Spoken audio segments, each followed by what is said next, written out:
from a new world I'd never known.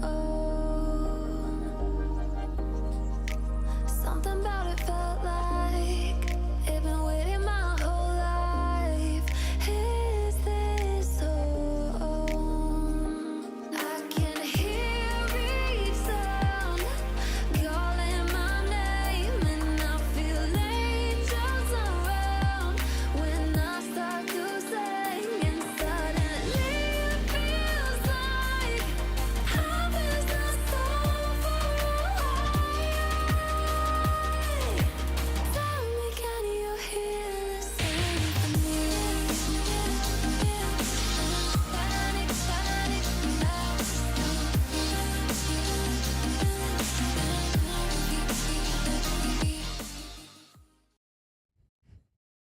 Welcome back, everybody, to the NECC.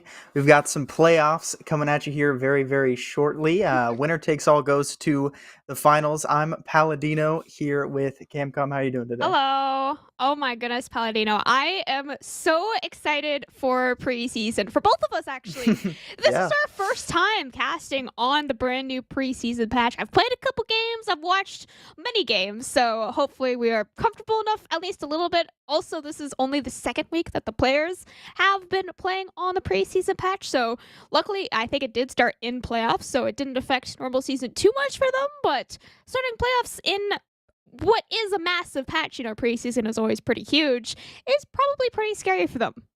Oh, yeah, absolutely. I mean, there are a lot of big changes, mostly with the items, particularly affecting things Yeah. like top laners and junglers with the tank items, and obviously some changes as well with things like Spear of Shojin added also. But yeah, it is a big one. Like you mentioned, preseason did not come in affecting the players until playoffs started.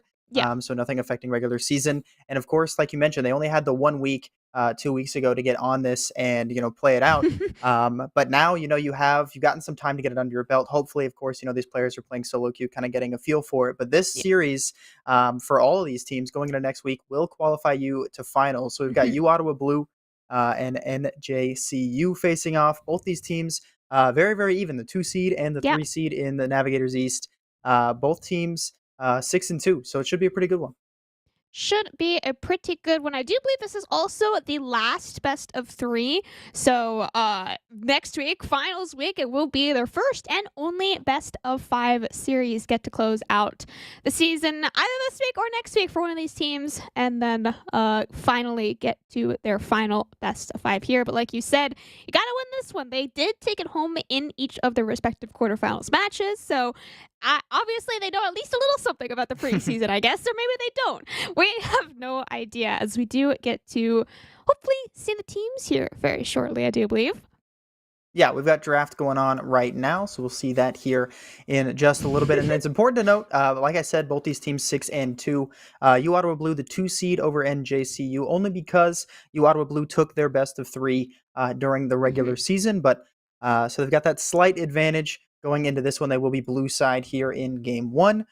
So I imagine they got side selection for being a higher seed. So kind of we'll see how things go. Obviously, blue side's always going to be, it has been the Yeah, side of choice for a long time now. So not entirely surprised to see it. But I was mentioning to you a little bit before broadcast, these teams kind of have a little bit of a circle. Both the teams that they've lost to, the other team beat. So very evenly matched as we go into this one. And like we said, when it's win or go home, it's very, very important. You see the bracket right there. So uOttawa Blue and NJCU both grabbing the win in their quarterfinals matchups. Both fairly handedly. We see 2-1, and I want to say NJCU lost 2-0, or 1, excuse me, 2-0 in their quarterfinals. So should be a pretty good one. Should be a pretty good one, yeah. And then obviously the winner of this match here will face the winner of Gothic College, or Ithaca, sorry, College Blue versus Clark Obsidian on the top side of the bracket. They're in their finals best of 5 here next week. But of course, before we have to focus on finals, we got to focus on the 2 teams we have here today, uOttawa Blue versus NJCU Gothic Knights. Very, very long names. Yeah, I mean, girl. we've talked about it a little bit before. Obviously, just now waiting on draft. I can see it's finishing up outside of client right now. But, both these teams coming in very, very good. Around the same elo, both with some players in high to low plat, mid to low plat, and then pretty much gold finishing it out. So we already know it's even because they have the same record, and their series was Yeah. a 2-1 when they faced off in week 3. But should be very exciting, as I think the last pick is just locked in now. Ooh, okay. These are some fun champions. Some Mhm. champions that I definitely recognize from the past season, and some new champions here as well. So I guess we have a little bit more time to talk about specific preseason or preseason Yeah. changes. You talked a little bit about items. I call it protein. Everyone else calls it Jack Show. I think protein is a far funnier name, so I call it protein. And then Heartsteel, and then like you said, Static Shiv coming back, and Rod of Ages as well, which Rod of Ages just visually looks nothing like the old Rod of Ages. It also does like almost nothing. It has the same, I think, purpose as the old Rod of Ages, but its actual stat line that it gives is so vastly different. And the fact that it just like in the inventory does not look like Rod of Ages, it confuses me every time when I'm like, what does my mid laner have? Oh, it's that item. Yeah, I will say, I'll tell on myself a little bit here. I didn't play the game when those items were first in the game. So Oh no. it's all fairly new to me. So this is my first time seeing things like Rod of Ages, as well as the other new items. And of course, the brand new ones, Heartsteel, Jack Show. Mhm. Like you mentioned, Jack Show has been proven to be the strongest, as it's getting a nerf in the upcoming patch, Okay. coming out in a little bit. But those two are the strongest. Radiant Virtue, the one based on your ultimate, doesn't seem to be too strong, but Oh yeah. I forgot does that have one. yeah, Nope. exactly. No one Not really an item. builds it, but it's not too bad. The other big change coming in, obviously, we see the re-edition of the Chemtech Drake. Very different from its initial release last preseason, but Thank goodness. still pretty strong. Yeah, definitely good to see the old Chemtech Drake gone. I would love for that to be a distant memory as it is. Yes. And the other big change, of course, all the jungle changes, very, very impactful. You have things such as, the new, no more traditional smite item. We see the 3 new pets, as well as, things like leash changes and XP and stuff like that, all changing Yeah. as well. But we've got the draft coming in here now. So uOttawa Blue, like I mentioned on blue side, they are going to draft in order. This isn't the way they drafted in the pre-client It's pretty draft. similar. So yeah, it is very, very similar. But we'll see on the top side, we've got Fiora Sejuani with the Talia. And then on the opposite, we will have Aatrox, Mordekaiser, and Syndra. Now, Mordekaiser has proven to be the strongest jungler in the patch so far Okay. in preseason. He's got a near 55% win rate in Wow. solo queue. So not surprised to see it picked up here by Sidon.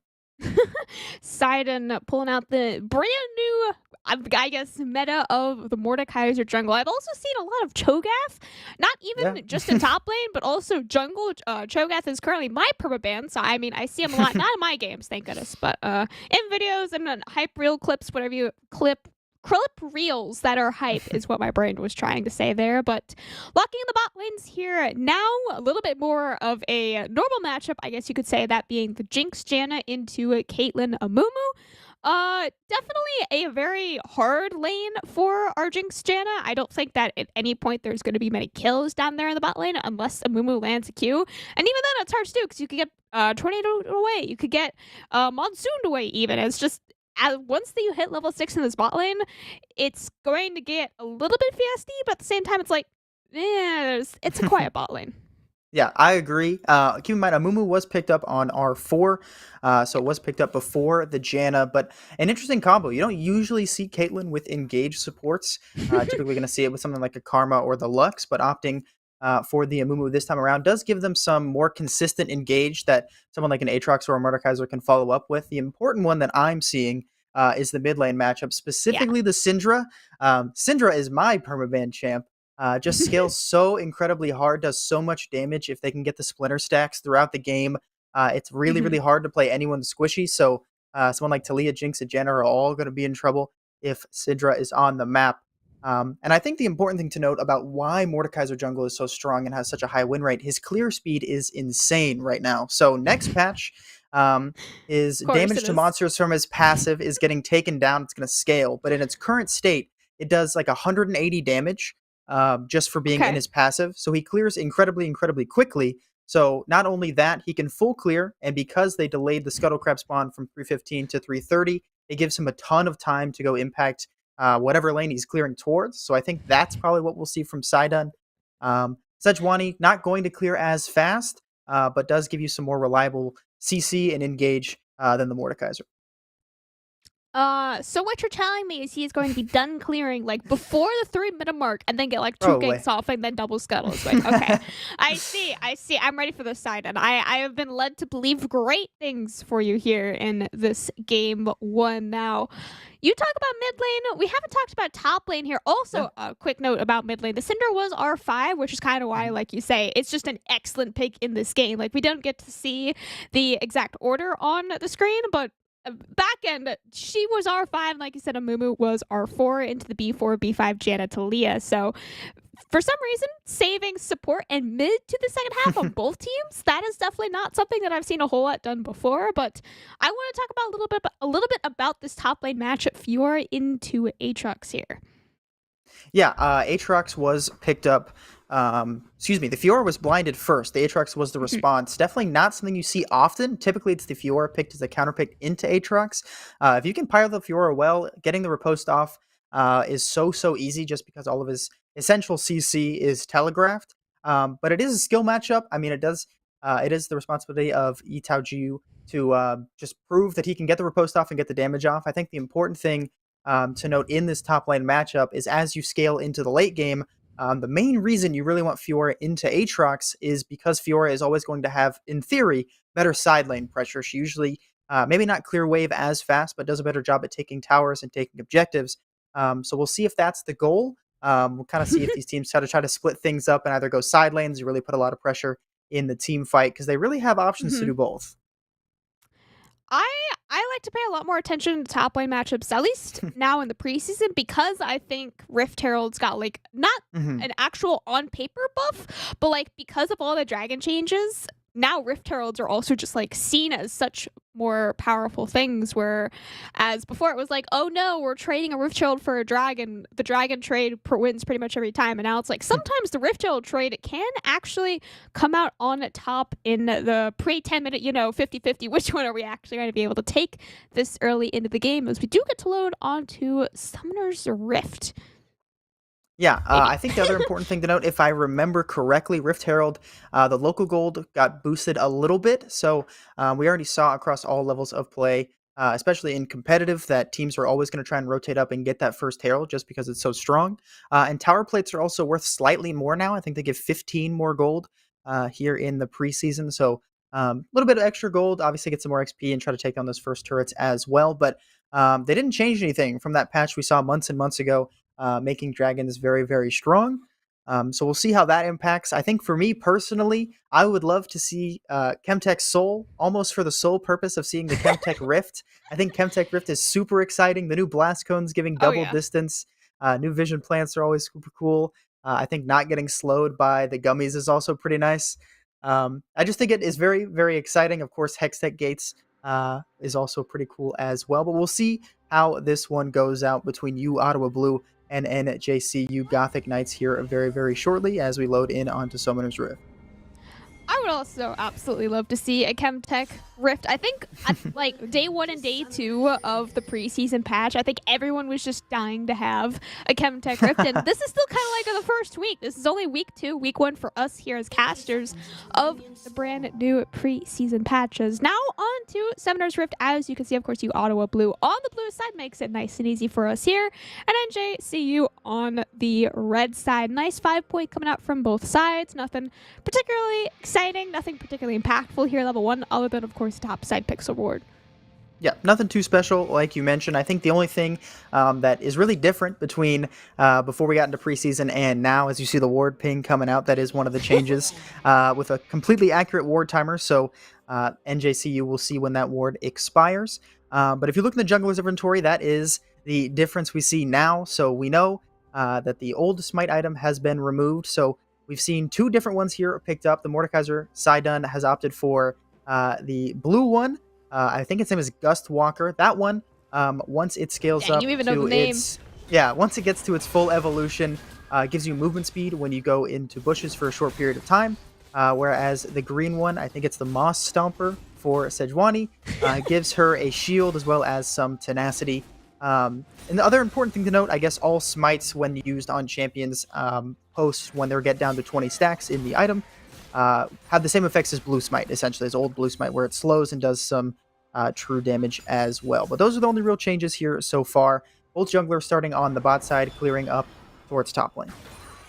Clearing up towards top lane, but the important change here is Jumblecat actually skipping the Krugs, and I believe that is partly because Krugs were pretty largely nerfed, I would say, at the start of preseason here, right? Where they took away the medium-sized Krugs and made it exclusively small Krugs. And medium-sized Krugs gave a lot of extra golden experience, whereas before, Krugs by far and away were the best experience camp for junglers trying to farm to level 6, and now you can pretty much easily skip them on most junglers if you are not particularly trying to farm, and you're probably just going for counter ganks, because like you said, Sidon, he's going to have a faster clear speed than Sejuani. She's going to have to give up a couple of camps here on the first clear to just try and counter gank on this top lane matchup, which I'm assuming that Sidon is probably going to gank first. Yeah, I don't hate the decision. Like we mentioned before, Mordekaiser just clears so quickly right now in his current state that I think if Jumblecat had opted to try and take the Krugs, probably cannot match fast enough. So instead opting to just take Red Raptors, then head up top side. So the clear is done a little bit faster for Jumblecat just because it's only a 5 camp, but still 20 seconds until this Scuttle Crab spawns. We could see a fight over the top crab, but nothing too crazy yet. But Sidon will walk up towards this top lane, and Fiora a little bit extended, but we see Jumblecat hovering as well, so we could get an early 2v2 here in the top lane. The outside Jew dodges out on the Q, but gets pulled back by the E, but this 2v2 just scares away the side of the NJCU top side, and they will walk on out. Watch the mid lane matchup here now. Executables, by far the first member to make it up to the top scuttle, and Neon Sonic probably calling that out does force Sidon to recall. There might have been a fight for the top scuttle if Executables didn't just walk into Fog of War, and that could have definitely been hard for Jumblecat. I don't believe he wins the early 1v1 against the Mordekaiser, so Sidon will lose at the very least that top scuttle, if not possibly the bottom scuttle here as well. The 6th going in with that Amumu Q, but like I said, there's just not a whole lot of kill pressure in the bot lane. Yeah, not early on. Jumblecat looking for a regank, not on a ward as Heimer uses his E. That's a long cooldown, and the stun not out yet, but will come down now. Does still have access to the flash, but not going to use it yet. Heimer still walking towards his tower, gets the E back up. Good job holding the sums. Knows they don't have the damage as it's just the Doran shield on the Fiora, so able to get on out of there and has teleport to get back to lane quickly. uOttawa playing a very dangerous game up there in the top lane. Even if he knows he's playing a strong side with Jumblecat, it's just these constant slow push into freeze right under Heimer's turret. It hasn't crashed yet, I don't think. It's always just been perfectly frozen under Heimer's turret, which I would argue is probably exactly where he wants it to be. So uOttawa is just putting himself in a lot of danger, and like I said, even if he is strong side, it's just very scary to play like that. Yeah, it is very scary. You don't necessarily want to give a freeze over, especially to an Aatrox who, once he gets those first few items, can really, really snowball. But he can play fairly safe in regards to when ganks come. The hard CC is hard to land on the Fiora just because of the Q, and then the riposte as well can make things a little bit easier. But it will be a big wave coming into uOttawa now, so we'll just be able to catch this one under turret. Both TPs used, or no, excuse me, only one TP used just by Heimer. uOttawa just going to walk on out of the W, but does eat the enhanced auto, so a little bit of damage coming out, but nothing too special as he'll catch this wave under tower. Oh no, Paladino, did you notice it? I don't know if I did. There's no objective timers for Chemtech Soul. Oh, I it's see. just like Hextech. After a whole year, it's... we still don't have Hextech timers. And now adding another dragon, we still don't have Chemtech dragons either. And on top of that, if you weren't already disappointed enough, it's Chemtech dragon first, which means we're not getting the Chemtech Soul Rift here in this game. When of course we do have at least one, if not two, more possible games for a Chemtech Soul. Observer, there's it's always not a your fault. chance. I promise. It's Riot. Yeah, there's always a chance. No worries. I mean, Riot Games is a small indie company, so you can't blame them too much for not having the timers in just yet, but that's all right. The nice stun lands, and Jumblecat is here. The flash forward will not get the job done as the stun goes through from Neon Sonic. Does still have access to the flash, and Sidon is here to defend as well. Looking first on executables as Jumblecat dashes on him, but he is a level down. Neon Sonic able to walk on out with the stun landing onto Sidon. Pullback will go on to executables, but no real items here on this Mordekaiser means he's forced to flash away. Another stun comes out from Neon Sonic, keeping everyone safe as they'll all walk out with their lives. So no first blood yet, but some low health bars across the board. Lots of fighting, but like you say, no real kills to be found. And I have to point out as well, both the level 6s were on the mid laners, but they didn't have any mana. So they could not only not use their ult, they couldn't use any abilities whatsoever. So even if they had a little bit of mana, enough to just throw the ultimate out, it would have definitely impacted that TV2 skirmish a lot more. And I mean, luckily for them, they only burned a couple of flashes. Neon Sonic actually the only member to not burn their flash in the 2v2. But Jumbo Cat kind of playing a hyper gank style Sejuani. I think shared XP was nerfed a little bit on preseason, but Very much, if you're yes. if you're not taking jungle camps, then at the very least you can try and impact these soul lanes, which is what Jumbo Cat has been doing quite well in the first 7 minutes. Yeah, definitely impacting the lanes, but it's kind of concerning because of the way the new jungle items work. It's not like old Smite where you can just smite enough times and then get the upgrade. These things upgrade 2 separate times, and the fastest way to do them is by killing large monsters. So we can see that he's only down 5 now, 28 to 23 on the jungle item. You can also get them through kills, but if your ganks aren't resulting in any, then you're always going to be just a little bit behind, not only in golden XP, but also in your smite item upgrade. Both junglers still on level 5. We will see a slight level advantage for Heimer in the top lane over uOttawa, 7 to 6, but every solo laner with access to their ultimate ability, junglers and bot laners still waiting for it here for just a few minutes. Because we just have to nerf shared XP every time that there's a preseason. Can't be having shared XP in a team game here. Executables playing some nice fancy footwork there. Sidon, of course, still not level 6. I think if he was level 6, he may have been able to pull executables into the Shadow Realm, but typically you don't want to pull an enemy into a Shadow Realm when you are bringing them into a 2v1 scenario anyway. But because of the drive-by gank there in the mid lane, they should have enough crowd to finally take this first dragon here.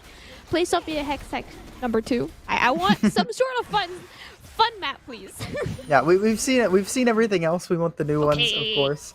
We will see level 6 picked up for both Sidon as well as the 6. So access to the ultimate ability is everyone across Summoner's Rift, but still no first blood just yet. Pretty even in CS across the board. Some slight advantages for Heimer as well as North in the bot lane for uOttawa Blue, and then Heimer for NJCU. Looks like Executable's just going to try and take a reset here, get some of that gold on map, but pretty much even all across the board. Okay, Paladino, you know preseason items better than I do. What is the 6th building? So I think it's probably going to be Radiant Virtue. Oh wait, Okay. no, that's Radiant Virtue That's the doesn't one I have nothing the crystalline. I know nothing about. I don't think Radiant Virtue has crystalline barrier, so it might be Heartsteel. Because I believe the only one with the crystalline barrier, only 2 items is Warmogs and Heartsteel, and I doubt they're going Warmogs first, so I would imagine it's Heartsteel, which I don't think would be super great on Amumu, but we'll see how they're able to make it work. You really need to get it online early to try and keep stacking it up. So my concern is it's really hard to get an expensive item online early when you're playing support, but we'll see what he's able to do here if that is the item of choice. I don't think it could go into anything else, but I could be proven wrong. Yeah, I mean, I'm going to agree with you on that one because I just simply don't know what it builds into right now because it just changed so many build paths. So I don't have that one memorized here quite yet. Heimer, you see, making a little bit of a slow push here in the top side and a little bit early on the gank, but they have a lot of a short timer because Executables is roaming up from the mid lane. Didn't even have to use the Weaver's Wall to get up there, just simply walked up. Neon Sonic just left to fend for themselves here in the mid lane. And once again, Executables just excellent roams, constantly knowing exactly where Sidon is, where he's about to gank, and just dissuades away him from the top dive. Yeah, it was a good job. I don't even know if they necessarily knew he was there, but uOttawa also doing some good work, not letting Andy of the CC land, getting out of there just fine. We will see some counter jungling done. It is a little harder to counter jungle now in the preseason with the changes, but Sidon will take away the Gromp of Jumbo Cat. We will see the first Smite evolutions for both sides now. So Smite now doing 900 for both. The final evolution gets the damage up to 1200 as opposed to the 900 cap we saw during last season. But uOttawa in some trouble here, but the nice parry gets him out just fine. Might be forced to reset with the low health bar, but thankfully no first blood given over just yet.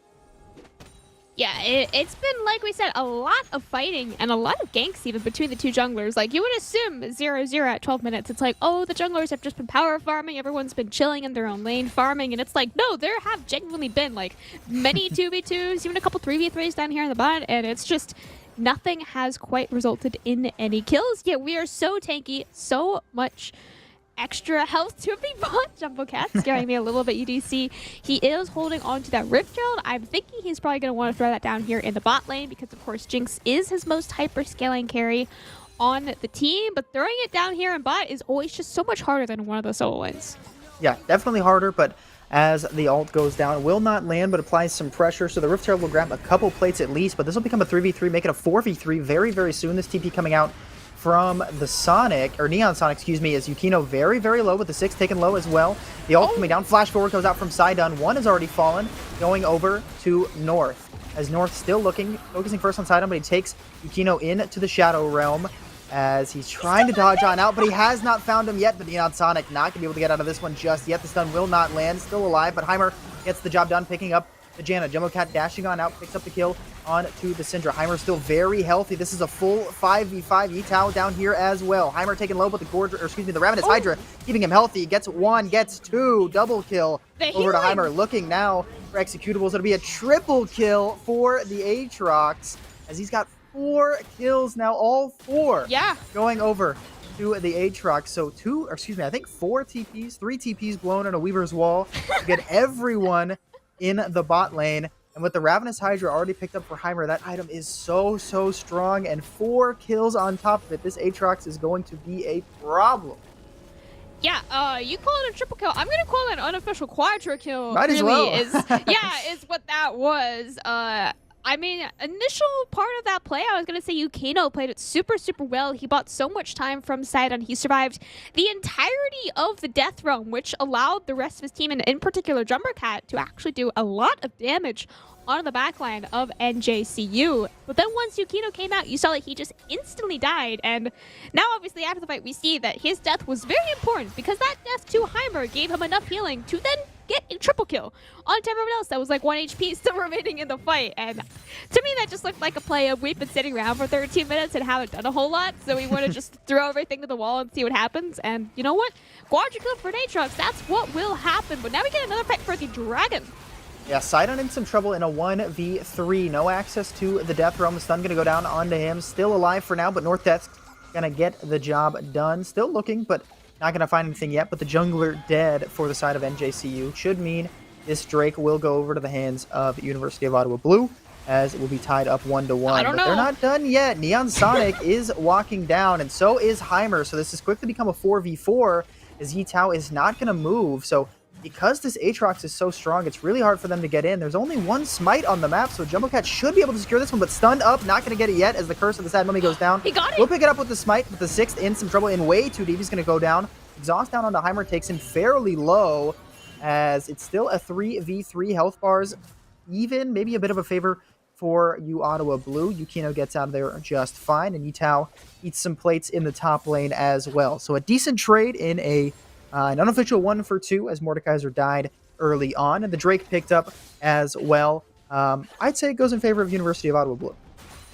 Yeah, I definitely agree. Jumbo Cat did have to die to secure the dragon, and with the perfect smite, like you said, these smites now doing, I think it's still 900 at the moment, but 900 is, of course, more than anyone else on the map can do, other than Sidon, who is not even in the pit. So, in every case, I would say more worth for uOttawa Blue, especially because of the extra plates that uOttawa was able to get on the time. Not even plates. He actually took the entire turret on his own in that time. So some extra first tower plate, or first tower gold even, to uOttawa, which closes the gap a little bit between him and Heimer. Of course, he didn't get a quadra kill, so he is still fairly behind in the 1v1 matchup specifically, but I do think it does close it at least a little bit, as we do get a pause here. Looks like Sidon DC'd. Yeah, should be back here very, very soon. We do see a new item out on Summoner's Rift here early on. It will be Jack Show, picked up for Jumbo Cat on the Sejuani. Jack Show, the one where you're in combat after, I want to say it's either 6 or 8 seconds, you start draining enemies around you based on the percentage of your max HP. So pretty strong for the Sejuani, who builds a lot of health items. The other important thing to note in regards to items change in the preseason is not that Ravenous Hydra is new, but the things it does are. So now it has a stacking element. It stacks up to 40 based on, I want to say, killing minions or getting champion kills as well, giving you more Omni Vamp as well as some more damage on the cleave, which is why you see Heimer on the Aatrox rushing it here in game 1 after, or excuse me, but even before picking up the Quadra kill. So very, Yeah. very strong picks up there. And like you said, it's not even a cheap item. And the thing that I noticed before he got the Quadra kill was he also got 3 solo plates because of the amount of slow pushes into crashes and almost dives he was able to coordinate with his jungler on the top side. And as much as executables tried to stop these dives, they were still denying a ton of gold, a ton of CS, and a ton of experience to their Fiora. So because of the 3 solo plates that he was able to pick up, that was what got him that first, I don't know, half an item. It's not a full item, right? It's like half an item. So that was super, super impactful in getting a 12-minute Quadra kill here, as hopefully we will reconnect to the game here very shortly. Yeah, yeah, hopefully we'll get back onto Summoner's Rift soon.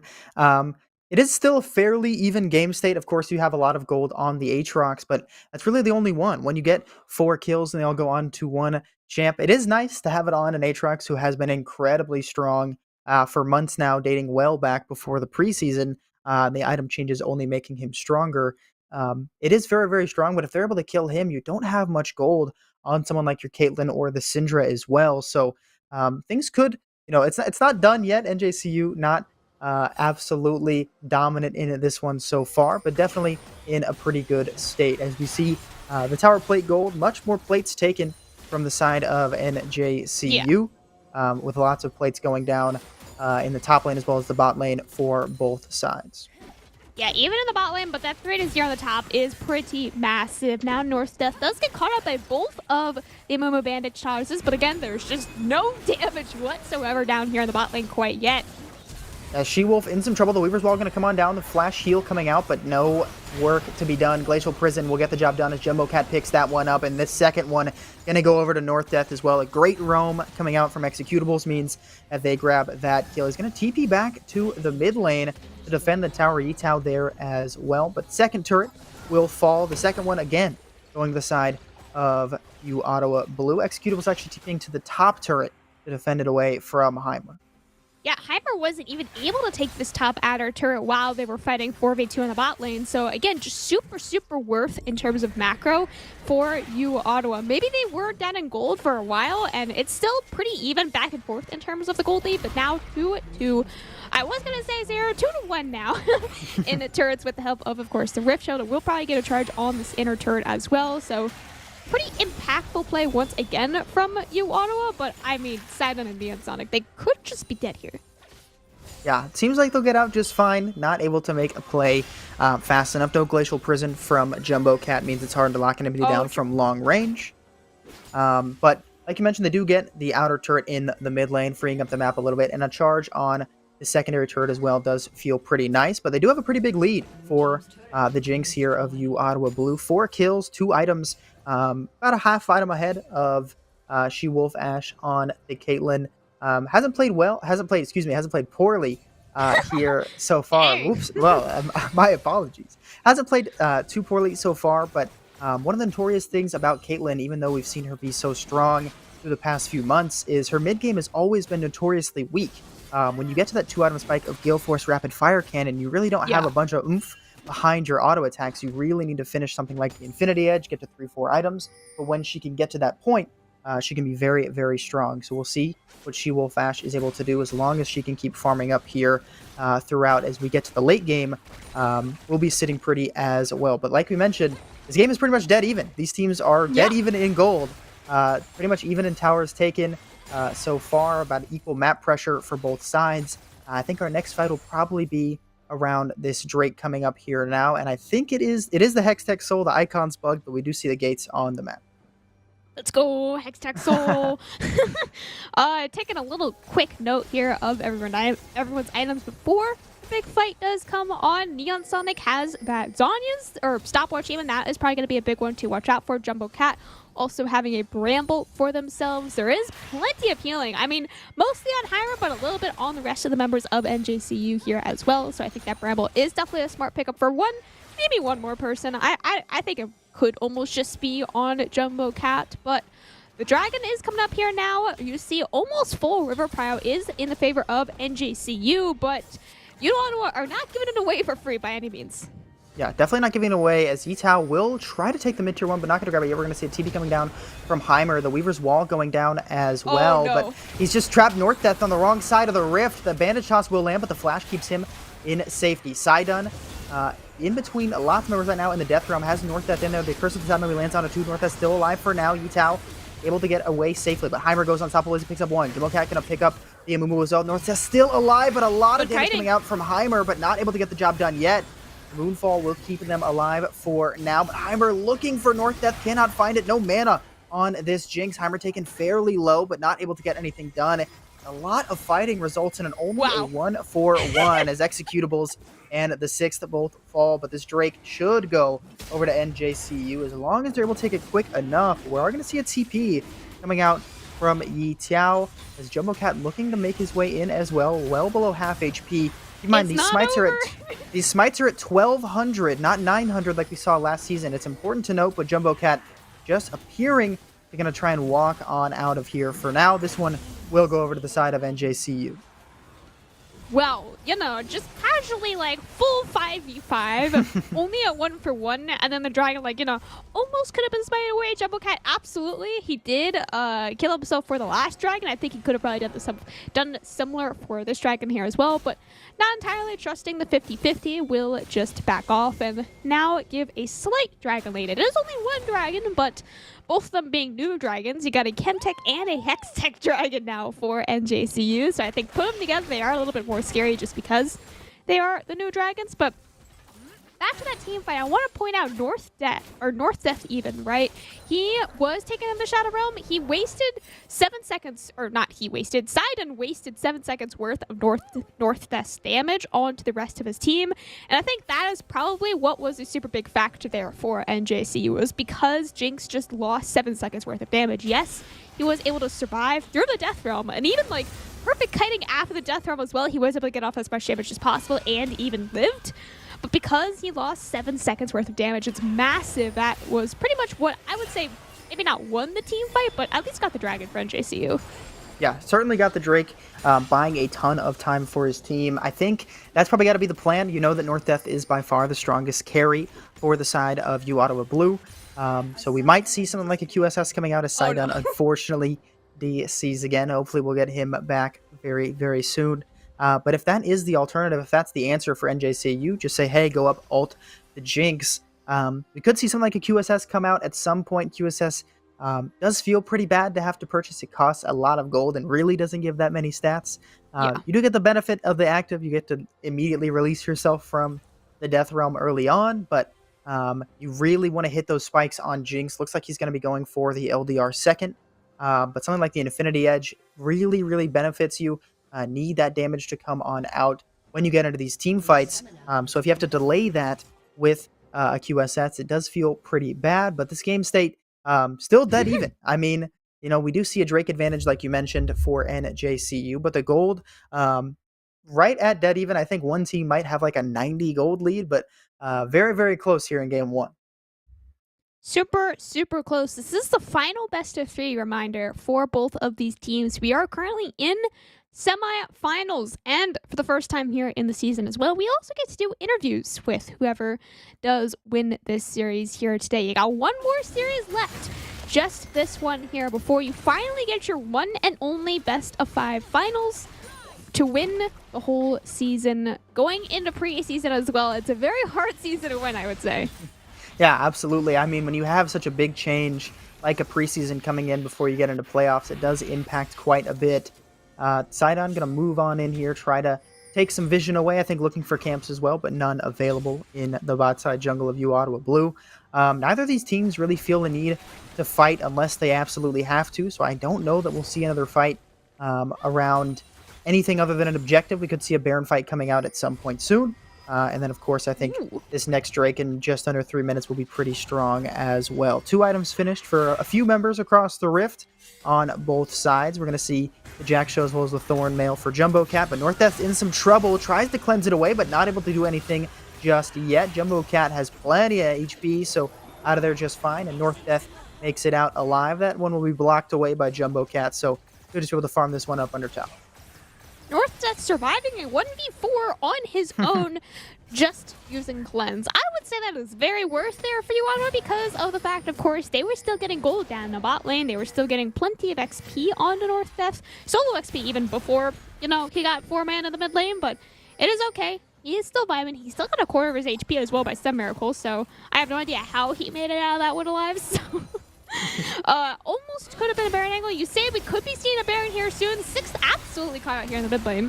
Yeah, not able to get much done, but does land a stun first on to North Death. And North Death will fall, but Executables picks up the move first. Taken into the Shadow Realm is Yukino. We're going to see 2 TPs coming out. Heimer as well as Neon Sonic both making their way in. Yukino tries to flash away. The use of the ultimate will keep him alive for now, but that one will go over to the Mordekaiser. So 2-4-1 in favor of NJCU. Not going to find anything yet. They do get 2 TPs as well, but if those 2 TPs are used for 2 picks and a Baron, NJCU definitely hold themselves a lead here now.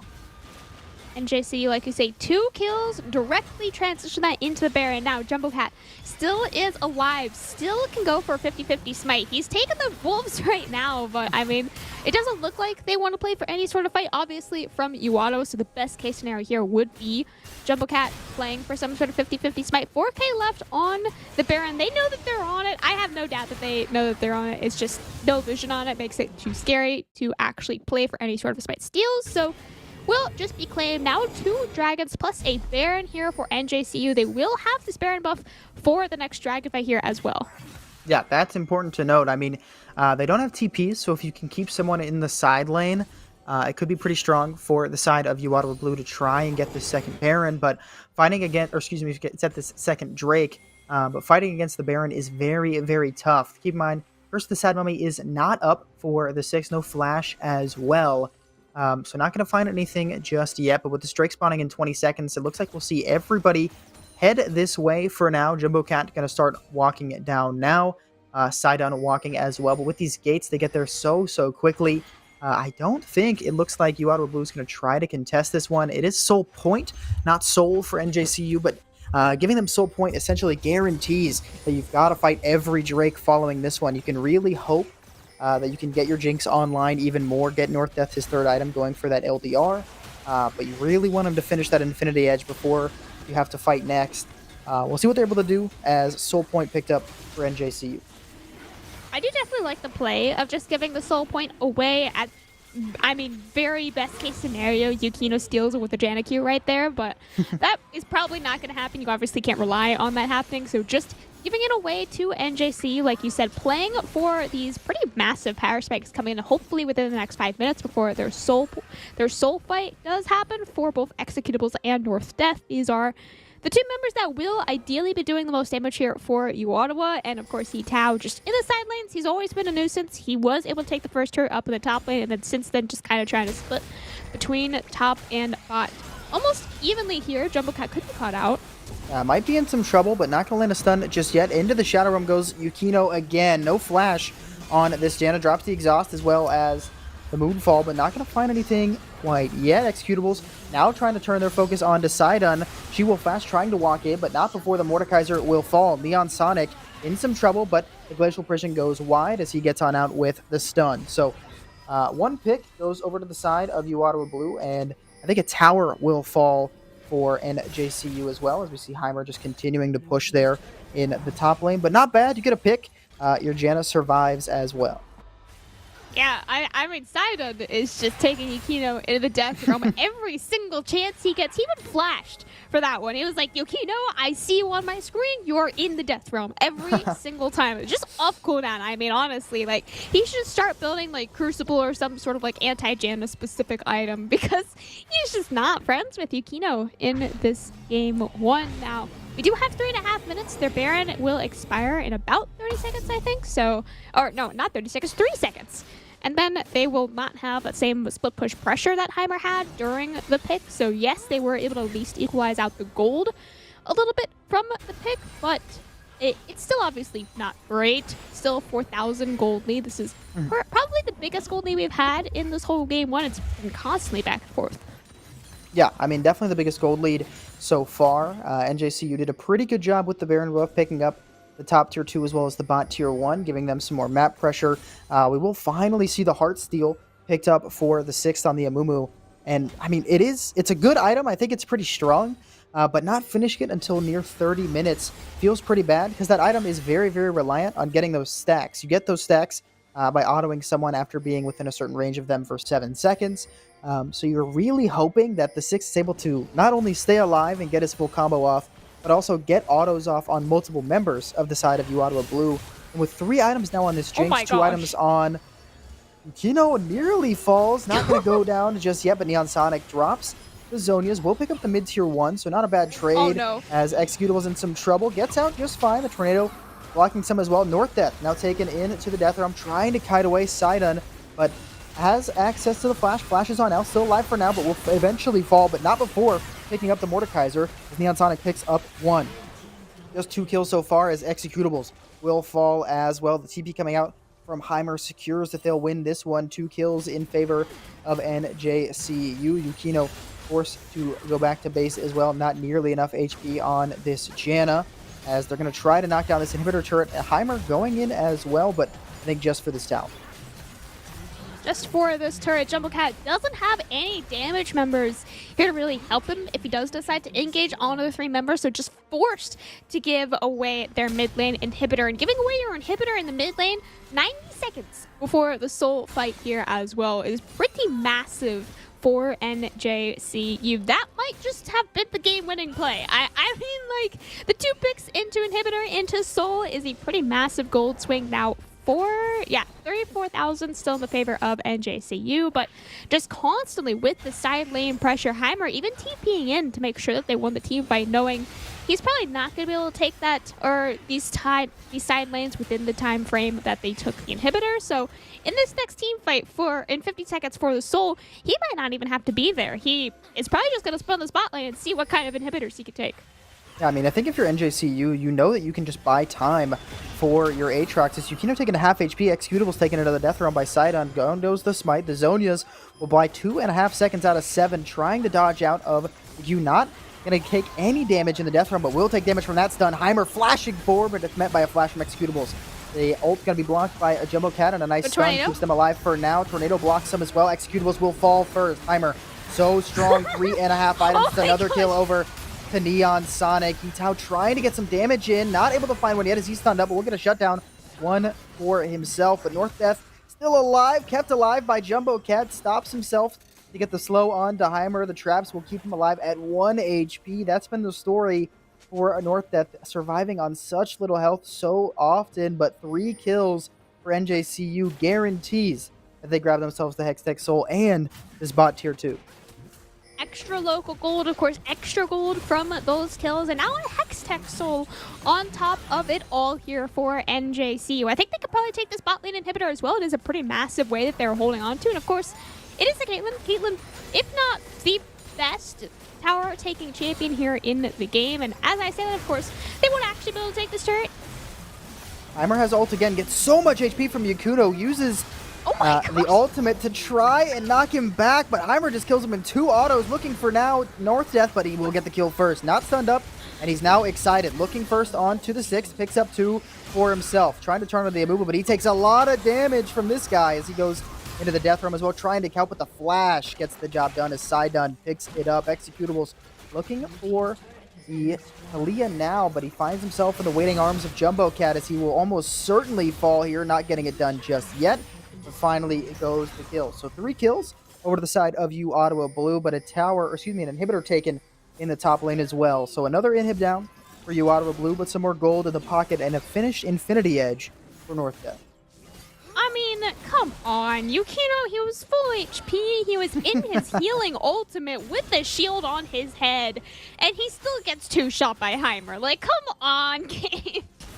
Yeah, Aatrox is... Yeah. Surely we can, like, let a Jada live for more than 2 hits when you're at full HP, but no, support. Yeah, okay, whatever. Yeah. Casually taking the 2 inhibitors. I mean, Neon Sonic only took the 1 inhibitor right there on his own, but now 2 inhibitors in total now for NJCU, and one of those Nexus turrets sitting real low in uOttawa's base. At this point, Heimer or Neon Sonic, maybe even She-Wolf in like a perfect scenario, can like just run into the base with enough of a wave and probably end the game, just depending on how many members of uOttawa the rest can hold. Yeah, absolutely. We're going to see everyone from the side of NJCU positioning towards this Baron. We did just see someone reset. It will be Talia as well as Yitiao, both walking from base now. And this Baron is going to die very quickly. A lot of damage coming out from Heimer, especially She-Wolf doing ton as well. They do know that they're on it with the use of the blue trinket, but I don't think they can get there quick enough. I mean, Jumbo Cat just way too far behind as the Baron will be picked up for NJCU. NJCU's second Baron now at 35 minutes. This is quite a long game with, I would say, a fairly low kill count considering how many fights we have had, right? It's always been like a 1-for-1, maybe a 2-for-1, and then in the last team fight it was finally like a 4-for-1, and it's like, okay, now NJCU, they're really trying to take this game 1 home with them here today. Final potential push here. They have the Baron on 2 waves. Yeah, keep in mind, North Death is very strong with this 4-item spike, trying to apply a bunch of damage, but Neon Sonic immediately blows up Yukino before he can use anything. And now with North Death in the Death Realm, he's forced to use his stopwatch, and Jumbo Cat stays alive for now. North Death's trying to get as much damage off as he can, but Executos will fall first. North Death still alive, applying damage, but not enough, as NJCU just too much damage, too much firepower, as they get the job done just before 40 minutes. Grabbing game 1 here against uOttawa Blue. Yeah, like I just said, it was a long game with very little kills considering how many fights there really were. Finally, the first ace of the game was as the Nexus was falling. Yeah. Like, come on, that was like not even a real ace, right? Like at that point, the game is over at that point anyway. But yes, absolutely, so well played there by NJCU, taking down uOttawa. Reminder, they did lose to during the regular season. So taking at least game 1 off of them is definitely a pretty large improvement. If they can take game 2, that will buy their ticket into finals with a clean 2-0 record. Yeah, I mean, it's the responsibility of NJCU to keep this momentum into game 2 and get themselves into the finals. But uOttawa Blue, they've done this before. They've been in this situation before. They know they can come back. 2 wins is all they need back to back. But we'll see who's able to pick up the win in game 2. We'll be back in just a minute.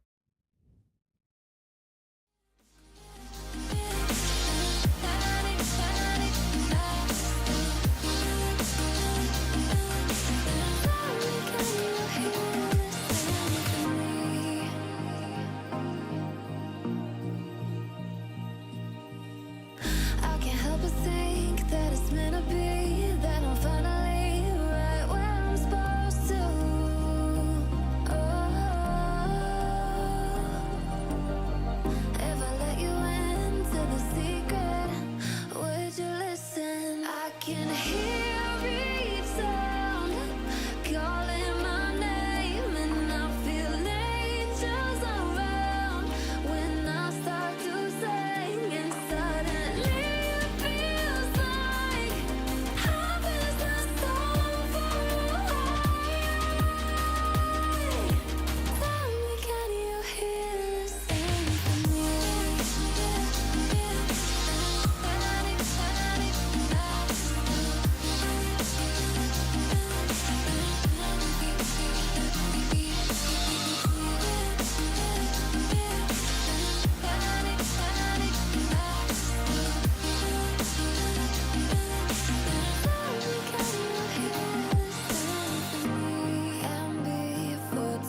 Where you look, where you touch, where you feel, yeah.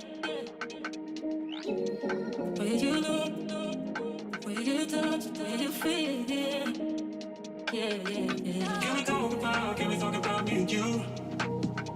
Can we talk about the truth? I wanna know, I wanna know. Can we talk about me and you? Can we talk about me and you? Can we talk about the truth? I wanna know, I wanna know. Can we talk about me and you?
I wanna know your dark side.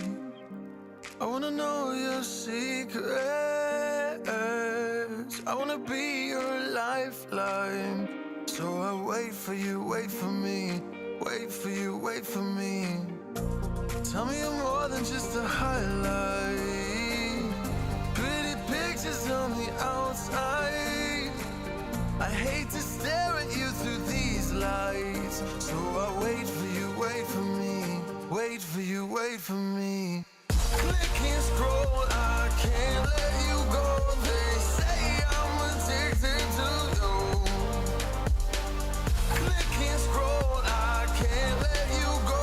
They say I'm addicted to you. Oh, oh, this ain't love, no, no.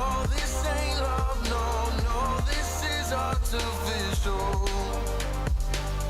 This ain't love, no, no. This ain't love.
I need a scarecrow after what you did.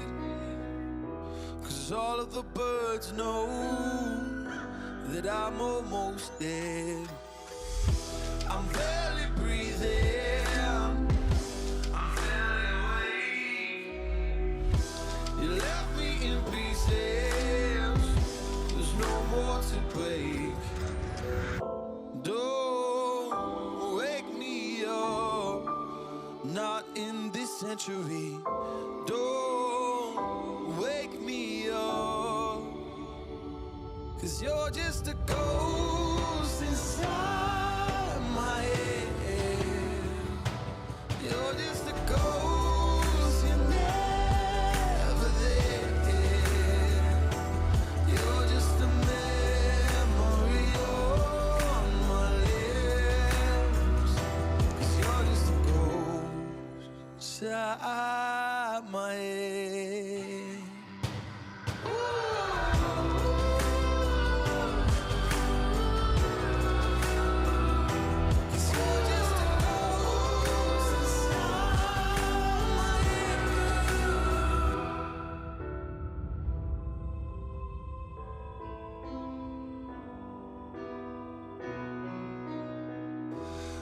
I need an angel after what you did.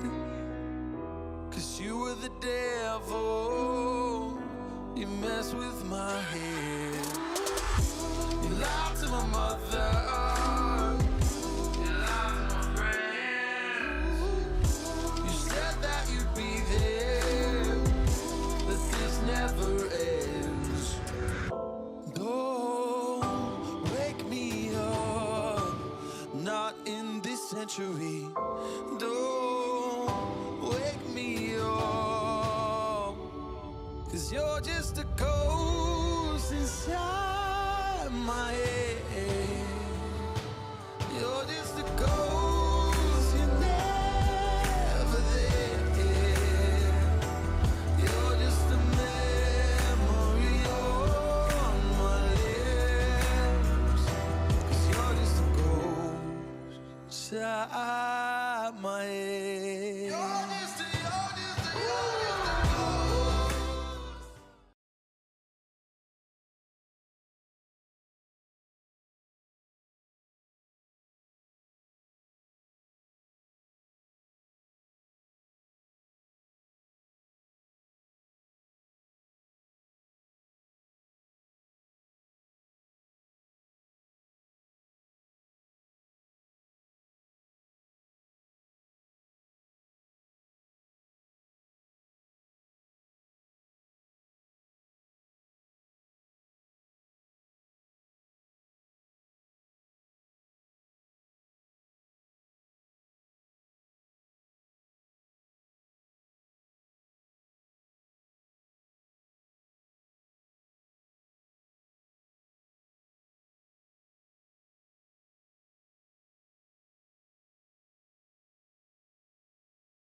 this in actual draft here, but of course, Caitlyn plus Engage is very similar story bot lane, and you will get to see now it is the same exact bot lane of choice here for uOttawa. I think North Death and Yukino played their champions really, really well. I would definitely say, if I've never seen these players before in my life, these are very strong cover picks, just North Death in his kiting and Yukino as well, able to survive in team fights that just you shouldn't be able to survive at all on a Janna.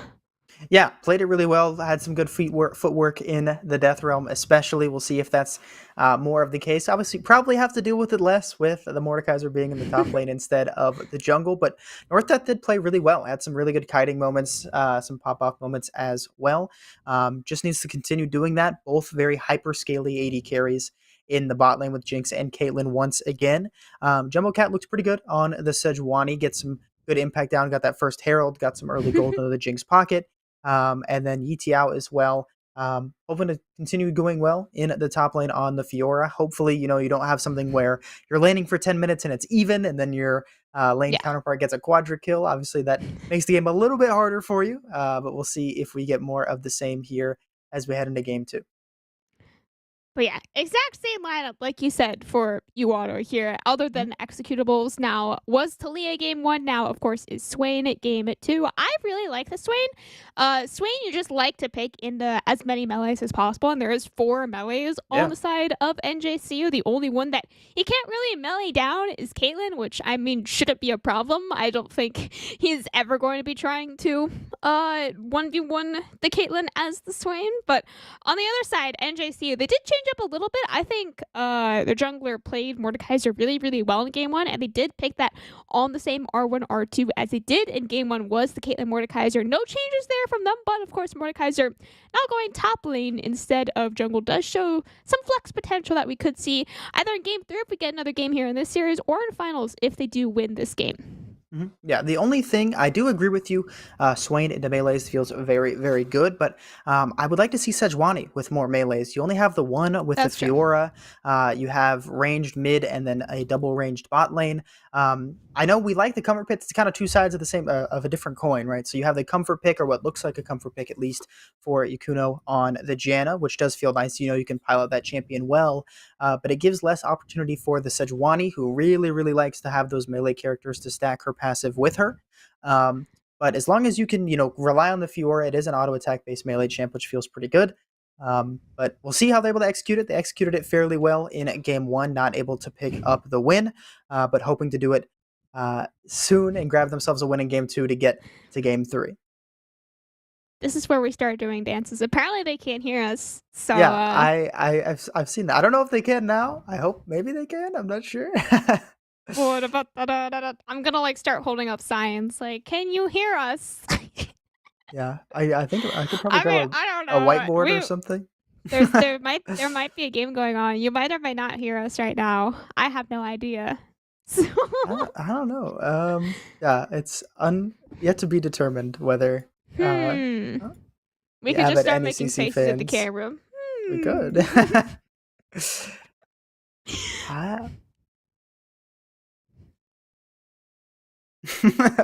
Who knows? Maybe they can. Maybe they can't. We'll find out soon. I got egg. You want egg? Oh, nice. I don't have anything funny near me. Unfortunate. I don't know. Wait, what happened to the draft? I thought we were on draft scene. We were, and then it went to us. Oh, which is fine. Welcome back to us. Yeah. Well, you can't hear me anyway. Hi, have an egg. I don't think they can hear us. I don't know. Maybe they can. They probably can hear us. I'm gonna do a new intro whenever we get back. Sure, yeah. We can talk about drafts. I think it's 5 fixed. seconds. Are we fixed? I think we're good. Oh, okay. Hello, I don't everyone. know how long you've heard us. Welcome back, everyone, to the semifinals here on the NECC broadcast. I have no idea what you heard or what you didn't hear, so I'm going to pretend like you heard nothing. This is game 2 of our best of 3 here on the semifinals broadcast. Once again, uOttawa taking on NJCU. NJCU winning their game 1. We saw draft already. You saw it. Unfortunately, I don't think you heard us talking about it, but we said some smart things, maybe some dumb things. I don't know. But You'll I have did to believe an us. egg. They were very smart. They were the best analytical takes you could imagine. Very true, very true. But we've got Oh, game 2 coming up maybe? very, very shortly. Should be getting on to Summoner's Rift fairly soon. We get through the 3-minute spectator delay, as there we go. Yeah, should be an exciting one. Like we mentioned, we already have some similar picks coming out for both sides. The champion moved lanes. You've seen the Mordekaiser go up from the jungle into the top lane. The Zac instead for Sidon. Zac very strong right now. He greatly benefited from those tank items. It will be both junglers going for the green smite item, giving themselves the shield and the tenacity. Should be an exciting one. I always like games with a Yone in them. I like the playmaking options that someone like a Yone has. Yay, playmaking! And quick reminder as well, Yon was R5 again. Don't know if you heard that or not, but very similar draft strategies coming out from both teams, where it was still at R1, R2, Caitlyn Mordekaiser angle here for NJCU, saving their, this time, jungle and jungle mid even for the second half of Ban's potential 1v1 going on the top side of the map here in the Tri-Brush, as uOttawa just getting a little bit of a nice chunk there onto Heimer. Now on the Mordekaiser, that Sidon played super well in game 1, but I mean, if you don't get a kill level 1, I don't think it's actually super impactful on the lanes, so probably won't mean too much there for Heimer or uOttawa, but Executable is landing the first E, similar to that of a Morgana. I always like to count how many you land. Yeah, I mean, especially on Swain, getting those stacks of the passive, grabbing soul fragments for the bonus HP feels really, really nice. So to get the first 2 to land is pretty good. Heimer getting chunked out again. Unfortunate vital placement means he's forced to take a fairly bad trade. Second vital will not land, means he gets the trade back decently well, as another unlucky vital spawns in the front. Heimer taken pretty low, loses out on the HP trade. All right, you know what? I'm going to take back what I said. I thought it was going to have an impact on the lane, but then I realized that minions were already in the lane. If it was a shorter trade, then it wouldn't have had an impact, but the fact that uOttawa just kept him there for so long and Heimer didn't actually get a chance to reset, will finally be forced to reset and burn that TP, and now be down 10 CS. 11-1 right now is the top side matchup. We talked a whole lot about jungle game 1, I think jungle game 2 here. Little bit of a similar story, just kind of, or not similar, very different story. I keep saying similar in out loud, but like different in my head. It's not a good thing to do, but you know, Sidon 3 camp into a potential mid gank here for him. Yeah, I mean, Zac ganking mid so strong. He jumps in, doesn't look like he'll find anything yet. Q not landing means Executable holds on to the flash and gets out of there just fine. Holds on to the flashes. Heimer now TPing back with only the control word, is winning the 1v1 duel against uOttawa, but Jumbo Cat will be the first jungler up here on the top side. Both flash coming out from uOttawa's side. Heimer forced to flash defensively, will just be able to survive the 1v2 gank.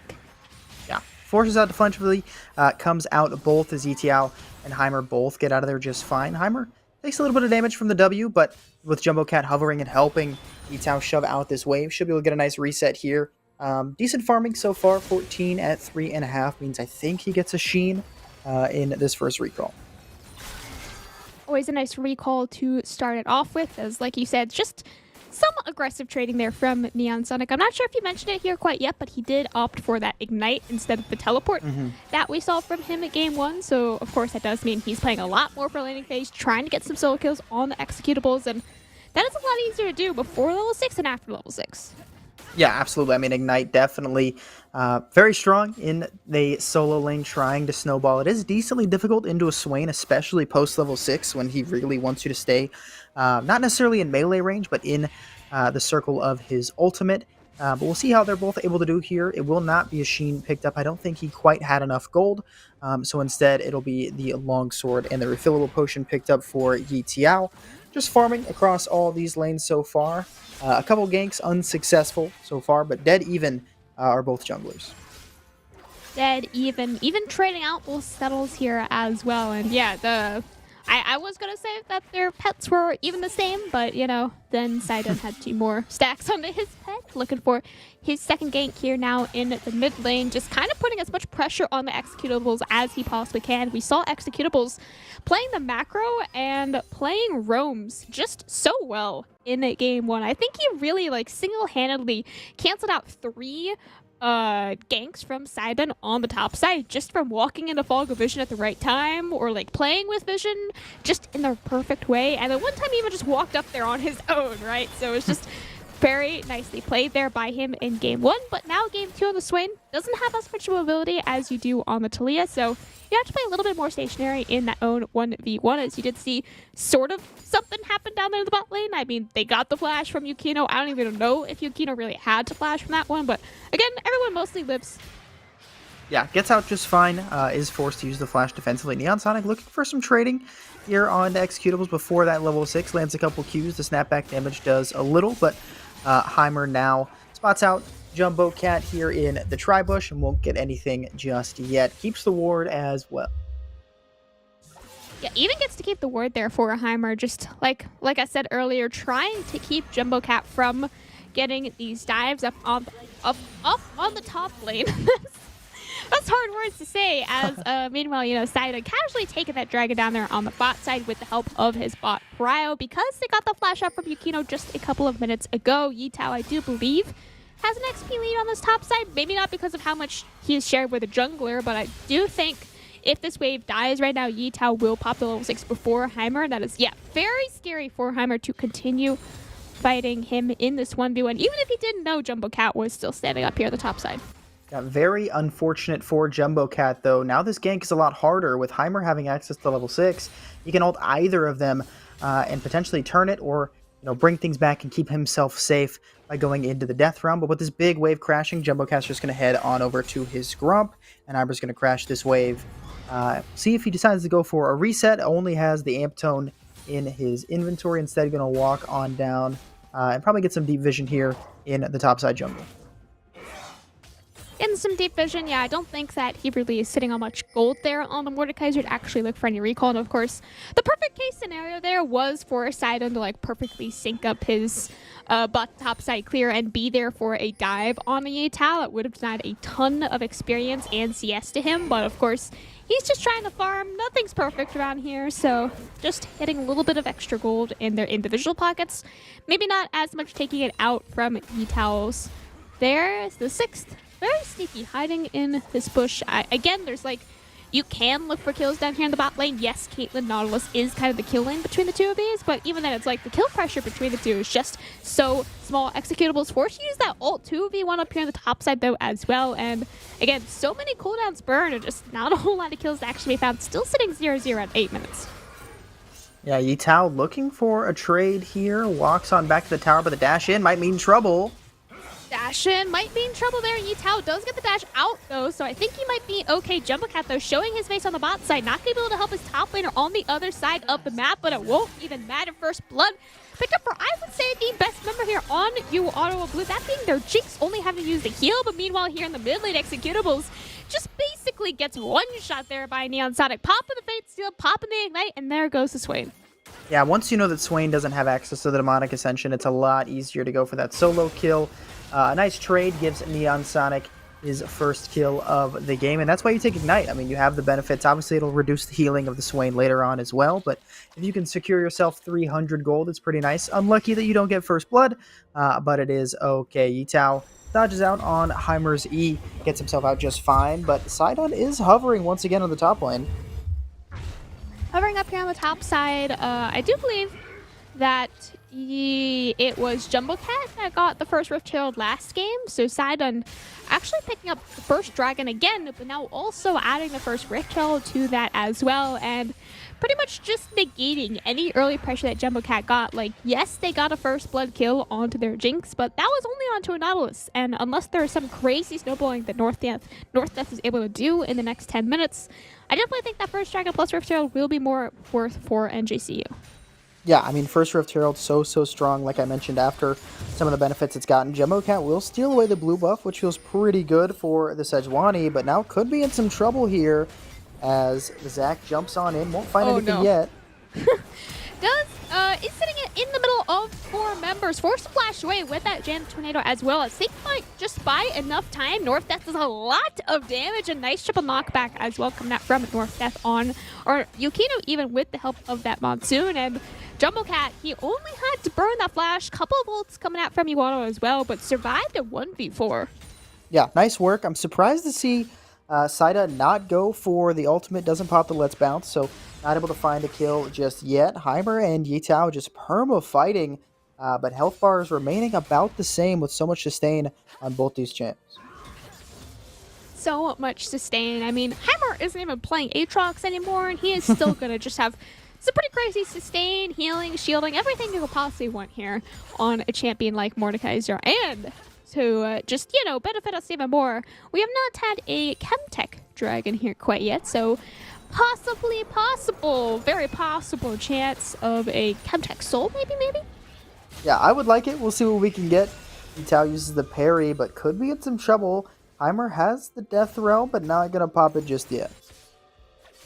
Not gonna pop it, just not entirely sure where either jungler is, and Heimer, especially knowing that his jungler is not really in a position to help him if he does try to want to go for any sort of 1v1. Even with that experience lead, it's just the pressure of Jumbo Cat just constantly being up here at the top side. Even if it's complete bluff, Jumbo Cat is definitely on the bot side. It's just Heimer has no idea where he is, and because Dragon is up, has to assume he's making some sort of play. Yeah, Jumbo Cat now knows he's on a ward. We'll clear this one out. The Drake has not been started up just yet. As we see instead, Sidon up in the top lane. That one smited away, but Neon Sonic could be in some trouble. Jumbo Cat trying to land the stun. Trying to land the stun, but Neon Sonic is able to flash over the wall to safety from that one, and Sidon does get the flash out from both top laners as well, so they are giving away this dragon for what they thought could have been a potential dive on the top lane, but they weren't even able to get any kills up there, and Neon Sonic almost died for the dragon there as well, so they're just trying to trade out some, cooldowns and some extra tower plates here in the mid lane, but losing their second dragon. Kente! We do get Chemtech Soul, which feels pretty good. Executables will lose some plates there in the mid lane, but it'll catch the wave. We are once again with one Drake apiece for both sides. Heimer going to take away this blue buff from Jumbo Cat, and now he might be in some trouble, but instead, Neon Sonic takes a lot of damage. 2v2 and a 1v1 just across the wall from each other, but the ult from Sidon is huge with the double knockup, turn it straight back into the favor of NJCU. Executables, though, has the ult, and you see just how much healing it can do with the enemies both being melee, and they are just forced to wait it out. Almost could have been a double kill for them there on NJCU, but Executables does just get to live with the amount of sustain that he had, and uOttawa as well able to survive through the 1v1 without any real summoners on anyone on the top side of the map right now. These 3v3s, 2v2s have been quite messy as, Executables walked a little bit too far forward in the mid lane. Yeah, just too much damage coming out from Neon Sonic, and now Northeth in some trouble. Northeth looks like he's in trouble, but I think in actuality it might just be She-Wolf in trouble, burning the exhaust there from Yukino as well as the heal from Northeth, and all the summoners still up for Gothic. And as I said, at 6 tries to flash forward, uses that ignite on the Yukino as well. There's just still no damage for the NJCU bot lane. Not able to get anything done just yet. We will see Sidon hovering in the bot side river bush, but not going to have a jump kill yet. Jumbo Cat here spots it out, and they'll hit him with the Scryer's Bloom as well. We will see some items finished across Summoner's Rift. The Rylai's was finished by Heimer a few minutes ago, and the Rod of Ages finished as well. Flash forward from Yukino, trying to pick up a kill. Flash forward from Yukino, trying to secure that kill, like you said, on to She-Wolf, but just not quite enough damage from Northeth, failing the friendship test as well. Northeth flashing away from Sidon as well, but the knockback was already canceled, so a little bit of an unfortunate flash there from Northeth, and one play into another play into another play. uOttawa's bot lane. I mean, we gotta get a mental reset after that one. Yeah, it feels pretty bad. I think Northeth thought that if he tanks the Caitlyn ultimate, that he then gets jumped on by Zac and is in some trouble. So instead, just lets Yukino fall.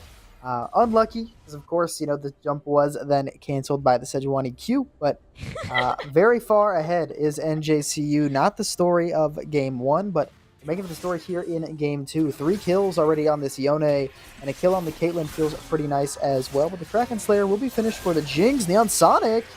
Oh no, Executables. I mean, I don't think he saw that damage coming. It was just all of a sudden, like he did a couple of times ago, it's just you step a little bit too far forward. Neon Sonic showing the comfort, showing the skill that it requires to be playing this Yone at such a high level, right? He's gotten 4 solo kills now. Like, or I guess 3 solo kills and 1 kill on the jungler, but I would consider that 4 solo kills, right? Every single kill that NJCU had up until that bot lane skirmish was on Neon Sonic, a very similar story that we had in game 1 where they had all of their gold onto one member, but of course last game it was Heimer. This time it is all on Neon Sonic to carry this one out for NJCU.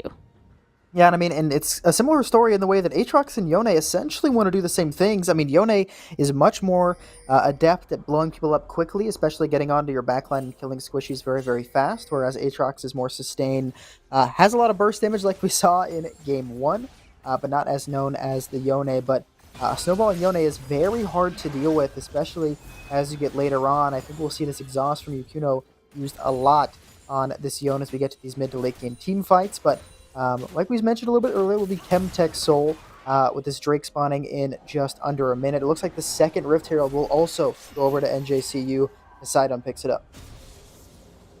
Just every single Rift Herald. It feels like every single objective is going in the favor of NJCU. Now having a 3,000 gold lead at 16 minutes. A much bigger gold lead that they were able to take in game 1. That is a fast tornado. I think Yukido might be maxing Q for them to be going that fast. That was pretty funny. Yeah, it definitely moves quick, but not much going on Summoner's Rift so far for the last few minutes. I did mention a few minutes earlier. We had some items finished. The Rylai's finished many minutes ago at this point. It'll be a Rod of Ages for the Swain. Our first time seeing Rod of Ages here in Game 2. Jack Show for both junglers. Very, very good on Zac. He wants to be in the middle of these team fights. Applying CC has some good sustain and regen as well. Keeps him alive for a long time. And then draining extra HP always feels very, very nice. Will be a Ravenous Hydra picked up first item for the Fiora. And NJCU now going to go for their second Drake of the game. Saw another little fun aspect of the Chemtech Soul. The Executables is forced to flash away. Should get out of here fine as long as Neon Sonic doesn't ult, decides not to. Yeah. Yeah, go ahead. Yeah, I mean, I almost think Executables was in, what is it, lethal range right there if Neon Sonic did use both the ult and the ignite, but Neon Sonic not wanting to fully commit, knowing that no matter what he does, NJCU will come out on top, taking their first Hextech, or not Hextech, Chemtech even, Dragon here of Game 2. Again, just growing their lead. 3,500 gold now in the favor of NJCU. As long as it's not going down, always going up, it is always turning up here for NJCU. Jumbo Cat, I mean, he doesn't even have a jungle to clear anymore. He's got as much of a lead that you can have in the jungle over Sidon, but for the next couple minutes, I really don't think he's going to get many camps. Yeah, I don't think he's going to get camps just because that mid tier 1 has fallen. I think these side lane tier 1s are going to be next on the chopping block. If you're NJCU, try to apply some pressure. I think you really want to get this Yone into the bot lane. Try and rotate your bot lane into the mid lane. You know they can farm for free, and Yone is always going to beat Swain in the side lane, especially with a 4-kill lead over him. They are even when it comes to mythic items, but North Death might be in some trouble with Zac jumping over the wall. The max range hook lands onto North Death. And on top of that, Yukino is walking into melee range, giving the double knockup over to Sidon as well. I mean, they used as many defensive summoner spells as they possibly could, but just still will not be enough executables as well. Arriving a little bit too late to try and help his bot lane. Maybe he was able to read the play, but he was just simply too late, giving over a now double kill to Neon Sonic. Heimer bringing Jumbo Cat into the Death Realm, trying to flash, trying to just secure this kill before the Death Realm expires, knowing that once he comes out, uOttawa will most likely be able to kill him, and that he absolutely will. Jumbo Cat pulled in, but still not quite enough damage to turn that 1v2 back around. But meanwhile, down here on the bot side, maybe you could kill the top laner, but what will you lose? Yeah, they lose nearly their entire bot lane, probably 3 turrets here as Neon Sonic goes forward. Neon Sonic, he's killing them through exhaust. North Death as well, just gonna flash after it as well, just to make sure that he is able to live. And yeah, I mean, uOttawa, he stayed to take the turret on top of it all as well. So the second Rift Shield actually got a charge onto the inhibitor itself.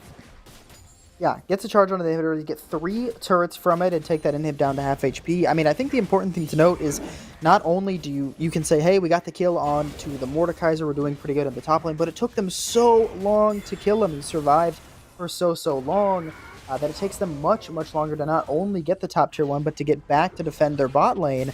that they lose way more than I think they had to. But uOttawa might look for a play here on the Sidon. Oh, Sidon damage to that did guy. already, yeah. Sidon did already use the E, and obviously Yukino could call that one out, so I think that could have been a potential kill angle if they brought all 3 members there to try and just collapse on a Sidon. But even then, he still has ult, he still has flash, he is still a very tanky Zac, so with the Jack show as well, I think it is going to be very hard for anyone really in this game to try and make a dent into Sidon's health bar. I think probably at this point the only person will only be North Death. But he's going to need at least one more item. You see this game as well, he did decide for a very early QSS. I think he definitely needed it last game. I'm not entirely sure if he needed it this game as well, though. Yeah, I don't love it picked up this early when you need those item spikes really, really quickly on a North Death. But Jumbo Cat now on the wrong side of the rift. Wrong side of the rift here, my friend. Jumbo Cat trying to just dash over the wall, get out. Do anything you can to run away, and with that as well, Neon Sonic picking up a kill underneath the turret. Executables trying to buy as much time as he can for the bot lane, but his damage dealers are already dead. Last damage dealer left is only the Fiora in a 1v3. How much can you really do? Yukino has so much shielding, so much extra healing to help out his top laner, and unfortunately, yeah, 6 takes 1 too many tower shots for himself there, so he will end up giving at least 1 more kill back in the favor of uOttawa, but still 1 or 3 for NJCU, and the Baron is on the table. Yeah, I think Barrett's on the table, but they're going to decide not to take it quite yet. Instead, with the Chemtech Soul point for them coming up in 30 seconds, they're going to apply some pressure in the mid lane and try to secure this one for themselves. You mentioned earlier Zac being so tanky, having the Jack show. I think you really need to see uOttawa finish off. Whoa, that's a lot of fighting as uOttawa picks up 1. uOttawa picks up 1. Sagan trying to dash over the wall there as well. Neon Sonic has a 700 shutdown on his head. He already used the flash. He doesn't have ult up either, and he has so much healing. But unfortunately, will still end up falling. That is a 700 shutdown gifted over to North Death. The worst person if you are NJCU. And with that, 2 kills in the mid lane as well. We'll get to pick up this first Chemtech Dragon for themselves, getting to even out the Dragons a little bit, but it is still a 4,000 gold lead for NJCU. Yeah, still a big lead, but you give 1k over to the Jinx and you slow down your soul stacking. That means this game has definitely been extended at least by another 5 minutes or so, just because they know that they have to continue fighting for these if they want Chemtech Soul. Chemtech Soul incredibly strong right now. Heimer does grab a top tier 1 for himself, giving himself some more gold, hoping to finish off that Rift Maker. But back to what I was talking about a little bit earlier, the Jack show and now the Demonic Embrace finish for the Zac. He is very, very strong. And while the only person who can really do consistent damage to him right now is North Death, uOttawa really needs to finish this Divine Sunderer. That'll make sure he does a ton of damage to these tankier targets. But now in the Death Realm, could be in some trouble from Heimer. Heimer, what he thought was a winning 1v1 against uOttawa in the Death Realm, just absolutely is not anymore. With the help of the extra Fiora ult healing, I mean, yeah, Heimer, he just can't out-heal the Fiora, even in his own Death Realm anymore, so will end up falling, and now a 3-0. Very scary uOttawa top laner there for them, but just trying to close this gold lead as much as they can. It is down to around 2,500 gold, I think, in the favor of NJCU, which is the smallest it's been for about 10 minutes. Yeah, I mean, it's getting down there a little bit because we have so much gold on this Fiora. Jinx as well, starting to get those items online, has finished his 2nd so far, picking up the Phantom Dancer once again, needs to get that Infinity Edge online. I know there's the tanky members of Zac and Mordekaiser, but I think IE is just always stronger than LDR 3rd, unless they're really, really tanky, and I think just having those bonus crit modifiers is so much nicer. We will see the Radiant Virtue picked up for the Nautilus, so that means anytime he ults, because it is a pretty low CD, he'll have it for just about every team fight. He's going to apply some healing to himself and his allies, as well as some non-ultimate ability haste, which should feel pretty nice for NJCU, but no dragon up for 3 minutes means they're just going to clear out some wards, keep on farming, and try to get those item spikes, as uOttawa has finished that Divine Sunderer, so if you thought he was strong before, that spike makes him even stronger. Dude, I'm impressed. You can break down all these new items, like say actual words on what they do. And I'm like, I've been building Moonstone for 2 years. I still couldn't tell you what it does.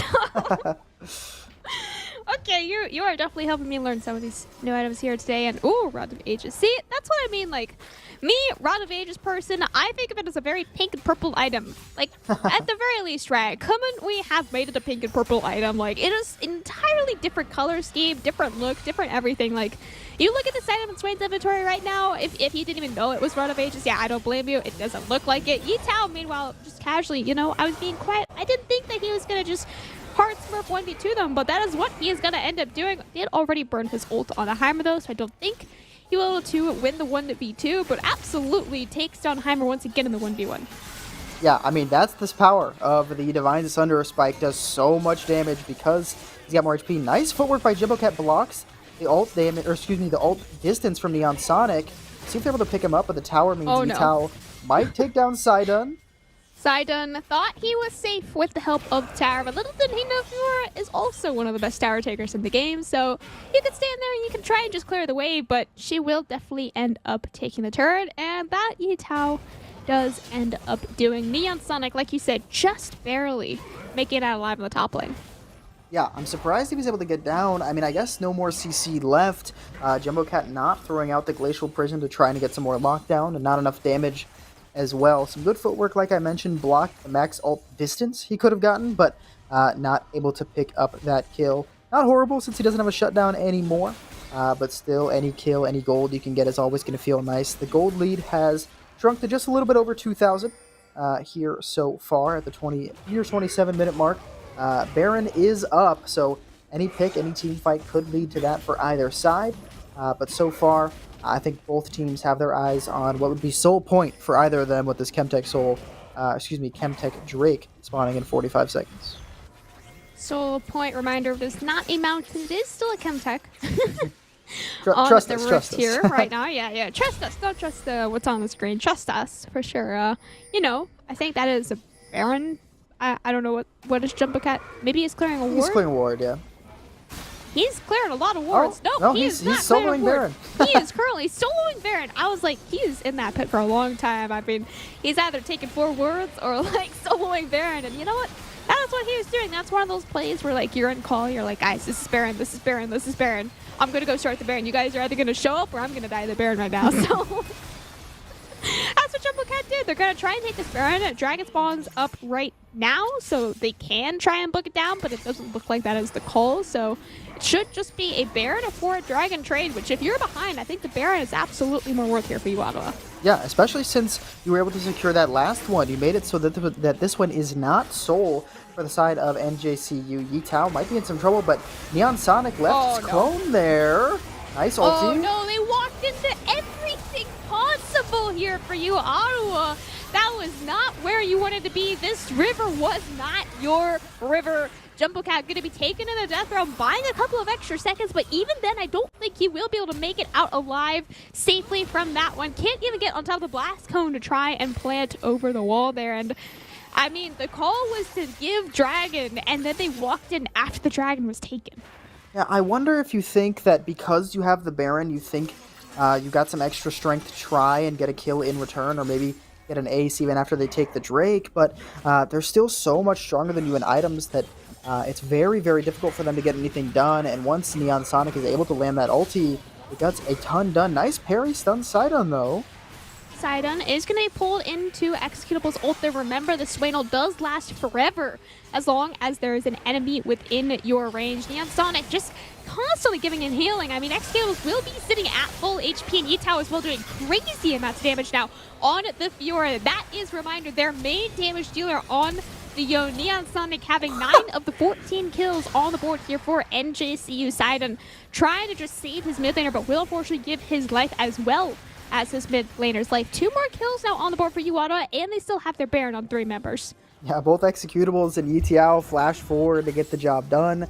Yitao still has not died, so 4 kills on this Fiora. They hand that one over as well to North Death on the Jinx. They're going to try and chase down Heimer now, but this one will quickly become a 1v3 for Heimer. Jumbocat going to make his way out, lands the stun, but they haven't got him down yet. 1v3 here for Heimer. You'll notice he doesn't even have the Shadow Realm available there. Just trying very hard to give the skill over to Yutao without Yukino getting one shot. we saw it too many times last Yeah. game. Yukino just getting one shot in a very disgusting form, quite literally by one ability. It was like, come on.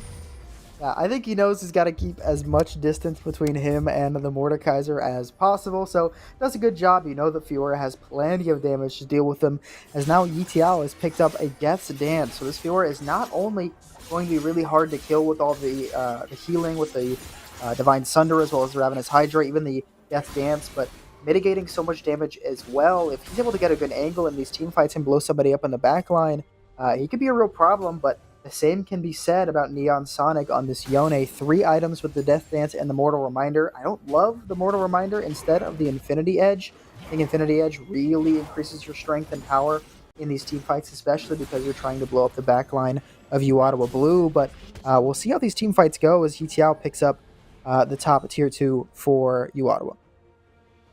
That is a turret that he was never even able to touch last game, despite also having a pretty massive lead, I would say, on the Fiora. Now a 2-level lead, even in his own isolated matchup against Heimer. I mean, we've seen it so many times just in this game alone. Heimer is not able to 1v1 this Fiora whatsoever. Now taking the inner turret on the top side and potentially even, I would say, could put pressure on the inhibitor turret as well. Their Baron has now expired, but the Soul is coming up for NJCU in just 90 seconds. They're putting as much pressure as possible right now on this bot lane, shredding out the mid pressure.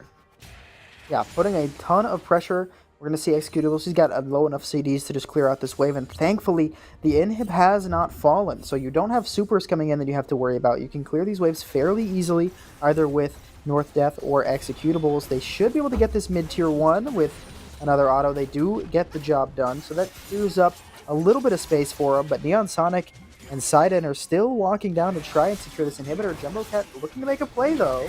Jumbo Cat does land the ult onto Neon Sonic, but here comes the damage. Neon Sonic only able to land the Fate sealed onto Executables, and here comes the rest of uOttawa to try and win this team fight for them. They are able to take down Jumbo Cat, but Executables is still alive and trading out your jungler for your mid laner with all of the kills, and looks like the jungler as well for NJCU will end up falling. That should be sole point now for uOttawa Blue. 40-second death timer for 2 members of NJCU. Yeah, I have to imagine that this one will go over to the side of uOttawa Blue. No junglers on the Rift for either side, and one more member for uOttawa Blue almost guarantees that they'll get this one. It should be fairly easy. We'll see everyone is starting to take a reset, going to grab some camps for themselves on the side of NJCU. So we'll be 3 Drakes apiece. This next one after this in 5 minutes is going to be very, very crucial for both sides. Chemtech Soul providing so much just in raw stats for both teams. I also noticed right now as well, Paladina, that uOttawa is actually the team with the gold lead right now. So just casually, they have entirely brought this game back within the reaches of taking the victory here in this game. To reminder, NJCU needs to win this game, immediately goes into finals. uOttawa win this game, we will be seeing a game 3 here for their semifinals best of 3. You got one more dragon remaining, unless we get some Elder Souls or Elder Dragons as well after Soul, but I think Chemtech Soul will probably end up ending the game with an ace on top of that as well, but that's if we even get to see that one, as there is a Baron coming up here in a couple of seconds, but Barons have not had nearly as much prio put around them as the Dragons have. Yeah, definitely not as much priority for either side. We saw a nice sneak from uOttawa Blue that really gave them that gold lead. Jumbo Cat making the call to just head on over and take the Baron when they know there's no vision. We will instead this time see NJCU not going to allow this one. They've got plenty of vision down, trying to block it on out. Good work by them to at least make sure they can't lose another very important objective.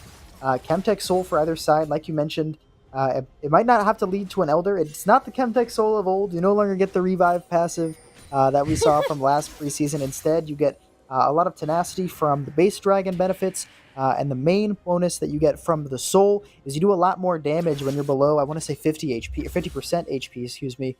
You also get some benefits of more tenacity, things like that. Also some damage resist.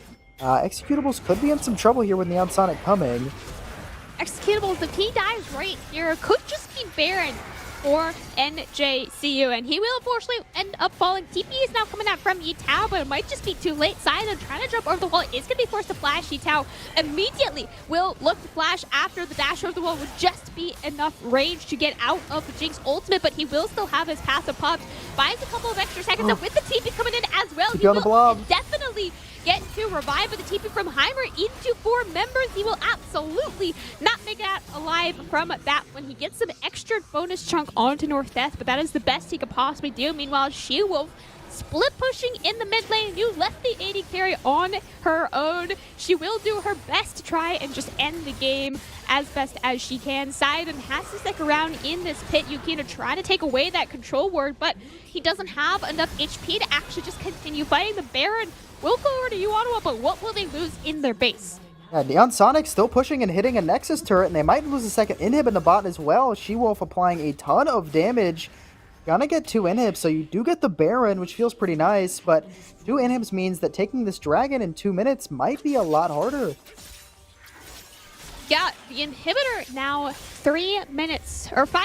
Yeah, I was trying to say 3 minutes and then I remembered 5 and I was like, no, 2, I don't know. Timers are hard in my brain right now, but also surviving is very hard. I agree with Neon Sonic on that one. That is a 60-second death timer now at 36 minutes for Neon Sonic. At that point, just go to the bathroom. I mean, that's like a drink break. That's a snack break right there. I don't know. Definitely a good mental reset, though.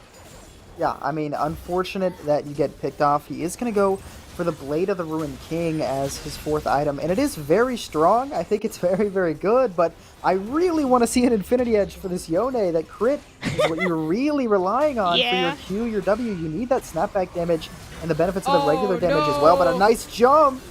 North Death walking straight into the double knockup of NJCU here once again, but the Monsoon healing is what is able to keep him alive. The Baron on 4 members is so strong from uOttawa, but the triple knockup will be stronger.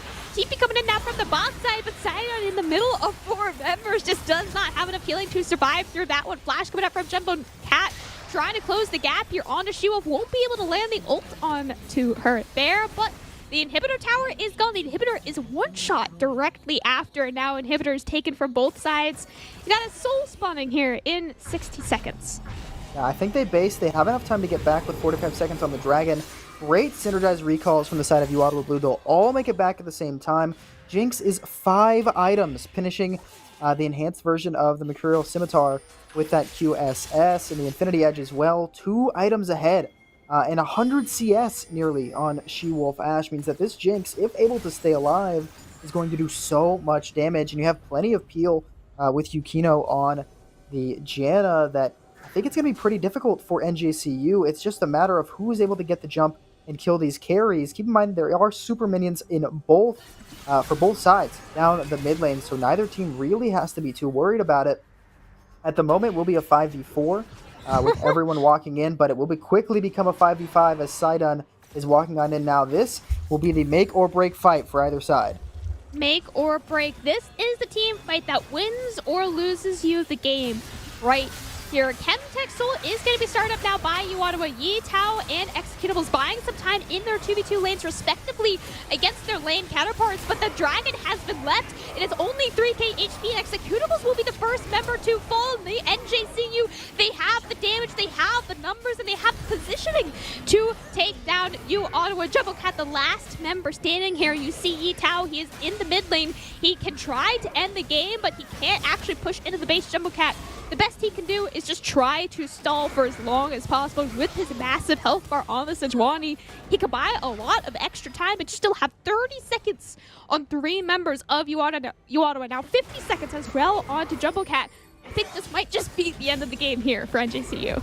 It might be, but keep in mind that no She-Wolf Ashe and no Neon Sonic means they push these waves a decent bit slower, and they struggle much more at knocking down these Nexus turrets. They don't have anybody ranged to take it down, and Yijiao Jiao has 4 items and no stopwatch available. Trying to hold things in a 1v3, but he's doing a ton of damage to Sidon. He picks up 1! He takes down 1. The healing from his ultimate as well, keeping him at full HP. There is no wave left for a couple of seconds. Yijiao still sitting around 50 HP. He doesn't have his ult healing left anymore. 40-minute game even now, Paladino. They still cannot end, even with the 40-second death timers, even with Chemtech Soul and even with the Baron that uOttawa did have before the fight even started. This series is just too crazy. It almost looks like a game of 3, Paladino. Yeah, I mean, it's been very back and forth. Great work from uOttawa. Holding his own in a 1v3 is really hard for them to take him down.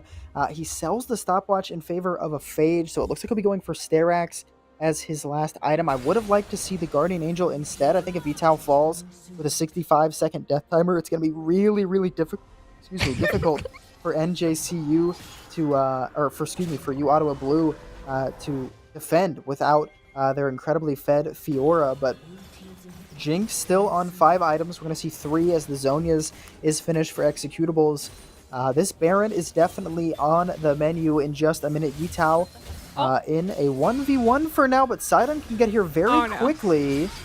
I mean, Heimer knows he doesn't win this, like, at any moment, right? Like, uOttawa, he is still deathless, by the way, at 40 minutes. The only member, of course, to still be sitting deathless, doesn't have his ult. It is still on cooldown, though, and that healing is just not in the books, but it won't even matter. That is an extra shutdown on top of it all, going in the favor of uOttawa. 55-second death timer on your top laner, and the Baron will be spawning up in around 30 seconds as well, so I think that is absolutely a start Baron, melt Baron even on spawn, as long as executables doesn't die right here, but I think he should be alright with this extra healing. I don't think he'll fall. It's just a matter of if they try to re-engage.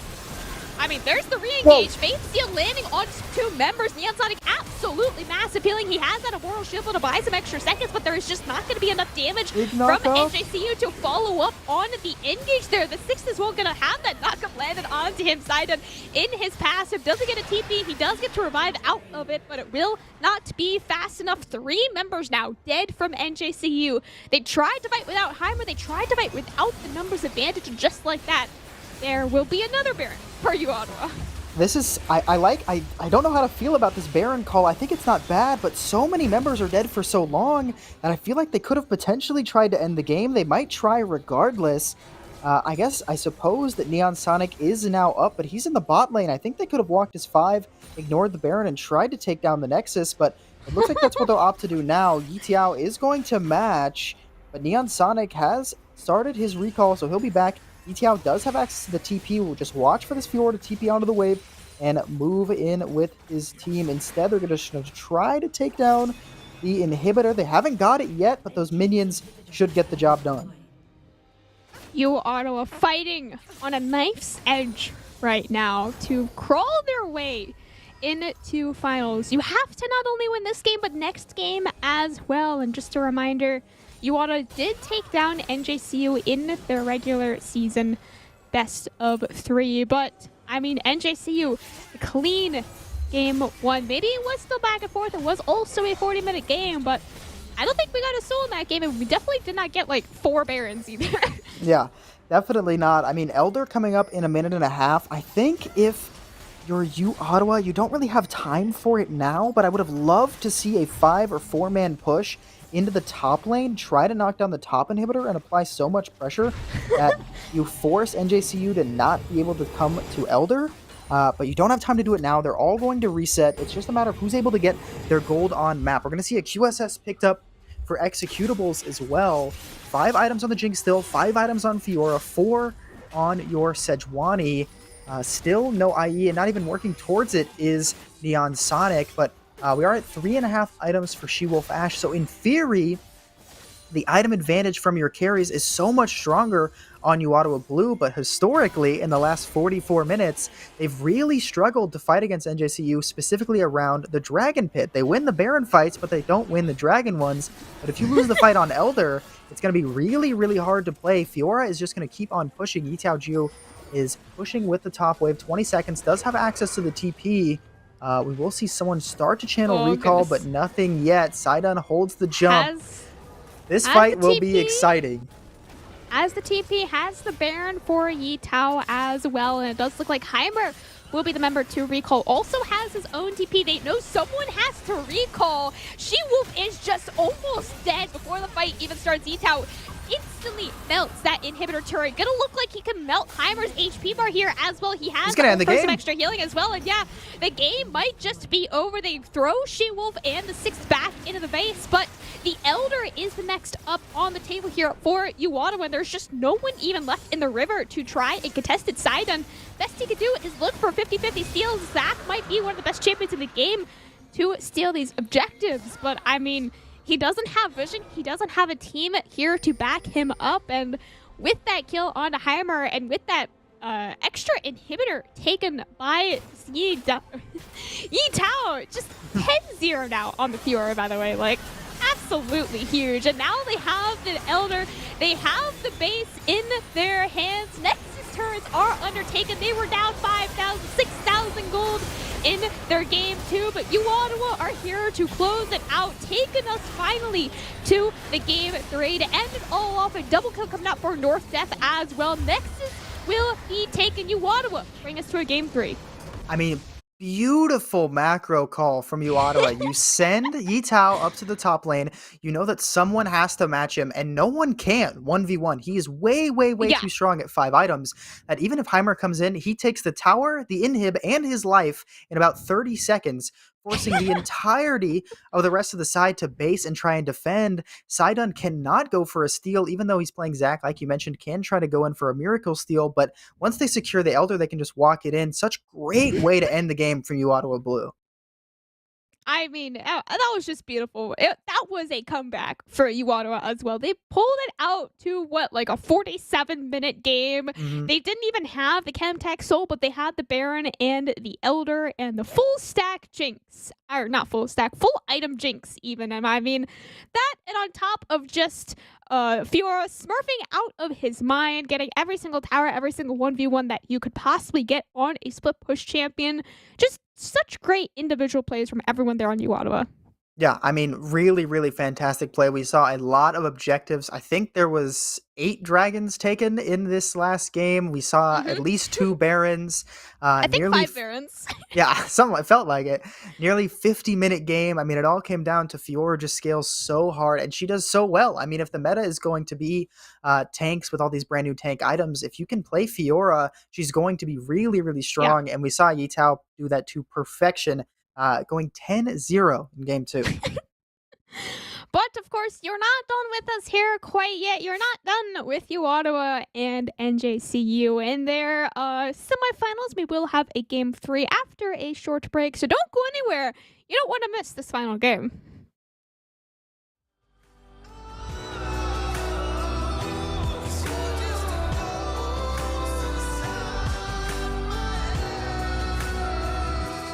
You're just a ghost inside my head. You're just a ghost, you're never there. 'Cause you're just a ghost inside my head. You're just a ghost, you're never there. You're just a memory on my lips. You're just a ghost inside my head. Oh, you're just a ghost inside my head.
here in the middle of nowhere. There is no there, it is cold there, but I am safe and I am warm. Although it's hard, I know I gotta keep up. No time to lay, to drift away. I find my space, I spend my time down the rabbit hole again. And as I fall, I can feel the pain. You can't tell me where to go, so I don't know, I just go with the flow. I go with the flow. I'm falling up, I'm falling down, from the sky and from the ground. Up above, just like below, and I don't know where I should go. 'Cause I'm stuck in limbo.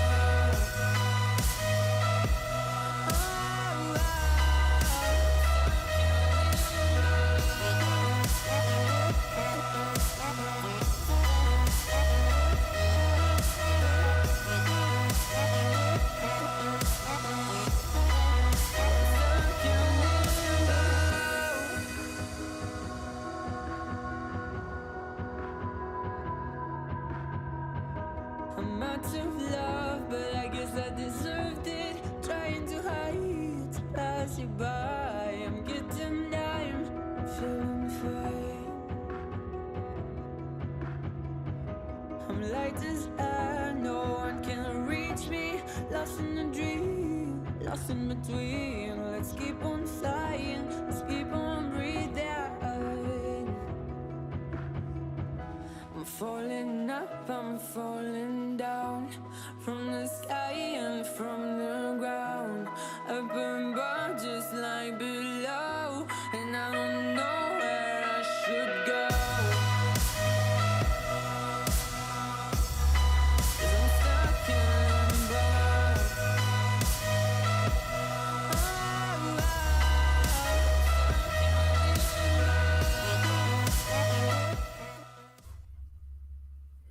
Welcome back, everybody, to what is about to be Game 3 between University of Ottawa Blue and NJCU Gothic Knights. We had a banger in Game 2, almost 50 minutes long, back and forth.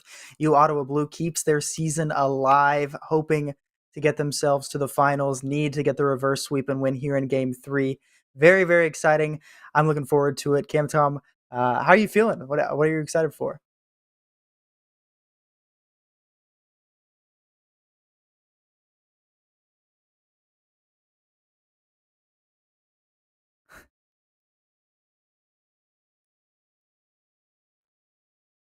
I have a couple audio issues. I think we'll get it fixed here in just a sec. But we do have draft finished up just now from both of these teams outside of the client. And I'll let you know, I don't want to spoil anything. We'll wait till we get the actual in-client draft in just a few minutes. There we go. We're back. Very different teams from... very different teams from NJCU and uOttawa Blue. We saw some repeats in Game 1 and Game 2, but I don't think we'll have any of that in Game 3, so Maybe. should be an exciting one. Okay. There we go. We're good. Hello. I don't know what happened. I unplugged things. I pressed the refresh button. I did it. I did my troubleshooting for the day. Yeah, casually, I've been casting for NECC for almost a year now. This is my first Game 3 in a best of 3, so I am personally very excited. Every single series has somehow only been 2 games, so finally we get the Game 3 in playoffs, in preseason, in the semifinals. And what a banger series. I mean, like, the Game 1 was so back and forth. Game 2, really strong comeback for uOttawa. Game 3, very different draft. I'm not even, like, forgetting what my words mean this time. This is actually a very different draft.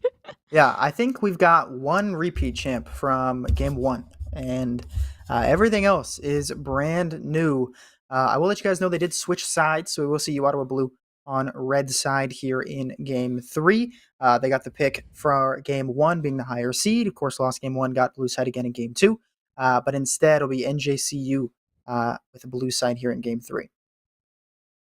Yes, finally swapping up uOttawa blue to now be on red side to not confuse anyone at all. Yeah. Definitely not the casters. Yes. I really want to talk about. I think someone just knocked on my door. We should Oh. have an exciting one coming in Yes. very, very soon. I mean, I think this game can really be summed up. We've had some strong sides in top lane, both games. I think we saw Heimer in Game 1 really pop off on the Aatrox, and then uOttawa in Game 2 really holding his own and popping off on the Fiora in Game 2. Okay, draft. And doing really well on the Fiora with the split push.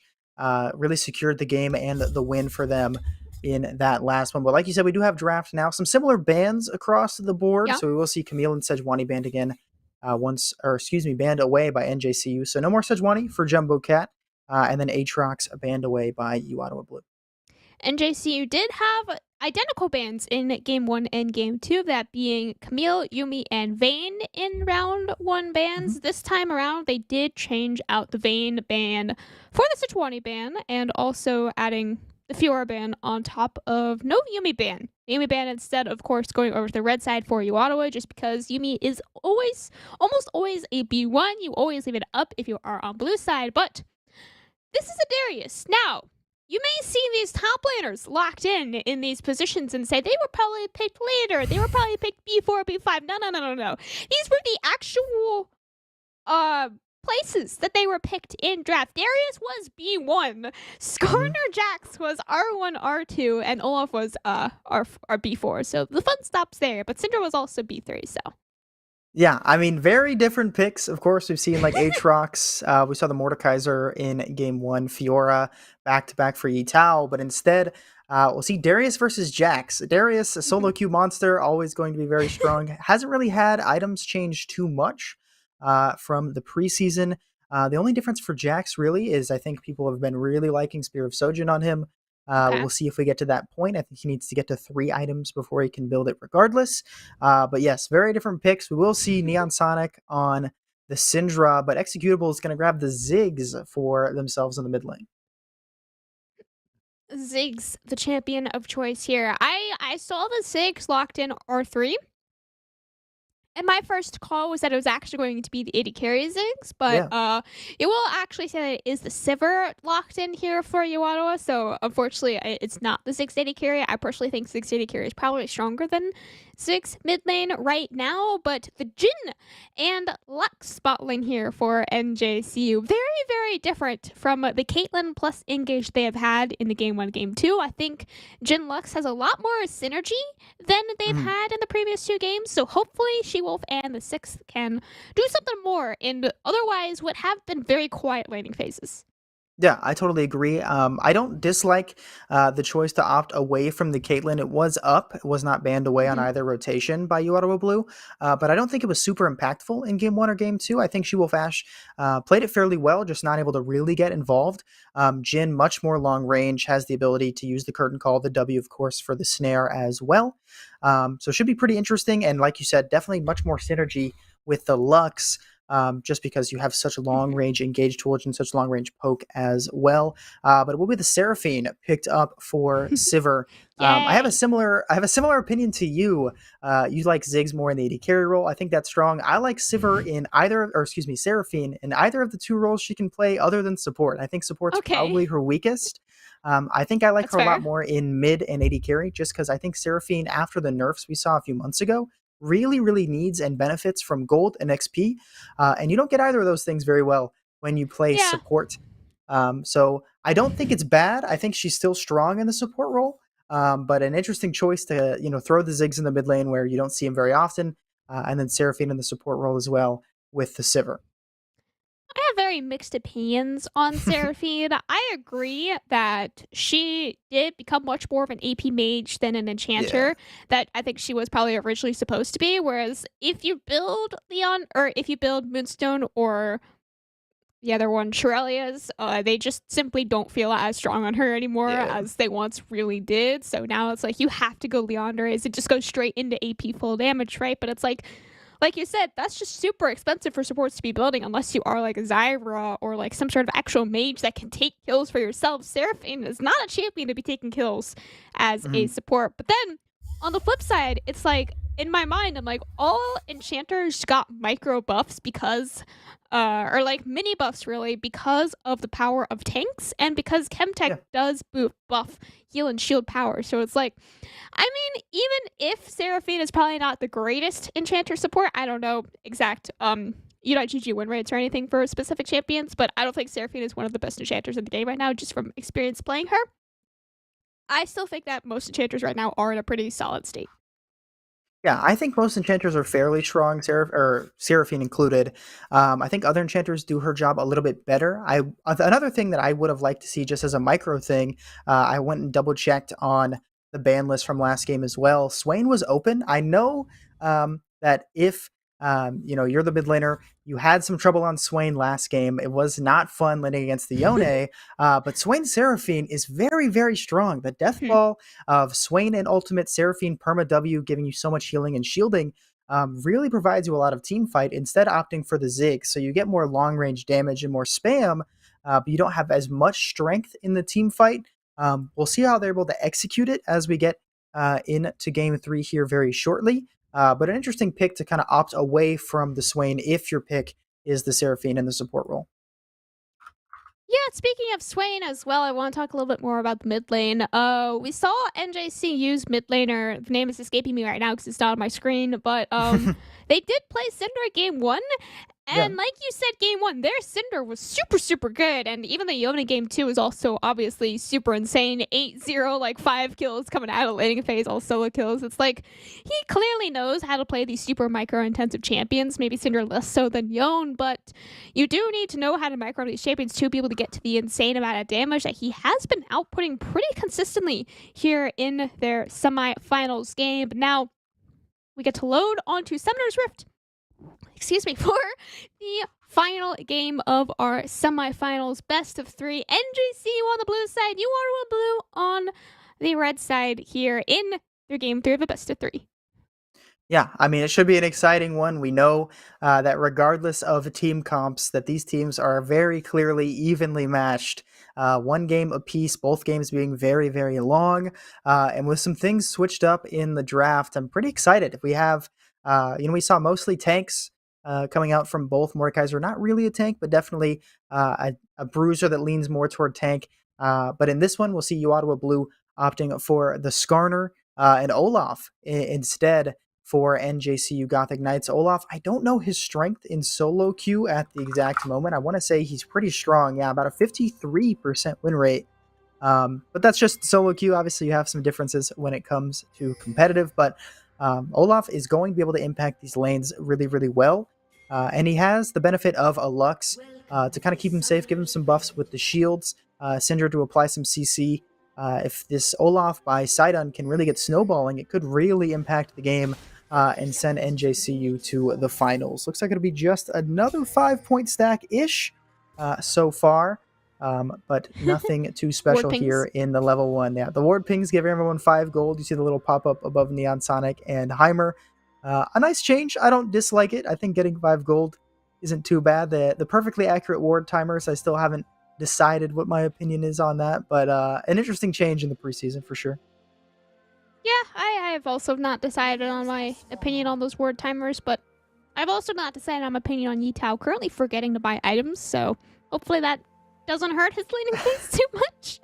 Yeah, interesting new tech maybe. I don't know. Oh no, I'm taking a look here at the summoner spells of choice. Some interesting ones. Does look like Neon Sonic did opt for the teleport once again. He did take a teleport on Syndra game 1 and Ignite on Yon game 2, so he is back on the Syndra with the teleport, of course. But down there in the bot lane, North Death actually opting for the Ghost, and Yukino will be the one with heal, so very, very defensive bot lane. They know they are not the damage dealers here. We are here to scale to 3 items, and then hopefully we will be able to do damage then, but this is definitely not a laning phase type of thing. Yeah, this is definitely a very scaly bot lane for the side of University of Ottawa Blue. If you can get Sivir to 3 items, she can be really, really impactful. I like the Ghost pickup a lot. I think you need Ghost to be able to more consistently dodge out on some of these abilities that can absolutely blow you up instantly. If you get hit by Syndra Stun in late game, you're dead. If you can't dodge an Olaf Axe, you're probably dead. It also helps dodging things like Lux Q and Jin W. I like the pickup. Obviously synergizes well with Sivir regardless. So it should be pretty nice as we head into the late game. But for now, everyone just farming on up. uOttawa gets a big wave crashing into him. So his CS numbers look bad for now, but he'll be able to recuperate most of it, as this wave comes in to the top tier 1. Executables once again on a pretty anti-roam type of champion, right? We talked a lot about his roaming prowess, I guess is the word I'll use, in game 1 on the Taliyah, and then game 2 and game 3, the Swain and Ziggs just not have looked as comfortable, nearly as comfortable even as the Taliyah did in game 1, where it's just clearly Executables wants to be able to play for roam, play for jungle much more than just in the lane 1v1 vacuum style that he has been forced to in the past couple of games. So maybe if they do win this game and go to finals, we could see some more Taliyah Executables. I am Taliyah Executables enjoyer. Yeah, absolutely. I mean, when you play a champ so well, really doing a good job of benefiting and utilizing Taliyah's abilities to not only just gain the movement speed from her passive, but also use the Weaver's Wall to make plays both bot and top. It's definitely a good strength. I think mid laners who can be team players and really make sure that they get the job done and benefiting all across the map is always going to be strong. Obviously don't have that much of an opportunity on the Ziggs, but when you get to late game, Executables can potentially look to shove and roam. Ziggs, when he gets to a spike like Leandry's, can always shove really, really fast. So we'll see if he's able to benefit off of that at all so far. But both these junglers starting on, I want to say, the same side, now fighting over this bot crab potentially, but Neon Sonic going to be the first to move over with Sidon. But the 6 might be caught out. The slow will land, but the bind lands on both. Might keep him alive. Flash comes out from Jumbo Cat and the 6. He will land for the slow, but not able to get the stun off. The slow from the Jin trap way too much. So everyone survives. Just some summoner spells going down on both sides. And Jumbo Cat once again showing, even though he is no longer on the Sejuani that he was the first couple of games, the Skarner is still going to be a super powerful ganker. Obviously, once he does hit that level 6 and has Impale available to him, he will be a lot stronger of a ganker. But similar to Sejuani, even just showing your face down here in the bot lane will be able to get a couple of summoner spells, even if it is just one flash out from the support. You see now the 6 can't walk up to the wave whatsoever, sitting at about 50% of his HP and can't play for as much poke range as you would want on a Lux support. Yeah, definitely. If you can't get up and play a little bit more aggressive and land those E's, try to land Q as well, just apply as much damage. I mean, that's what Lux wants to do, but not able to really utilize the full effect of that so far once you blow that flash very early on. But this game, pretty much even, with a slight lead in favor of NJCU, I think just from some camps and some CS differential, but nothing too special so far. So just some farming coming out from everyone. Neither bot laner to reset just quite yet. Neither is Heimer as well, as he takes his base right now. It'll be a Sheen picked up first for uOttawa. And neither bot lane still able to reset. We know that Sivir and Seraphine are always going to be able to shove a lot faster than a Jin and a Lux. So we'll see when they finally try and get some of this gold on map. Yeah, they definitely can get some sort of gold lead here for North Death and Yukino just from the amount of poke that they have gone so far onto She-Wolf and the 6th. You see both the junglers now hovering on the top side. Been very quiet this early game here from Sidon. He is playing the Olaf in a very farm-heavy type of way. Even Jumbo Cat has done a couple more ganks than him here in the early game, but I think it is just pretty much because Sidon knows he picked Olaf to kind of play with the team more than just play for himself, I think, where he will hit that level 6. He will be at least some sort of pseudo-engage for his team, but other than that, I don't think he really picked the champion to be the 1v9. Let's deal all the damage on my own type of thing, and as I say that, bring your mid laner into the jungle, find Jumbo Cat on his buff, which is basically solo kill him. Their first blood picked up so well played there by Sidon and Neon Sonic. Yeah, nice work. I mean, you know that Jumbo Cat blew the flash there in the bot lane a few minutes ago, so got no way to get on out of there. And once you land the axe, it doesn't really matter if you land the stun from the Syndra. You're able to get the job done regardless. So it will be a couple recalls coming out from both AD carries here, as the Caulfields picked up for the Jin. I think it might be, it looks like Lethality Jin, perhaps. He does have Arcane excuse me, she has Arcane Comet. She Wolf Ash on the Jin. So looking for maybe long range, trying to do a ton of damage with the ultimate and the W as well. Definitely a benefit if you want to stay out of range of the heavy damage coming out from someone like a Sivir or a Ziggs, but we'll see what they opt to go here. I've seen some Jins in solo queue going for Ravenous Hydra first. Might be the same. We'll see what She-Wolf Ash goes for here. The 6 going to clear out a ward as University of Ottawa Blue is going to look to take their first dragon of the game, but going to be backed off of it for now as they think they can see some people heading on over. But the 6th, no flash up yet, and as that Seraphine double E lands, so in a lot of trouble, but manages to survive for now. Yukino trying to get the job done. Flash forward from North F means they will secure that one, but it almost certainly secures his death as well. He will fall. It's just a matter of if Yukino will be next. Double W can't keep him alive for now. No flash, no heal means that it's a double kill for Sidon. 3 kills for NJCU, 3 kills for the Olaf. He might be a problem as we get into the late game. This dragon going to be picked up as well for NJCU. So well played there by the NJCU bot lane. And obviously, of course, as well, now a 350 shut down that 3-0-0 Sidon on the Olaf. I said he was playing quiet. I said he was playing for his teammates, but because he got that level 6 advantage on a Jumbo Cat, he just gets to roam, and really not just roam, but run around the map as much as he wants, getting now 2 ults off before Jumbo Cat even has the level 6 available to himself as well. Executables, I mean, chased up onto the top lane here from Neon Sonic, and will get that flash over the wall, but Heimer will follow with his own flash as well as the Ghost on top of it all. Each of the top laners getting a solo kill casually onto the opponent's mid laner. Yeah, we'll see some fighting once again as Heimer does not have, or excuse me, does have the ult reset, forces out the flash of Yitao, as Jumbo Cat might look here, does have access to the Impale now as well as the flash, playing pretty aggressive here. No mana left on this Darius either. The TP means that Executables will get most of this wave for himself, so not too bad. It is always funny for both top laners to essentially get a solo kill on the mid laners in the top side river before 10 minutes, but gets the job done. The bind will land on to Ikuno, but not going to find anything after that. Pretty quiet down there in the bot lane. Just always, I mean, you picked very long-range champions like these, and even with the engaged champions that we had in the first couple of games in the bot lane, it was still like, you might land an engage, and there's just not enough damage. We haven't picked, like, super high damage AD carries, right? It's always, we're playing to scale, we're playing for 40 minutes, and, I mean, by the way the series has been going, playing for 40 minutes has absolutely been the win con here for both teams. Game 3 of a semifinals, and we were only at 6 kills at 10 minutes.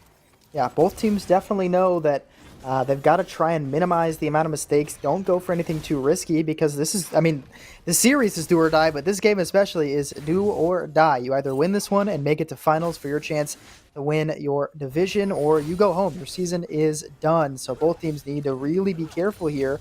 Northeth does have a decent amount of damage benefit, at least, or bonus on the Jin so far. The bind will land once again on Yukuno, but nothing coming out so far. Stun goes down onto Heimer. Jumbo Cat here as well. Will not land the E, so hard to get anything. He gets pulled into tower range, but the Impale will try to finish the job. Heimer taken very low, but the ult going to be popped as well by the Olaf, and it is a kill over to the Jax, but it might be 2 over to the side of Sidon as they're looking for Jumbo Cat, and they will get the job done. Executables uses the W to get himself on out of there. And, I mean, every time that uOttawa Blue gets a kill or gets one, I mean, it's just Sidon responding and cleaning everything up. He's so strong. 5-0 and up 30 CS on the Olaf. I mean, yeah, he, at this point, just running around, like I said, finding someone on his screen, and they are just dead at this point. 650 shutdown on his head now, as well as a 40 CS lead over Jumbo Cat. Yes, maybe Jumbo Cat has his mythic right now, but I mean, I don't know how much how much gold he is sitting on right now, but I would bet it's probably around 1,500 2K, so he will be way miles ahead above Jumbo Cat. Yeah, I mean, it looks like he's probably going to go for this Ravenous Hydra first item. Very good pickup. I thought he was starting to take the Rift Herald. He was. That will be the Rift Herald picked up by NJCU. First Herald. He's got a couple minutes to drop it for plates at least. but needs to get a reset off to try and keep his tempo up. This is the only concern. I mean, you get super fed, but you're getting fed off these kills that you're trying to recuperate by clearing away your camps. We'll grab up these wolves now and hopefully hit a reset, because I know he's got a ton of gold behind. Excited to see what he picks up here. It's at least a Ravenous Hydra, Oh, yeah. and probably Full every boots? component for his mythic. Come on. Surely this is not it. Okay, he's shopping right now. He's doing some window shopping. Yeah. Leave him be. Leave him be. We're gonna see. Okay, full boots. Let's go. Oh, not full boots. No, another full boots. Different full boots. Okay. Yep. There we go. Yeah, so we got full boots, and then the main component besides the Iron Spike Whip for the Trinity Force for Sidon. So he's going to be really, really strong. He needs to continue farming because you really want to stack up this Ravenous Hydra to get the full benefits once you get to 40 stacks. But regardless, going to be incredibly strong here, as we could see a play down bot side. The pull will land from Heimer onto uOttawa, but not going to get too much trading back. The bleed stacks will do quite a bit of damage, but the Stride Breaker means he's able to get a solo kill. Just a little too aggressive from uOttawa. The charm's only going to land on the She-Wolf Ash, and Sidon goes dominating. There goes the ultimate coming out from She-Wolf Ash as well. Sidon has lost the ability to use the Berserk, but it will not matter. Way too fast as he chases down North Death for his 7th kill of the game. 7th kill of the game. 7-0 now on the board for him as well. And, just casually doesn't even have a mythic yet over Jumbo Cat, and still has a 2-level lead. What is that, like a 40 CS lead over him as well? It's just, this has been pretty much always the story for NJCU. I think through all 3 games. Game 1, it was Heimer with a massive lead over his counterpart. Game 2, obviously, was Neon Sonic coming out of lane 8-0. Now Sidon 7-0 over Jumbo Cat. Very similar to how NJCU likes to play these games. And now, just similar to Game 1, you have to be able to close it out. Yeah. If you're uOttawa Blue, I mean, you can't... You have to know that all of the gold essentially is on to Sidon. He is very, very strong. So you can try and shut him down, but it's an Olaf. It's very, very hard to shut down an Olaf after those changes we saw months ago with his mini rework and his ult essentially being infinite as long as he's able to auto attack the land Q on something. It's very, very hard to shut him down because you can't CC him. So you have to hope that you have enough damage to take him down. Jumbo Cat gonna look on to Heimer, but not find anything yet. Dodges out on the Q, lands the stun. There goes the Impale as well to pull him back. uOttawa and Jumbo Cat gonna try to take down this Darius. The pull will slow them down as well. Has the Stride Breaker active, not gonna use it yet. Instead, gonna flash on away. uOttawa blast cones himself back over the wall after flashing over. So not able to get anything done. You do go flash for flash, but you lose your 2nd Drake of the game. So you know that the Ocean Dragon picked up, that it will be another Chemtech Soul. It's not Ocean Soul, we promise. It is Chemtech Soul once again. It's just the icon bug. So a nice attempt from uOttawa Blue, but just not able to find the kill they're looking for. Executables might be in some trouble here as the stun lands. Jumbo Cat going to try to save his mid laner, looking for Neon Sonic. That is the pressure of the Skarner, as he will force the flash out of Neon Sonic. Man, just constantly, it looks so back and forth, right? And then Sidon arrives, and it's like, oh yeah, there's our entire 6,000 gold lead on one person coming into the team fight, right? So this team fight up on the top side, right, is probably pretty even. 1v1 even, 1v2, Heimerdinger. Or Heimer even. Jumbo looking on to Heimer, lands the stun, but not able to get the job done. Forced to flash in, but cannot find the kill. Feels really, really bad. I mean, Sidon is up 4k gold onto Jumbo Cat. So strong, this Olaf. It's going to be really difficult for University of Ottawa Blue to shut him down. But if they can, it'll be a massive swing in gold. Yeah, you got to get that shut down. I would say probably onto uOttawa. He's the main member right now that I would say has at least some sort of gold. Maybe not a lead, but has some gold in his pocket that could absolutely carry with him after his carry performance in Game 2. We absolutely know he can play that 1v9 top carry style, which is not really a style that many top laners are capable of doing, right? It's usually like, oh, I'm going to play tank, or I'm going to play engage. No, uOttawa, he can play split push. He can play 1v9, which is a very different play style than I would say typically top laners in competitive teams have. Yeah, most definitely. I mean, if you're able to play those characters, it can be really, really strong. applying side lane pressure and being able to win out on the 1v1 is always going to be a benefit. It will be a Ravenous Hydra picked up for She-Wolf Ashe. So the more meta Jhin build after the Ravenous Hydra changes, it is pretty strong from what I've seen in solo queue, but we'll see how she's able to execute with this very different style of Jhin build. Allows you to stay at much longer range. North Death has picked up the Kraken Slayer for himself as well. With this big wave crashing and no more plates, I wonder if Heimer's going to try to secure this top tier 1, but instead just going to hover on around and let the minions do the damage for him. It will take it down. Stun will land onto Heimer, but a lot of damage going on to uOttawa as well. The Ghost popped, still looking. Full bleed stacks means that Heimer gets the job done. The Impale is not there in time, and that's automatic full bleed stacks on a Jumbo Cat. Has the W slow as well. Q comes down. The dunk does so much, and it's a double kill for Heimer. This Darius is getting stronger and stronger in the mid lane. It's very close in the 1v1, but neither executables for Neon Sonic will fall. So close there in the mid lane, but not very close, I would say, up there on the top side, because yet again, Sidon, he just arrives, or doesn't even arrive. He's just sort of there, right? And Heimer turns it back around in his favor underneath their turret there as well, and now is able to take 2 turrets all on his lonesome. Meanwhile, Sidon taking the entire bot side jungle away from Jumbo Cat, and also gives some extra pressure over to She-Wolf and the 6th, whereas in this lane that they've otherwise kind of been struggling to find any sort of prio in, they get a little bit of prio. Maybe they can push this next wave and look for a reset, because, I mean, we got another dragon. Remind, this is a Chemtech, not an Ocean soul point in a couple of minutes here, and hopefully you want to get some items on your bot lane before that comes up. Yeah, Ravenous Assumption? Wait a minute. What happened? Yeah, it's the newer build. It's more common in solo queue.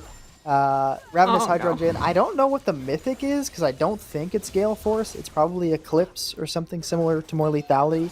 We'll see what she decides to go with here after finishing this Ravenous Hydra. I don't like Berserker Greaves on Jhin. I think that pickup is definitely an interesting one, but we'll see what she is able to do with that pickup. Has a decent CS deficit, but even though they don't have the Rift Herald, it's just 3 members down bot, will almost definitely knock down this bot tier 1 as it falls very, very quickly.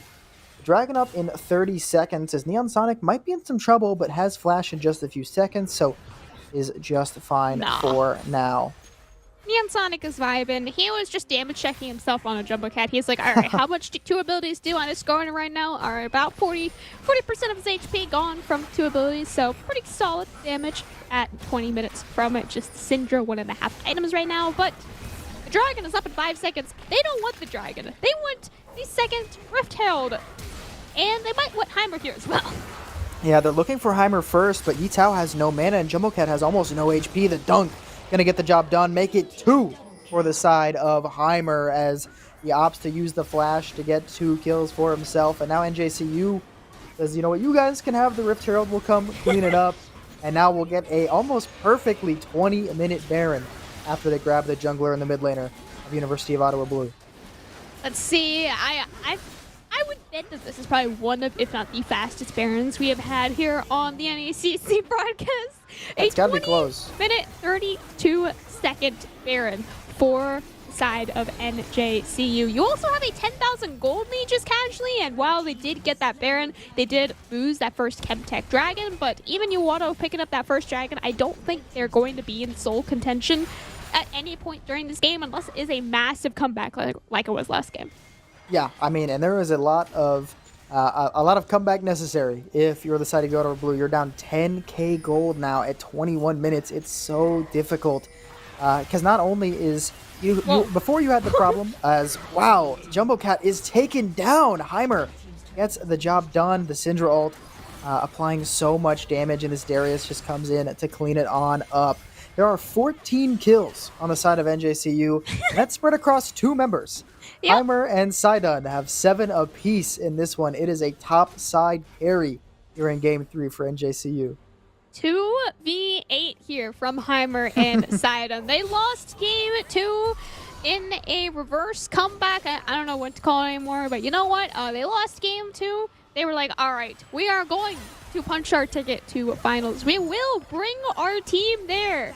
no matter what happens here in this game, and they do get the flash out from the 6th, but, you know, I don't think it's going to be super impactful. You do see the Sidon and She-Wolf split pushing down there on the bot side. I don't think Jin will be able to take this tower on her own, so Sidon, I mean, he doesn't even have to walk over the turret. Yeah. Not in any concern at all. It looks like it'll probably be I think it's a mirror mana second for She-Wolf Ashe, as she's picked up the tier as well as the Caulfield's Warhammer.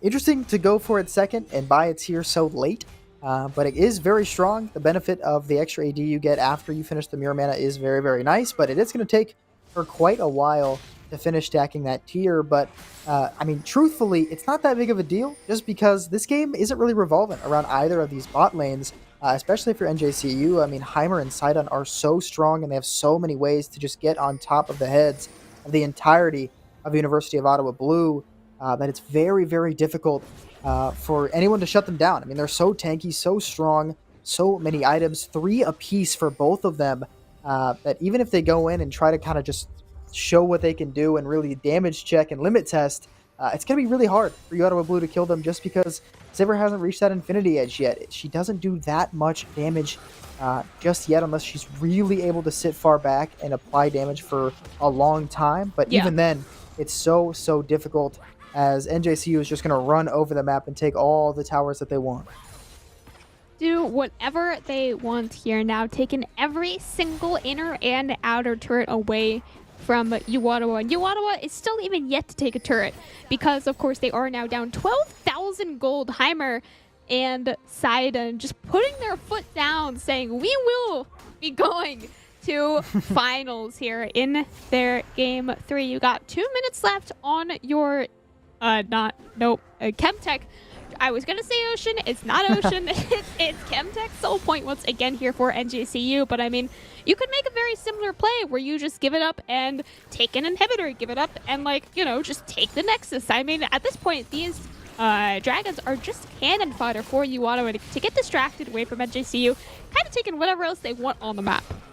He's out trying to, I guess, fight, but he has to fight now. But like, the counter strike is not enough. Heimer goes godlike with the Ghost active, forces out the flash of a Jumbo Cat away from the pull. I mean, uOttawa just cannot match this Darius. He is way too strong now. 8 kills, 3 items. It's so, so difficult for University of Ottawa Blue to get anything done. And for the first time in this game, Heimer has more kills than Sidon, so congratulations, Heimer. You have officially top fragged here in your game 3. Yeah, very, very well. I think I start seeing it now, right? Yeah, that's what I think so, yeah. Okay. They're doing well so far. I mean, NJCU just know that they can essentially just wait for all these drakes to spawn and do whatever they want, because they're up so much gold. It's just the difference of the wallets for both these teams right now. It's very hard for them to get anything done. The bind gonna land on Jumbo Cat North. Is trying to go for the Jin, but as they're looking for a pick in the mid lane, Sidon is just eating away, taking out this inhib turret, and Jumbo Cat just going to get solo killed by the side of Neon Sonic. They're going to look now for Sidon, not able to find anything yet as he pops the Ghost to try and get away. It's just fine for now, as Heimer just eating away. Top tier 1 taken out. Not going to get the top inhibitor, but will ensure that they cannot contest, and this dragon is going to go over to the side of NJCU, bringing them to Soul Point of Chemtech Soul. I want to see another Chemtech Soul actual dragon, not just Soul Point. I don't think we got to see a whole lot of it last. It was last. Yeah, we did have it last game. I don't really know. I don't think we're going to get to a Soul in this game. I definitely think NJCU could probably end it here within the next 4.5 minutes or so, because of course we have another Baron. This would be Baron number 2 now. You know, Baron number 2 at 26 minutes. That's a very normal thing to say. Yeah, I mean, and they can just take it NJCU. on spawn. Yeah, they can take it on spawn. University of Ottawa Blue, they really cannot contest. It's so difficult. I mean, the top laner for NJCU, 4 items. uOttawa, only 1.5. 3 items for Sidon, 1.5 for Jumbo Cat. 2 even in the mid lane, and 2 for the AD carries as well, and 1 for both of these supports. But the difference in items and gold for the top jungle for both these teams is so large that it's really difficult for them to try and contest anything. You got to hope for picks, hope that someone walks out and plays too aggressively, steps out of line. But even then, you're so far behind in damage. It's going to be very difficult for you, Ottawa Blue, to get back into this one. Very, very difficult. I think at this point you hope for some sort of steal. You hope for some sort of, 50-50 play, because 50-50 is by far and away the best case scenario here for uOttawa. Or not even best case scenario. I guess just the word would be best odds for uOttawa, because of course in these team fights you just see how much damage Heimer and Sidon have done in this game. And actually I just realized Neon Sonic picked up a kill for himself. Congratulations, Neon Sonic, and it's no longer just the top side having kills. No longer just the two. Yeah, very good job. I think that one was very predictable from either side. uOttawa Blue knows that they cannot walk in, and NJCU know that they can do whatever they please. We could have potentially seen Executables try and go for the steal with the Zigzalt, but with Smite doing 1200 damage now, it's very, very difficult for any sort of steal with something other than Smite. And now with this Baron buff, we're going to see Heimer just continuing to push. No one can even, I don't even think they can match him 2v1. And with these super minions now empowered by this Baron buff, it's going to be very hard for them to stop these waves coming in. Heimer going to just knock away at this inhibitor. Turret gets stunned up, but not taking much damage with these 4 items. Full bleed stacks down now, and that's instantly a dunk, picking up 1 flash forward on Executables. Will get his second. That's 2 kills right away. Force the flash is Yukuno, but he will fall as well. Neon Sonic picks up another one. Heimer grabs one for himself as well. A quadra kill for the Darius. And this one, game 1, a very close back and forth match. Game 2, a comeback, giving uOttawa Blue a chance to get themselves in the finals for a game 3 win. Yeah. But NJCU put their foot down in game 3. They send themselves to finals in a dominant win. So well played there, especially by the top side, of course, by NJCU in game 3. I mean, just the Olaf casually running around, like picking up 7 kills before 12 minutes, and then Darius just on his own, without even having his 7-0 Olaf there to assist him in the 2v1 top lane. That was almost like in and of itself the game-winning play. He got a double kill on his own underneath the enemy turret, took 2 turrets directly after that, and then reset into like 2 complete items. It's like, okay, well, what do I do now? Yeah, I mean, it's so difficult. We saw Jumbo Cat trying to go top lane, trying to give this Jax a lead, but it never resulted in anything. Either it resulted in them getting killed or just Darius flashing away and never dying. So tough. A great effort from uOttawa Blue. They had a fantastic season. They end the regular season 6-2. They come out in this one and have a fantastic performance, but just not able to get the job done today. Not quite there, but I do believe we may or may not be having an interview here very shortly. But before that, we will be going to a quick break.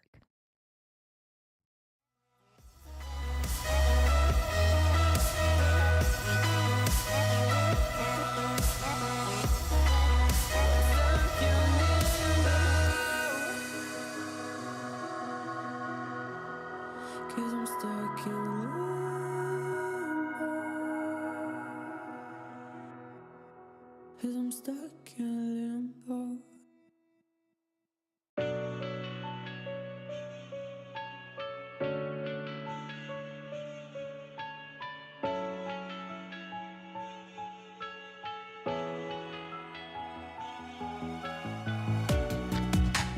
Living in the same routine, like the seasons I'm on repeat. It's a long way down. Trying not to follow suit. Don't like the color, I'll change the shade of it. I'm not afraid of it. I know I'm holding on to this. Holding on. I know I'm holding on to this. Holding on. Don't let me repeat it. Oh.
Times have changed, but so can you.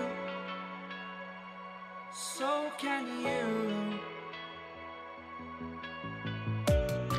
For too long about the mistakes. While I resent, I learned to hate. Forgot your names. Fear the struggle to follow on.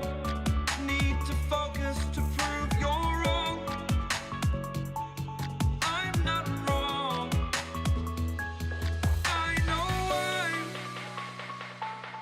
I know I'm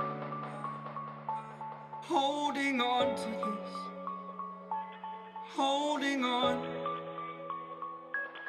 I know I know I'm holding on to this. Holding on. Don't let me repeat it.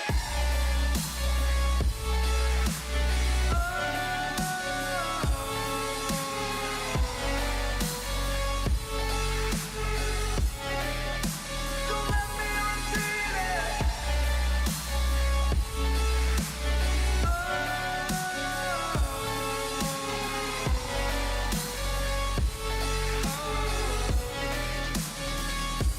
I know I'm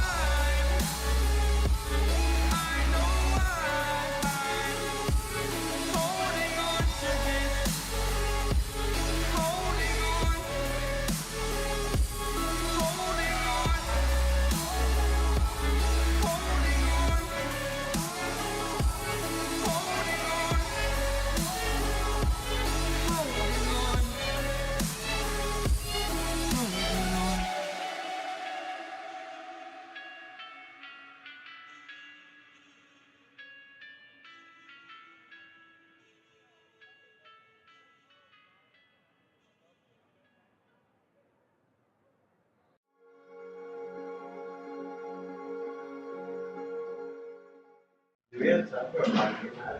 Hello, everyone. Welcome back to now the interview after their semifinals win here. The sixth, the support joining us from NJCU. The sixth, I see some fellow teammates behind you there as well.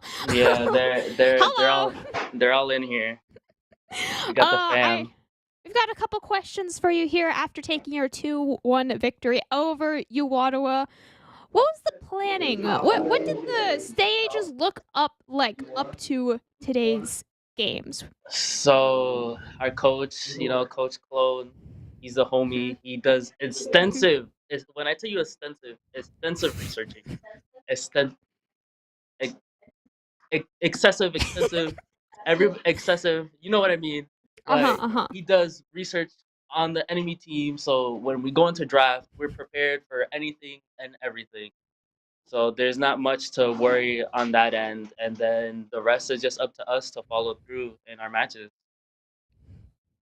Gotcha. I mean, so you talked about your plan going into your series today. Obviously, you had a really strong game 3, game 1, a dominant win as well. Kind of faltered game 2, had them come back and bring it pretty close, but you do come out with the win. My question for you is, what are your guys' plans? How are you and the team feeling going into finals? You've made it all the way. You've worked this hard throughout all these weeks. Now it's the last step. It's the final end of the mountain climb. I mean, what are your thoughts? What are your guys' plans? How are you feeling? Well, I know for some of us that have been here since day one, like 3 semesters ago, I've been playing League for a year, and then the first 2 semesters, were kind of washed. We're still learning how to become a team and whatnot. We've had players come and go, but I'm just really excited that we got the chance to get to finals this semester. And I owe it to coach, I owe it to the team, I owe it to everybody that's been a part of it for this long journey. And I guess bonus question here. Since preseason just dropped like a week or 2 ago, how do you think that has impacted your team? And obviously not leaking any strats, but how has that changed things for your team? Well, since it seems to be like just tank meta, I love being That's tanky fair. boys. I just, as you see in my gameplay, yeah, I just like to go in and cause mayhem. So it's been looking good for us and how we want to play. That's great. I mean, Sounds it's great good. to hear. Yeah, I mean, you got anyone you want to shout out? I know you already talked about your coach. For the rest of the roster, I gotta shout out, Co- I gotta shout out Coach Bot. He was there day one. Sadly, he's not with us right now. I know he's watching the Oh, stream. But Justin, we love hi, you. Coach Bot. You're the best. Without him, I don't think I would have been here, honestly, because he's been motivating me since the very beginning. Yay! Well, thank you, the sixth. Yeah, thank you so much. Congratulations once again for winning your semifinals. We will see you hopefully next week on the stream here. I don't know if you're streaming or not, but we'll see you next week for your finals best of 5. And that will be it from myself, Camcom, and Palladino on the night. But you will have another semifinals best of 3 directly after we leave you here. So you don't have to go anywhere. You will have Orbital and RMC joining you here in just a couple of minutes.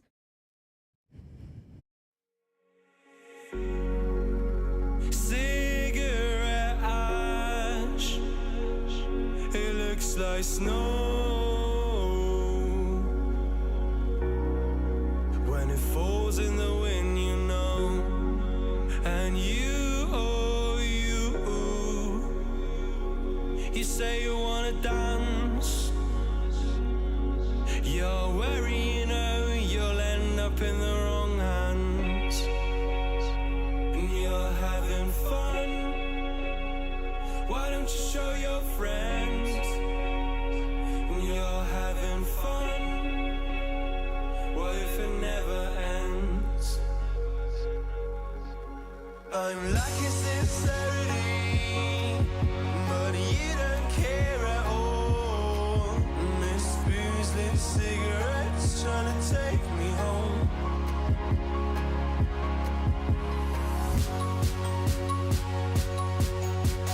Falling in love just a million times, breaking it off with the feeling on ice still. She's as cold as December.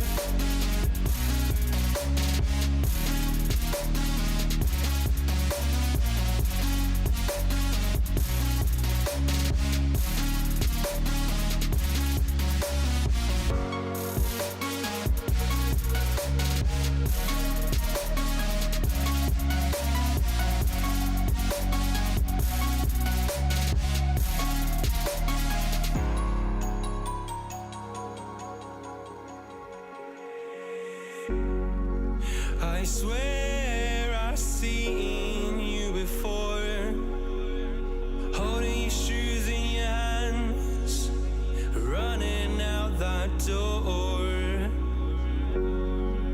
And you are nothing, but you say you wanna dance. And you're worrying, you'll end up in the wrong hands.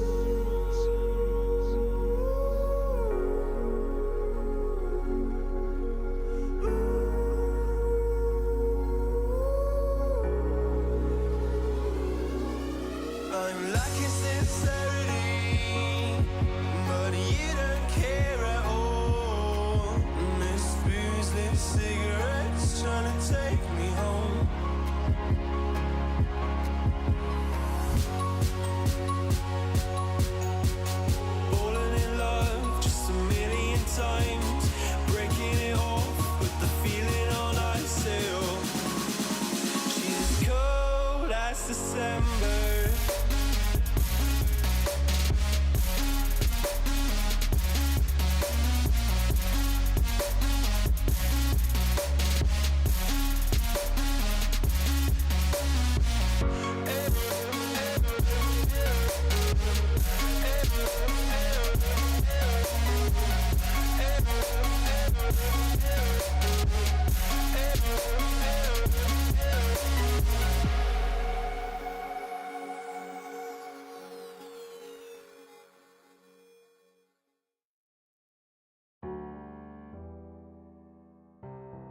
let you in deeper than I let anyone else before.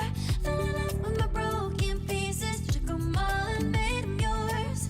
Didn't know what my heartbeat needed, skipping out, no I can't keep score. When I lose my breath, boy, you got me breathing.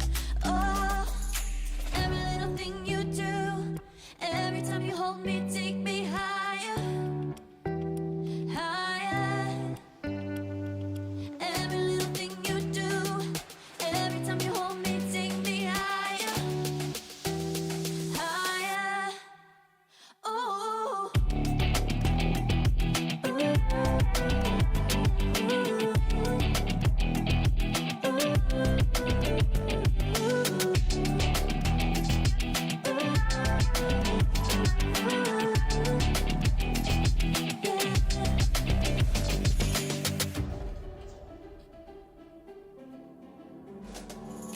Magic. No, I'm never letting go. Now that I have it with you. When you kiss me, it's like the stars fall out the sky onto my heart to cover up what I don't wanna show. I let you in deeper than I let anyone else before. Fell in love with my broken pieces, took them all and made them yours. Didn't know what my heartbeat needed, skipping out, no I can't keep score. When I lose my breath, boy, you got me breathing. Oh, every little thing you do, every time you hold me, take me higher, higher. Every little thing you do, every time you hold me, take me higher, higher. Oh, you take me higher, you take me higher, baby, you take me higher, you take me higher, baby, you take me higher, you take me higher, baby, you take me higher.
And welcome back, everyone. We are here ready to go. 2 brand new faces, but maybe not to the actual NECC. My name is Orbital. With me is the best minion to ever wander off the rift. It is Random Minion Caster, and we'll be giving you your daily dose of League that has already been underway with a 3-game series. And my gosh, it took so long that the teams were just too excited. We've already had game number 1 play out against the 2 amazing teams of Florida Tech and Michigan Tech Huskies. And my gosh, that was a fantastic one to see. You can go ahead, take a look. Florida Tech running Dipinator, FT Reset, Pyramid Power Fire, and It's at You. And of course, RMC, if you would be so kind as to introduce the other side.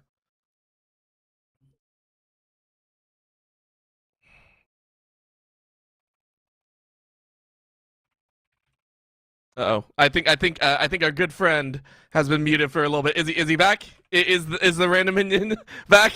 Come on. Okay, give it to us. Am I back? Am I live? We have sound. Okay. Yeah. I don't know what happened there, but it's fixed. We've got 67 in the top lane here, replacing Vey, caution about 5 weeks in. Poro in a box in the jungle. BDB, Big Daddy Bard. Let's see how big this daddy is coming through the mid lane.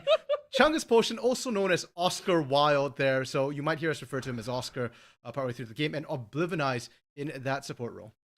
Yep, and of course, as you heard, we are already into the draft.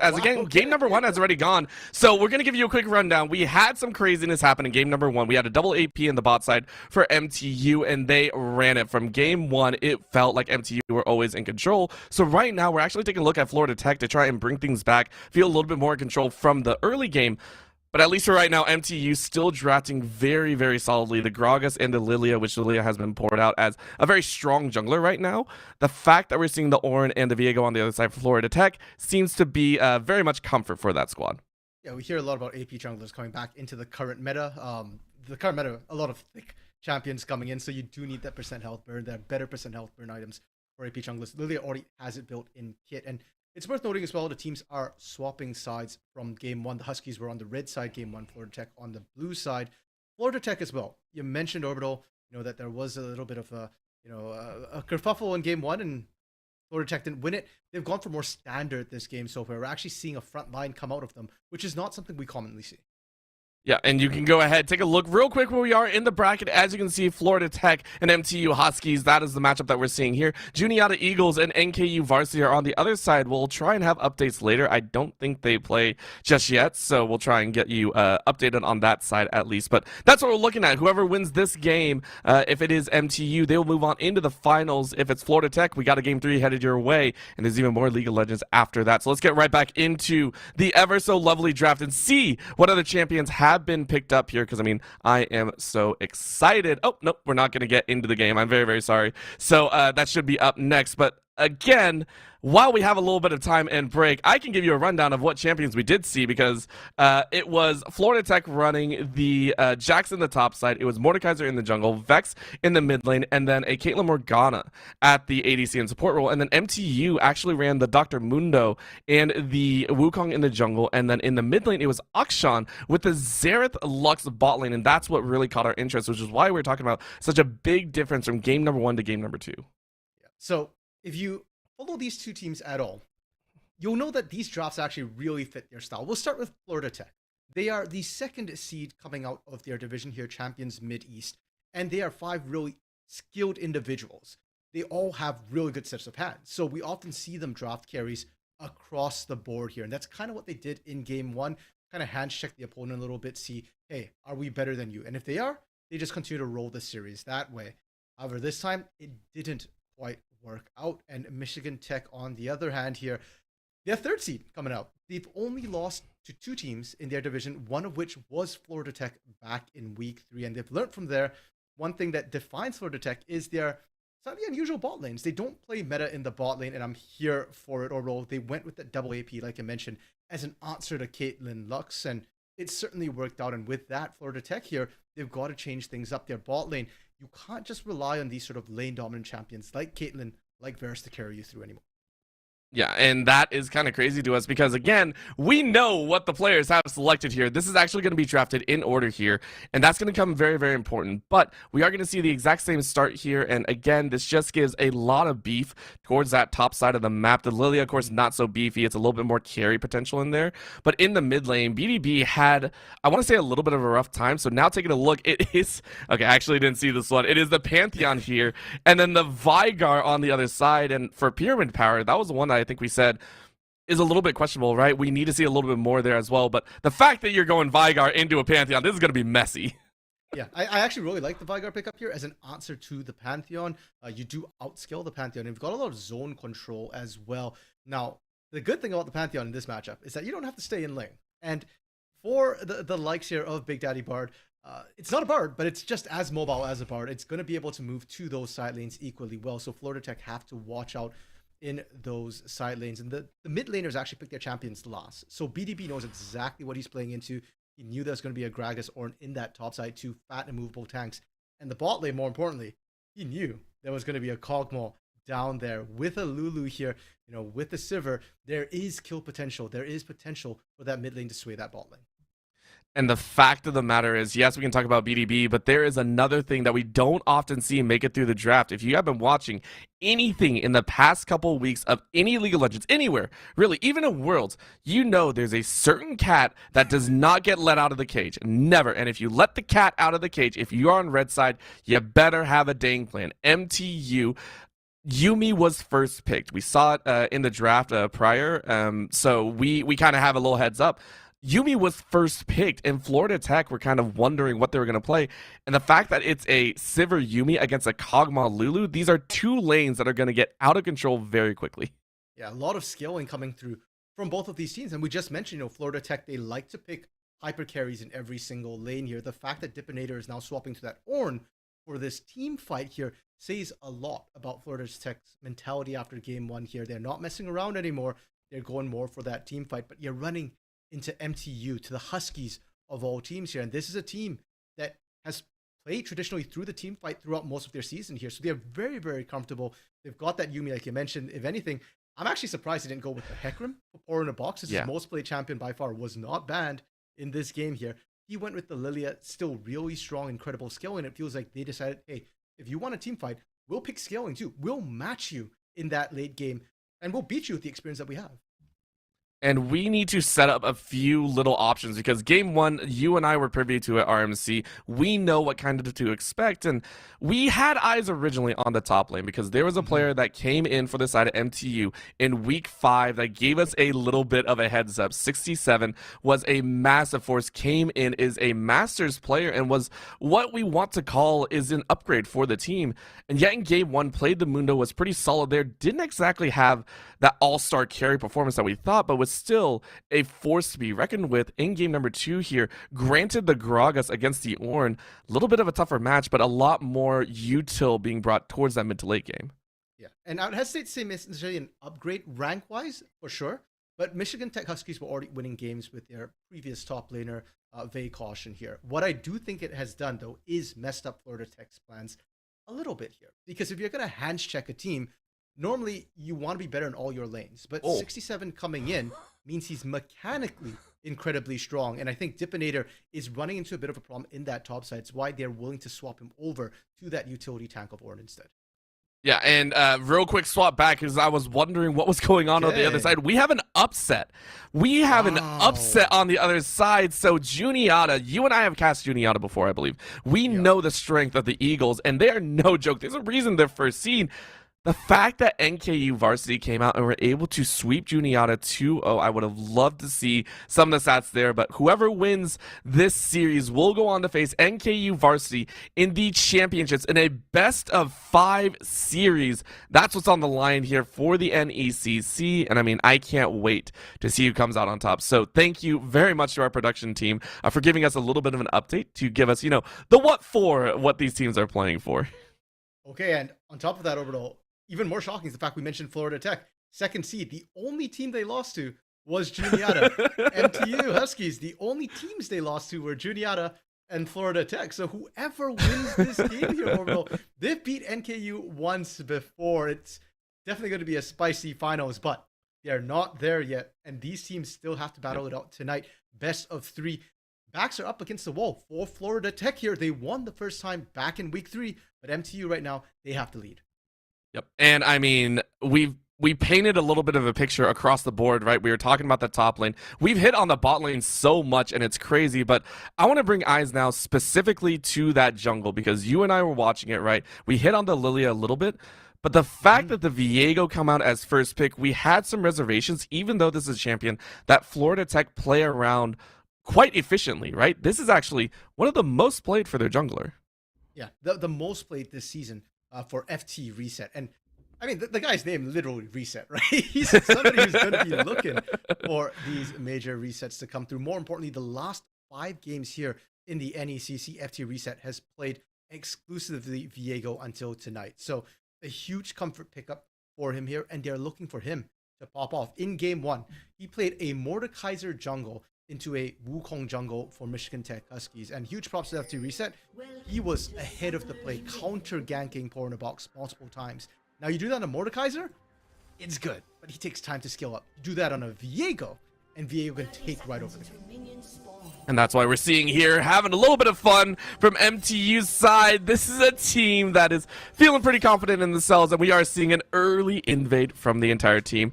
Of course, if Fire and Etchu aren't ready, this is going to be a problem. So a little bit of a secret, and they do find Etchu, but too far away means that there is no worries. So we are going to get that pesky chat off your screen, because, of course, no one really likes it.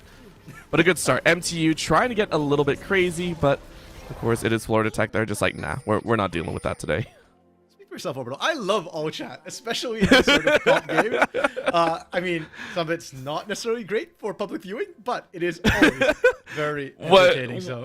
What do we have in game 1 that it was? I think someone had to have a little bit of a restroom break, and it was about like 10 minutes of them going back and forth. It was great. I feel like all chat is akin to currently Call of Duty's proximity chat. It can provide some amazing moments for you. It can. Unfortunately, it is taken off the screen here, and we are into our lanes. Nothing really happened at that level 1 orbital, and frankly, I wasn't expecting anything to. For MTU, you don't have great level 1 CC. If BDB starts stun at level 1, his laning is going to be absolutely brutal. So if you didn't get first blood, it's going to be rough. So I think they're just being opportunistic with that, just trying their luck. Now, of course, the trade-off was that we saw Florida Tech get a ward in, so they will know where Porta Box is starting out here, and they will be able to comp. And keeping eyes on that Lilia is going to be really good, but an early exhaust on the bot side is going to grant the side of Oscar Wilde and Oblivionize a little bit of fun in that bot side. I'm amazed actually he dropped both at the early levels, because I mean, Sivir and Yui don't exactly have a whole lot of damage, right? I mean, up against a Kog Malulu, yeah, you kind of do. Kog takes time to scale up here, and actually one of Kog's biggest vulnerabilities is against Enchanter support specifically. He's great at shredding tanks who have a lot of health, but against shields, against heals, he's actually not as efficient as a lot of these crit auto attack champions like the Sivir later on. And early on, you can't underestimate the damage that Boomerang plays for himself or Sivir here. So even if they don't necessarily win out the trades, Sivir Yumi should at least win out the push war, and that's what we're seeing here with this early heavy shot. Double summoners are down for Oblivionize, so Oscar Wilde is having a free farm. Keeping eyes on where the junglers are pathing, though. Both junglers hitting level 3 and are rotating through their respective bot sides, so no ganks so far either. It's all laners for themselves, and top lane, you can see that very heavily. So last time around, 67 was in the lead on their Dr. Mundo. This time around, keeping pace with Dipinator, ensuring that the Ornn does not get any CS for free. I feel like for Dipinator, you're okay with it. It's not only are you keeping even in CS, but the wave's pushing into you here as an Ornn. You don't need a win early. If you do, great. If you don't, you will outscale that Gragas here. So I really like the swap up on Dipinator, showing that he's not too ego to swap up here. Reset, getting chased down a little bit, but again, it's early game yet, Orbital. And one thing we didn't touch on was the fact that both of these teams are scaling teams. You've got a Lilia, Sivir. They both need time on the side of MTU. For Florida, you've got a Vigar, you've got a Kog'Maw here. Again, we're waiting for much later in the game, like 20 minutes for these guys to really come alive.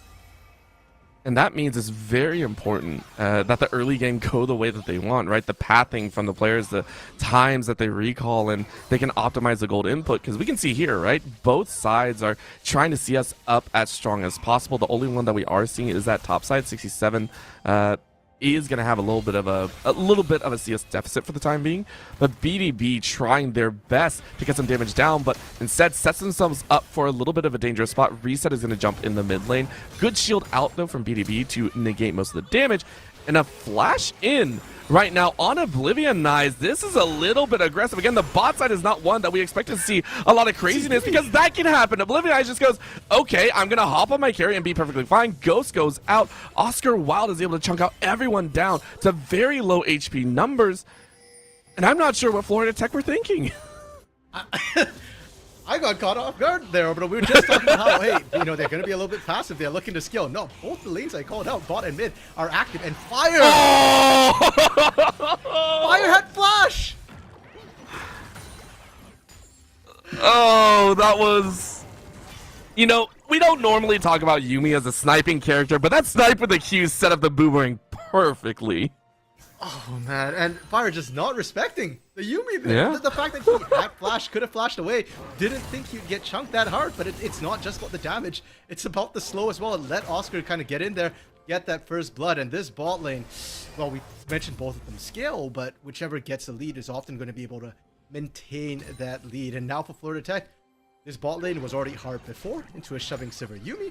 It's only going to get harder, and Reset needs to probably send some attention down there soon. And I think that's huge to point out right now, because for Reset, you have given up pressure on that bot side, which also means that you're going to give pressure on the Dragon, as we do see 67 starting to take control of this top side early, ultimate out just to get an advantage.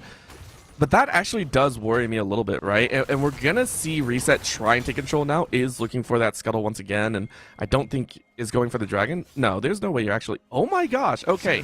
So the reason I said that is because you don't really have control here, and Oblivionize, a solo little kitty, said get out of the Dragon. That is heartbreaking to see. Yeah, now Fire trying to get a little bit aggressive here, does have to be really careful about that. You can see he's not winning the trade. No, not at all, and that's also because the big party is coming. Pour in a box, pops out of the box, and gives them another what for Oscar Wilde. Now 2 kills in. And RMC, this bot lane has been the catalyst for MTU in game 1, and is now the catalyst in game number 2. Top lane, we're seeing a bit of aggression as they try and fight back, but I mean, it's just a singular kill. You're gonna flash, you're gonna get away, and you're out! No way! 67 says you don't even get a punch on the top side. Because Reset is only level 4 orbital. He is so far behind the curve right now. He did not have the Heartbreaker to get the execute, and that's coming back to bite him massively here. 67 has TP as well, so will not miss a beat. MTU winning out on all sides, surviving top. Didn't lose Herald because we're not even at 8 minutes, and they're going to get themselves Dragon bot side. And this is surprising to us for more than one reason, because you and I had a chance to talk to, or you specifically had a chance to talk to some of the teams and get an idea of how they play and their previous experiences, right? And Florida Tech are well known as a team that likes to bank on their mechanical skill, right? Early game advantages and early game power. And yet right now we're seeing them fall behind in the early stages, right? About a 2k difference right now, and complete suppression of most of the lanes. So you can even see here, Tippinator with the minions is almost falling, and that's going to set up 67 to just get a barrel win. A solo fight on the top side after getting ganked even. Lends itself to MTU winning out on not just top and bot, but just complete control of the map, it feels like. I love that 67. You guys don't look at explosions, threw the cash to start walking out. You knew it was done, you knew it was safe, didn't bother trying to double down. Now, overall, to your point here, Florida Tech, they've got a good set of hands. This is a hands team, but they don't always win out the early, and they're aware of that. So, losing out the early game is not the end of the world. They are very capable of coming back in the mid to late game, especially with a composition like this here. They just need to stem the bleeding. My bigger concern for them right now is that they are down 3,000 gold. However, this is also their comfort zone.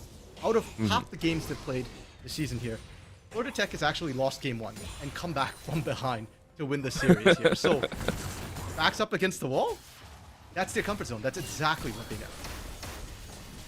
Could be more than perfect here, but right now we are seeing BDB has some issues and leaves it right open. Took 3 unfortunate tower shots, and Pyramid Power says, I gotta start stacking that power. Gets a kill after flashing for that one in the mid.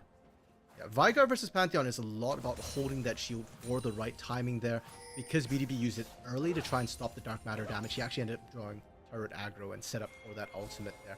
So a little bit unfortunate, but we already mentioned, you know, as the Pantheon, you're not necessarily playing it into the Vigar. You're looking to try and shove that wave, move out to the side lanes. And while they lost that, they did pick up the Herald Oscar Wilde.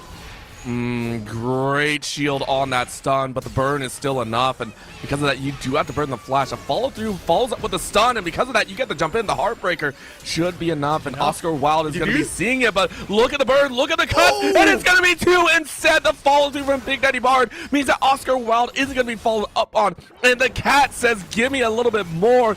Everyone lives on MTU's side. The absolute reactions from Michigan complete the 2-0. And this is why everybody hates Yumi. 67 looking to try and find a kill on his own top side. Backfires. Yep, that was I will give that 67 played a little bit too close there, and Dipinator took advantage, but that's a single kill for what's been going on the rest of the map. It's been insane, RMC. Like, I was not expecting this sort of early game. Yeah, for sure. I mean, 6-2 right now, and out of those 6 kills for MTU, 5 of them have happened in the bot lane here. Oscar Wilde and Oblivionize right now, 2-0 and 3, 1-0 and 4 respectively here. And I'm terrified for when the Mythics start to come through into this bot lane as well. Fire and HU are already struggling for the side of Florida. We've already seen Reset couldn't actually find the reset in this bot side. And look who's here. Horo reading ahead here, saying that, hey, maybe you want to try and reset this lane. Maybe you want to get some help. If that's the case, we're waiting here. If not, we're just going to drop Herald and take first turn. And the scary thing is right now you can see BDB also tuning into that fact. So the entirety of MTU trying to play up on that phase, as you were saying, right? Push that tempo, try and get everyone rolling, because the rest of the ejectors are going to start rolling through. They want to get Oscar Wilde as strong as possible. This is going to be the tower down, followed up with what could be a secondary chunk, but it is going to be Scuttle being taken down quite quickly. Did they not get tower? Come on, that should be tower. Come on, give it to us. There we go. I was waiting for it. With that tower broken, though, MTU now have a decent bit of control once again over the next Drake, which is going to be that Ocean Dragon, as BDB is still trying to fight hard. And I feel like we both saw that coming a mile away. I mean, it's Vigar, right? Outplay button, just press R. That's all you need. Ooh, great flash from Dipinator there. Actually dodging out the damage from the cast, getting it pixel perfect there. But he doesn't die now. 7 has to be a little bit careful. Permit Power doesn't have ultimate, but he's looking to try and equalize things. Oh, and did get a little bit of the Event Horizon down. This is going to be a problem. Good belly slam to stop the damage, but it's still going to be enough. Again, that Event Horizon is just so good. Dipinator picks up the kill, and you're back to a decent leveling. Because remember, for the Ornn, the most important factor is you're not cut out from experience, and you get a nice set of gold in you. A 2-1 setup on this top lane should help alleviate most of that early aggression. Yeah, and huge props to Dipinator as well. He actually positioned himself in such a way that 67 couldn't body slam over the wall. BDB hunting there, just barely missing Fire. Fire able to get back to safety. And overall, we have to discuss map state, because First Break did go down that bot side. And the reason why I was very scared for that is not just because it unlocks Oscar Wilde to be everybody else's problem along with Oblivionize, but also there's a long lane now. And for Florida Tech, goes there. Whoever goes there is going to be in trouble. There's a Pantheon who's more than happy to drop in on that extended lane at any time. They caught. I mean, this just feels like it is perfectly done. They find the Snipe Fire is trying to free fire, but it's not going to be enough. And so, as you said, the map state leading into MTU getting control of the jungle, and that's just the tip of the iceberg, right? One more time like that, and Florida Tech are going to lose complete control of that bot side or the top side, depending on where they want to go. 67 though, I mean, this kind of brutal fight back and forth is just lending itself to 67 having a blood. Look at the fancy dodges, and even with Reset trying to catch up, 7 should be fine. Yeah, Reset doesn't have flash here, so the barrels from 67 have been absolutely on point to get kills, to slow people down here. And sure, you got the kill earlier onto 67. It has not slowed him down a single beat. He is still shoving. He's got 2 plates down already here. And the thing that scares me a lot is once 67 is actually unleashed, that's where Gragas becomes an absolute pain because you lose control of your jungle. And the fact that Florida Tech have lost bot side jungle means that once this top side tower goes down, you're going to have to ward up so heavily, and it's completely blind, right? You said earlier the map state has been a big point for us to talk about. I think it's still important, right? Florida Tech are currently flying blind if they so choose to try and wander in the jungle, if they so choose to try and get reset in an optimal spot for a gank. Yeah. And for MTU here, they need to pick up the pace of the game. Yes, they've got skilling with the Sivir, Yuumi, Lilia here, but Pantheon doesn't skill as well, and neither does Gragas. Sure, 67 is scary now, and when unleashed, it's going to be a massive problem. He's going to enable turret dives like none other on this map. But if we hit 50 minutes here, Orbital, Florida Tech, they're going to be online. So Florida Tech, they're not too worried about vision. They're willing to concede objectives. What they're trying to do right now is just stem the bleeding, equalize the game here, and that hasn't happened. Well, I mean, I will say there's one spot, there's one player that's been having a great time, right? It's Pyramid Power. Pyramid Power has been farming up an absolute storm, so when we're saying that there's a player that has enjoyed kind of that free farm, it has been the Vigar, right? 201, 132 CS. It's been great. The question is can the bot lane kind of stem the bleeding, right? It doesn't matter if mid lane's fine. If your bot lane's consistently dead, look at that burst. And the follow-through reset is about to get towered over as well, but the Event Horizon stuns everyone, and Pyramid Power can't follow up because you have no mana. In the wise words of a famous streamer, you got no mana. Gotta go back to base. Oh no. Oh no. Oh no. No, you can't. No, you can't. All right. That's a rude dive as MTU clean house with a total of 4 kills on the bot lane. You got no mana, you got no health, and Pyramid Power going down. That's his first death this game right here. The bot side of this map for MTU is disgustingly powerful, and they just keep pushing the bot side. I feel like mid lane, if they take that inner turret on that bot lane here, mid is going to be so exposed, and Pyramid Power won't be able to farm safely anymore. So remember when I said Florida Tech are trying to equalize, trying to keep things in check? Yeah, it's really not working. Oh, and I mean, look at this. Oblivionize taking the tank power to give BDB a huge chunk. Now, of course, the Pantheon is caught on the wrong side of the map. But Pyramid Power is trying their best. Good little slow down. BDB is now rooted and dead, and it's the finisher. But still, it feels like BDB should not be allowed to do that under tower at this point in the game. It also alleviates an opportunity for topside. 67 is going to be able to take that tower, and just like that, the game is now exposed. 16.5 minutes. Poro in the box is taking Herald, and it feels like MTU have everything in the world to play with. They are not worried at all. No, if anything, Pyramid Power should be very worried. Look at this collapse. Oh no, 67 wants it. That's going to be okay. That was a very hard read of reads and left Oscar Wilde a bit exposed there. But it is still going to be the kill. Herald also goes away at Poro in a box. And that's going to mean the mid lane. So MTU are taking your advice, RMC, and trying to speed this game up to the max. You know, back in, I think it was 1890, somewhere around there, Oscar Wilde wrote Picture of Dorian Gray. Here, in 2022, Oscar Wilde is making Florida Tech screen go gray. Oh, okay. You're even from Canada. What? Oh, I don't even know. Wait, no, like that. Wait, where? Okay, this is gonna. Oh, this is terrible. I have no history. Where's Oscar Wilde? What is that? No, where's he from? Right? Is my brain just completely eluding me? I think. Okay, no, okay. So let me just Americanize myself and just show how terrible I am at history right there. That was great. Right now, though, we are getting underway because, as you said, Oscar Wilde making screens go gray, but they're going to have another chance. Dragon is now up, and this is going to be the big fight. Florida Tech have not had a chance to actually give us a solid team fight, have not been able to show us what this Kog'Maw can do, so this, I feel, is a big turning point. I don't know if this is where Fire shows us what a Kog'Maw can do. Look at his build right now. He's sitting on the Immortal Shield Bow, 2 daggers. He doesn't actually have the attack speed item. And for the Kog'Maw right now, if you want to do damage, it's based on attack speed. You do % health damage from your W more than anything else. You can see them getting poked out right now, and they are level 11. Potential collapse. Yeah, because Poro in the box just hit level 11, I believe. So that's going to be rank 2 ultimate. Look at that burst come out. The backline is completely dead, and they are sectioned. Look at the dive. Look at the moves. Look at the kills. Gragas takes 2, and it is all hands on deck. Florida Tech, Florida gone as their tech runs out of space. Awesome. Make it a full house. Give it to a Gragas or Sivir. It is going to be the ace. It is Oscar Wilde making them all go gray as MTU claim lies and claim the dragon. Well, MTU, they are absolutely dominant right now. This will be soul point for them on Inferno. Although we didn't touch on it, but Inferno, Drake, Inferno, Soul going to make this game faster. As if it's not fast enough. We're not at 20 minutes yet. A 10k gold lead for MTU. And right now, you're just waiting for Baron to spawn to just finish things off. Inner turret already down in the bot side. Mid soon to follow here for Florida Tech. I don't know how they're going to come back into this game.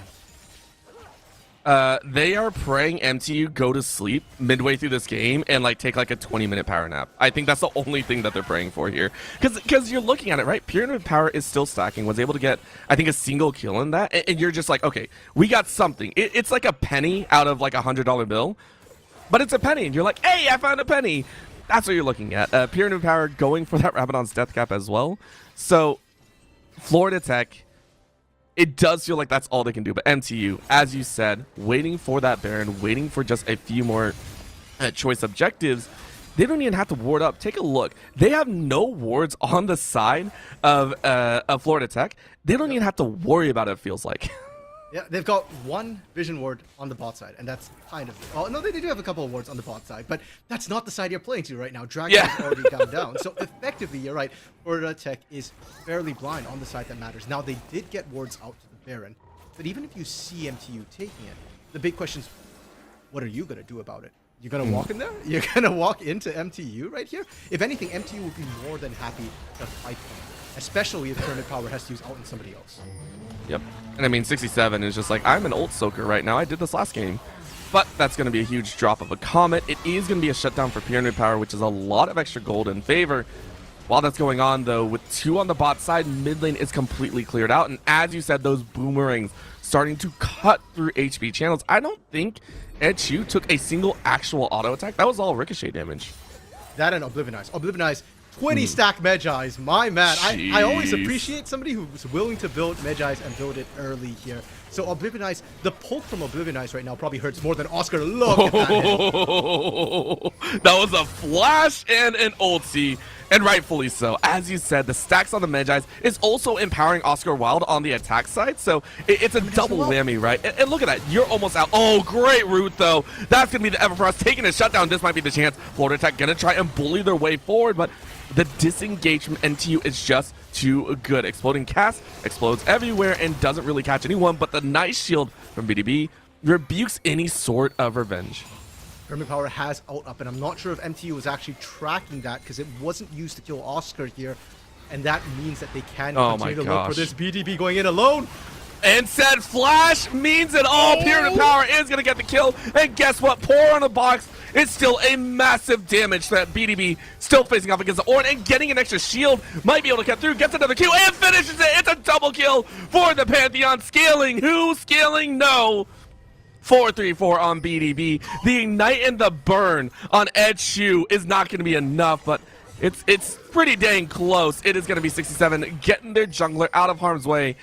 And RMC, we were not expecting this sort of disparity. MTU looking so clean. No, we were talking about hand check. BDB just outhands the outplay button. If you've ever played Vigar, that ultimate is a point and click. There is theoretically no real way to kind of avoid it here. You got to outplay it with the shield. BDB just did that. Flashed over the wall, blocked the damage here, won that fight, and chased off Dipinator while he was at it there. Holy, did not expect that. I don't think anyone did, and we're finally going to have a moment to breathe because we're waiting for this Baron to come up here.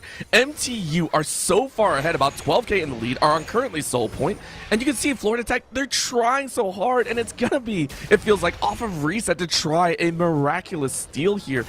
There's nothing else for them to do, right? They have lost control of jungle. They've lost control of the global objectives. The only thing they haven't lost so far is the inhibitor towers. Well, to be fair, they haven't lost mental either.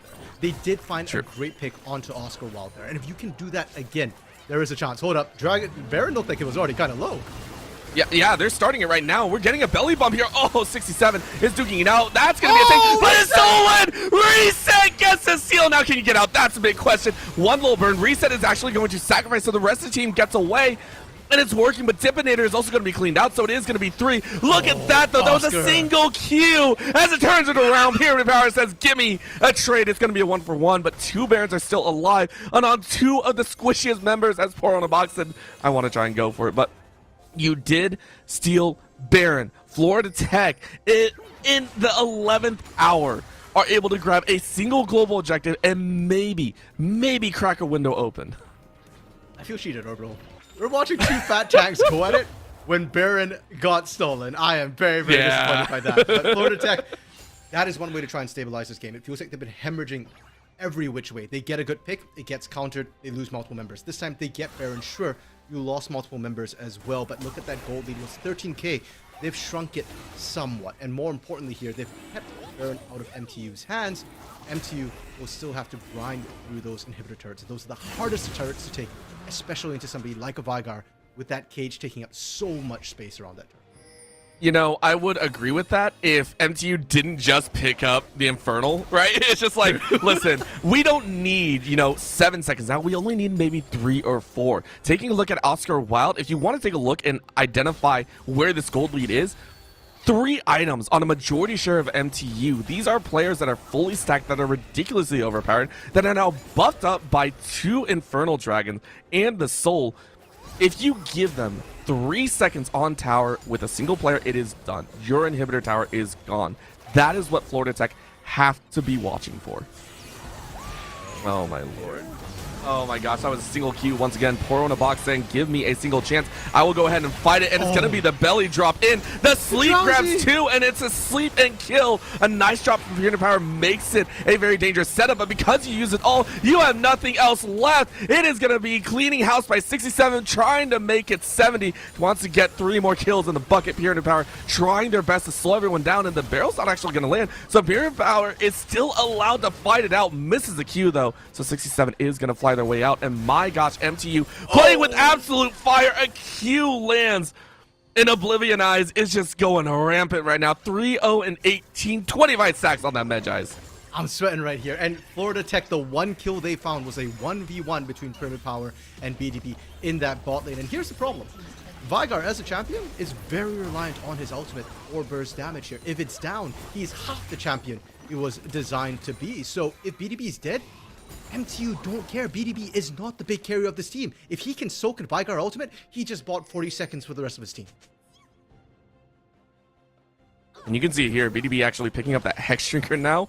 3rd item, by the way, just, casually goes ahead and grabs it. This is going to be even worse for this Vigar, but Pyramid Power is sitting on 3.5 items of their own. So if there is a single point to look at, it is Pyramid Power. Rest of the team trying to close up here. And I mean, RMC, for as much as we're giving MTU, give a lot of credit to Florida Tech. They have survived for about 7 minutes longer than we truly expected here. I mean, they're still alive somehow, and they haven't lost an inhibitor. I think that's the craziest thing right now. True. That is actually a hugely important thing. Despite the fact that MTU won that last fight, all they got was a single inhibitor turret. They didn't actually get the inhibitor. They didn't crack anything else here. So while there is now a hole in Florida's defense here, it's a hole that they can still plug with that Vigar. As we mentioned before, a lot of zone control here, and that Vigar is continuing to scale. You mentioned watch Pyramid Power here.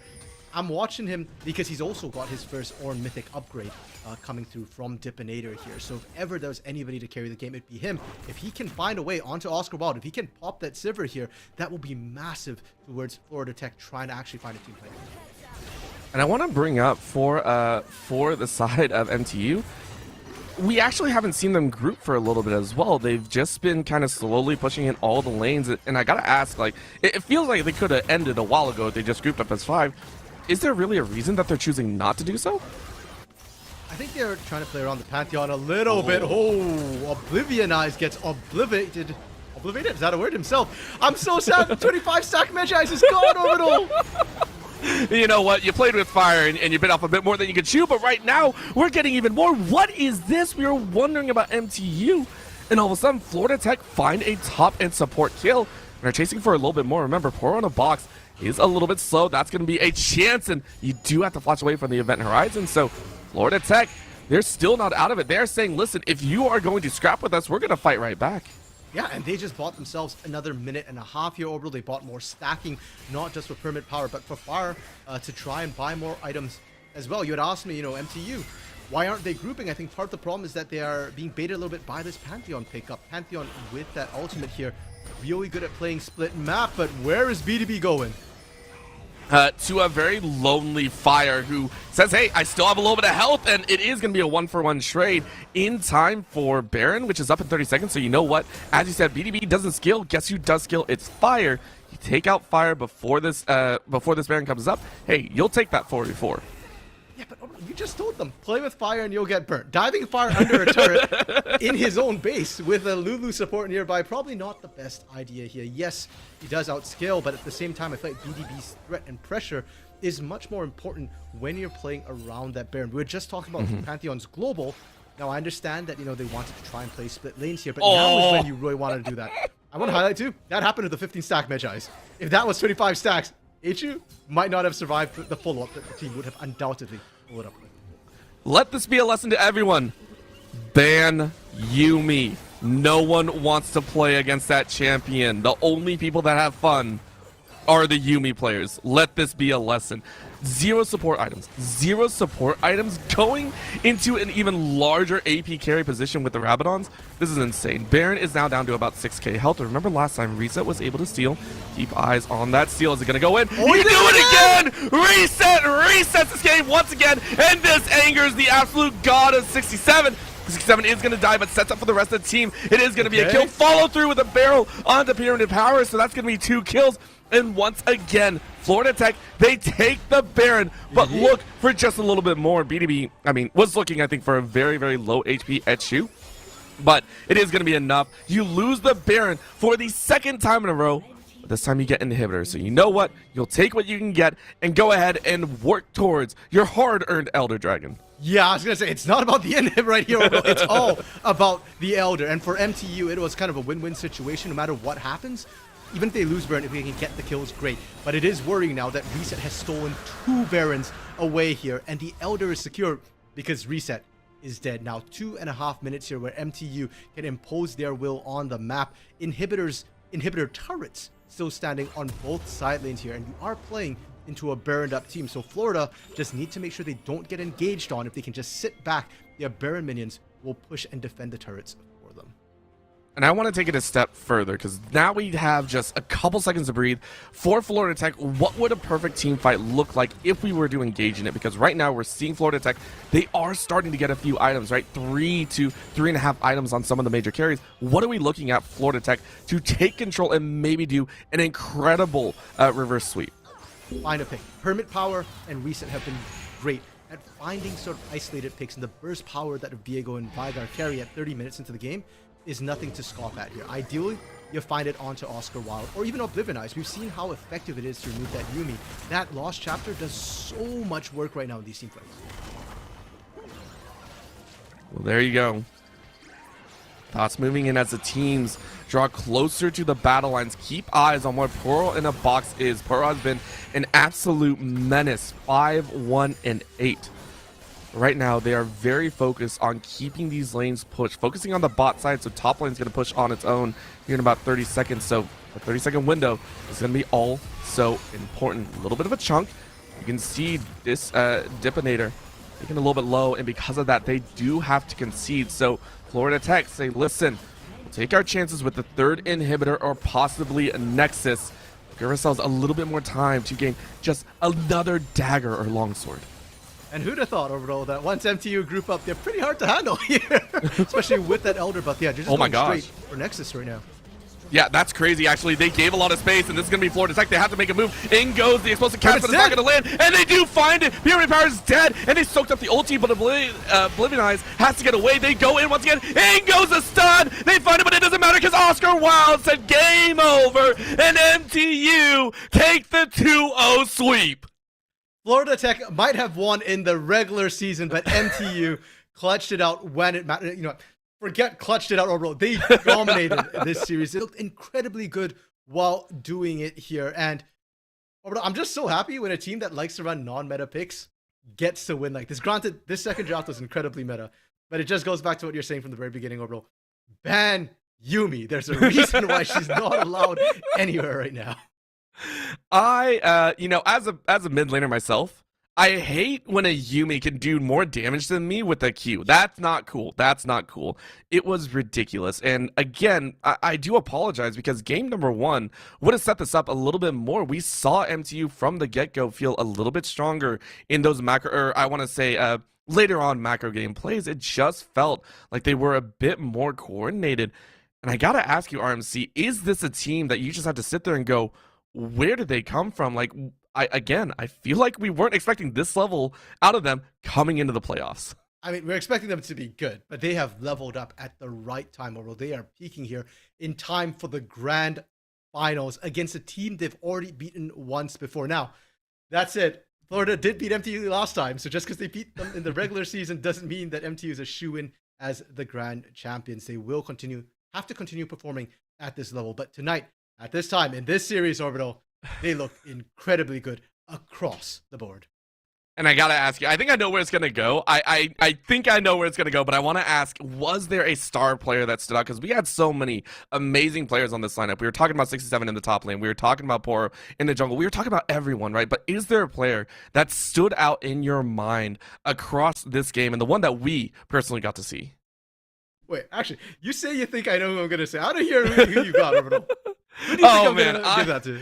All right. So I am taking a look, and honestly, I was watching it, and the more that I watched, it was more of just watching Oscar Wilde, right? I do think Oscar Wilde played an immense game in the bot side because it just felt very controlled from that bot side. Now, you can yell at me all you want and say Oblivion Eyes had a hand in that, but it felt very bot lane centric. Fair enough. I was actually thinking Oblivion Eyes, the other half of bot lane, but I will agree. I thought bot lane kind of stole my eye.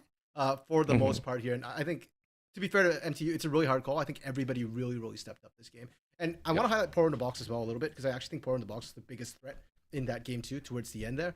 Cracking that turret was him actually coming in and just chucking those scroll seeds to try and find something there. But, Orbital, I believe we have an interview, and I don't think we get to choose who we're going to interview. So let's see who we get here to talk to. Maybe it's the bot lane. Maybe it's someone else. Yep. We'll be right back. Dripping down your eyes when I'm not around. I found myself, but I fall into your lies all again. Where'd you go? Where'd you go? Where'd you go? Let me feel it. Let me feel it.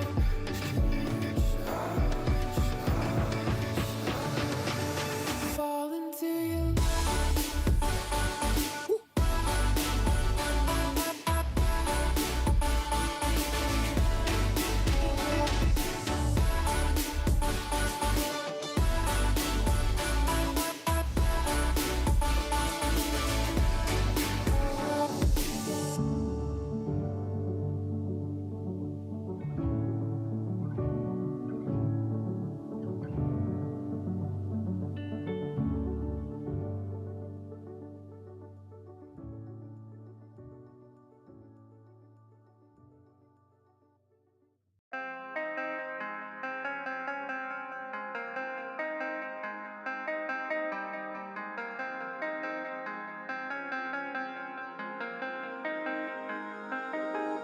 When I'm with you, I am able to keep pushing my limits, and all the drive that I have, well, I'm going the distance with you.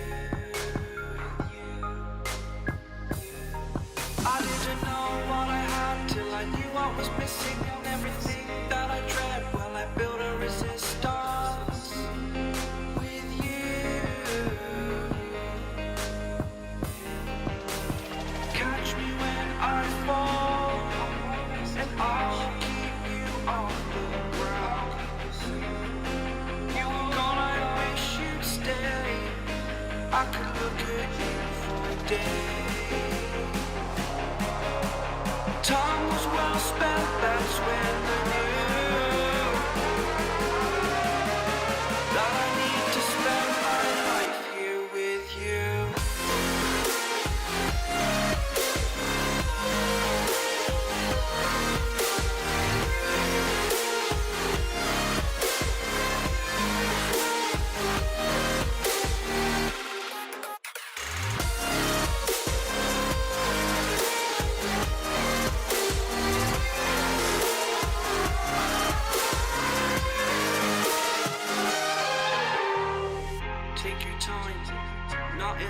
fast lane. I understand that you've been broken too many times, but I'll be waiting to mend your wounds from all you've taken. But if we listen to each other, admit our mistakes, then I can show you who I am, because I'm not the same. I'm better with you.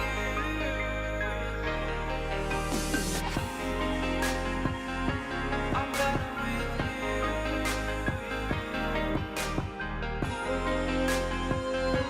I'm better with you.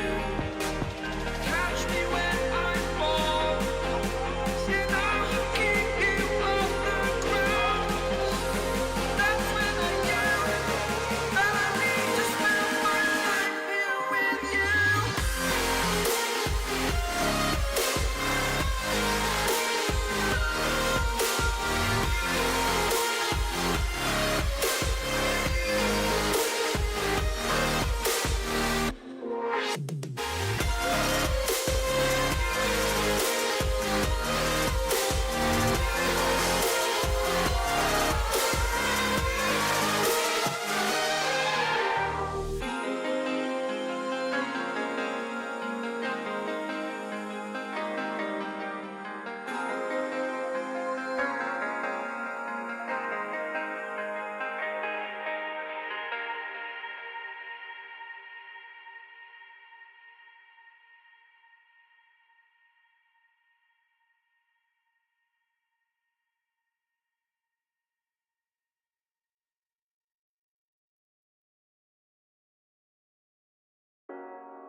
The seasons come and go like thoughts of you,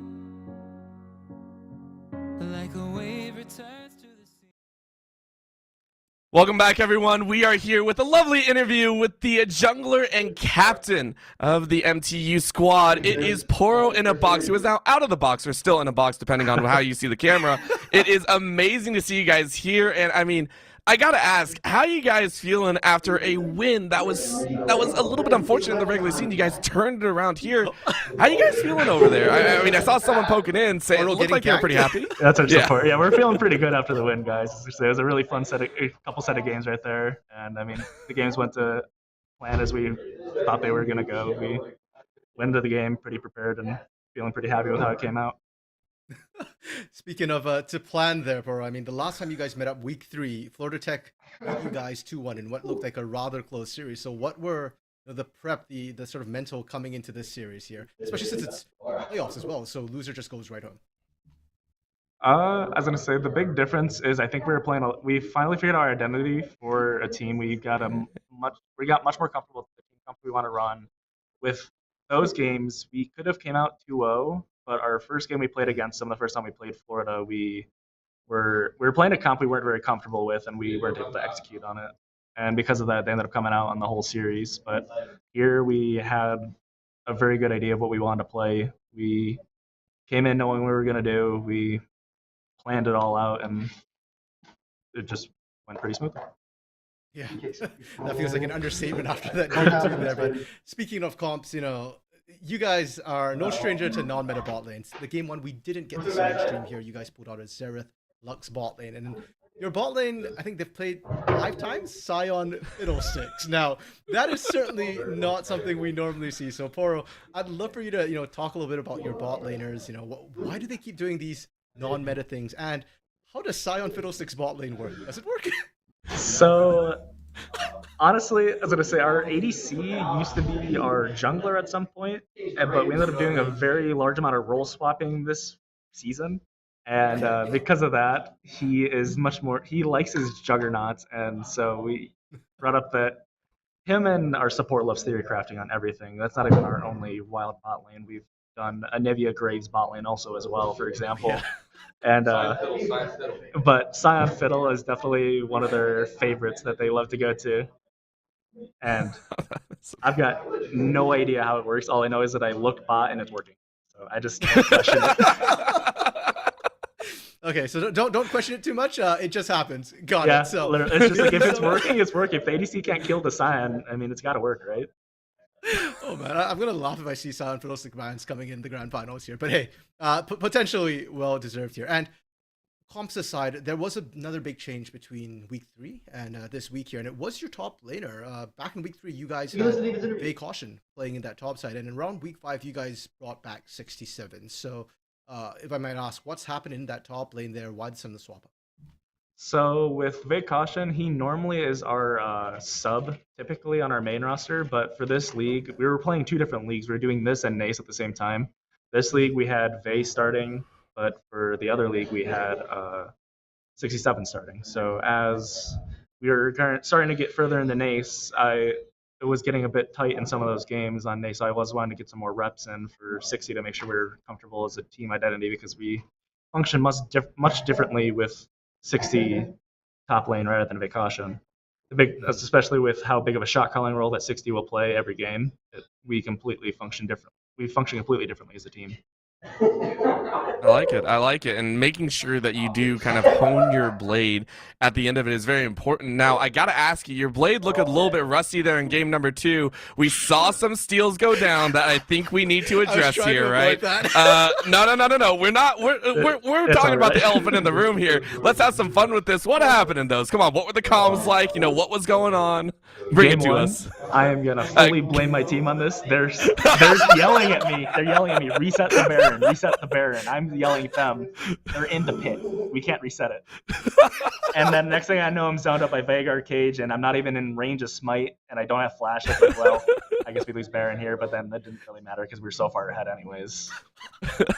I've heard of blame everything on the jungler, but this is the first time we've got jungler blaming everything. Second one may have been a little bit more on me. I was basically told, go solo Baron, we'll zone him off. They stopped zoning off. I was still doing Baron at 3k HP. 2k HP rolls around and one-shot it on me, and I just wasn't ready to smite it. I got unsmited. It happened. Yeah, I mean, that just sounds like it's your fault. I don't know what you're talking about. Coming from a mid laner, I think that's your fault. So, we'll speed past that. But honestly, you guys played a fantastic game. And I got to ask, moving into the finals, you guys had over a kill a minute in that game alone. Is this the kind of pace that we can expect out of MTU? Do you think you're going to bring this level of strength, of hype, and just coordination all the way through for that best of 5? Let us say. We definitely like to play pretty high tempo, even if we're playing a comp that we don't need to go fast. We just kind of like to run around, kill. We like to have fun. We like to have fun games.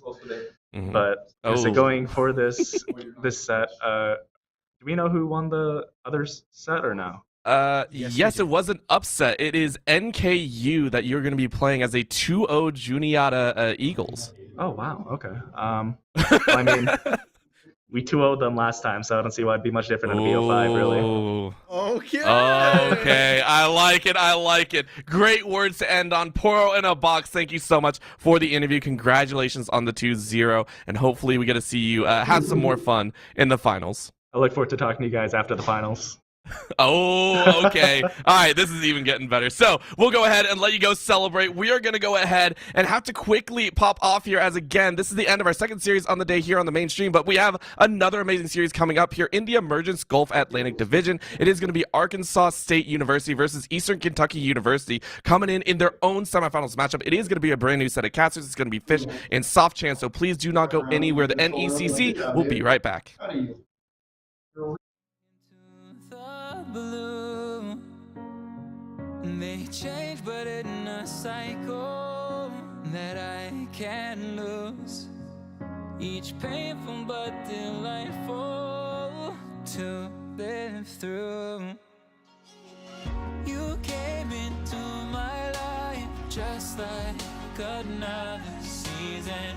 Not for long, just a time, just like another season. Maybe this time next year you'll reappear for no reason, but I'll cherish every day until you come my way this season.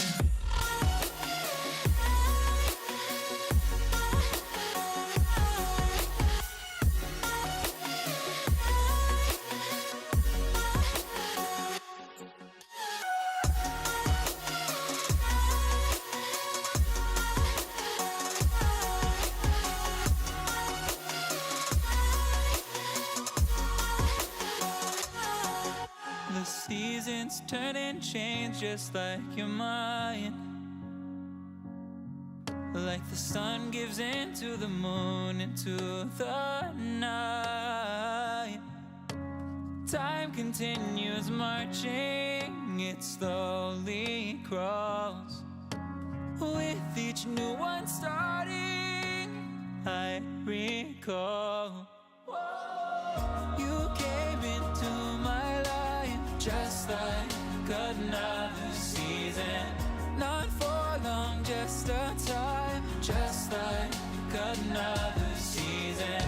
Maybe this time next year you'll reappear for no reason, but I'll cherish every day until you come my way this season.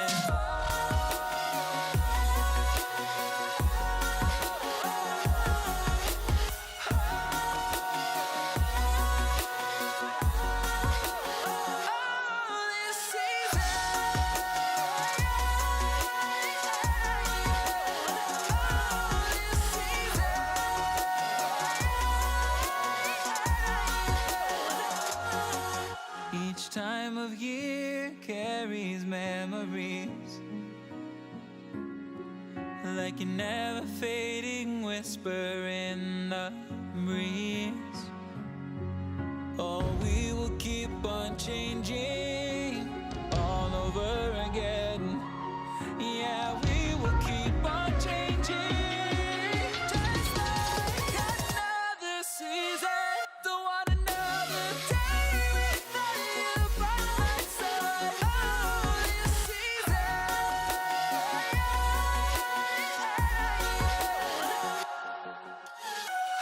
You came into my life just like another season. Not for long, just a time, just like another season.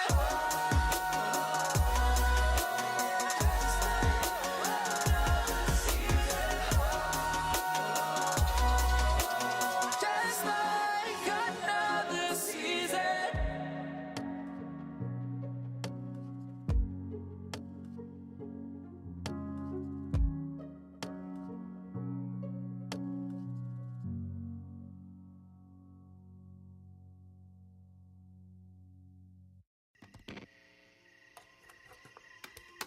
Is it okay if I'm to say I'm catching feelings from all the dealings? Am I astray? What do you say? How are you feeling? Is it the same? I hope you're not planning to waste my time. To my surprise, that was her reply. Now we vibe. It's been a while and such a ride, the stars align. I love the fact I didn't let her go. She loves the fact that I just let her know. Now we're together, it's a different mode. We getting crazy in a different role. I love the fact I didn't let her go. She loves the fact that I just let her know. Now we're together, it's a different mode. We getting crazy in a different role. We getting crazy in a different role. She loves the fact that I just let her know. We getting crazy in a different role. We getting crazy in a different role.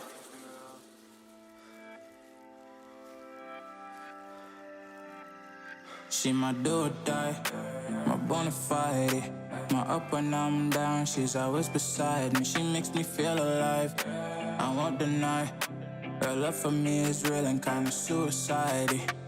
She's not the same, she's such a rare type. She's far from plain, at least in my eyes. She said if I cross her, I'll be in the grave or under attack, but yeah, that's still my babe.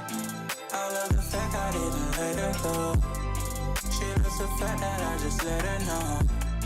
Now we're together, it's a different mode. We getting crazy in a different role. I love the fact I didn't let her go.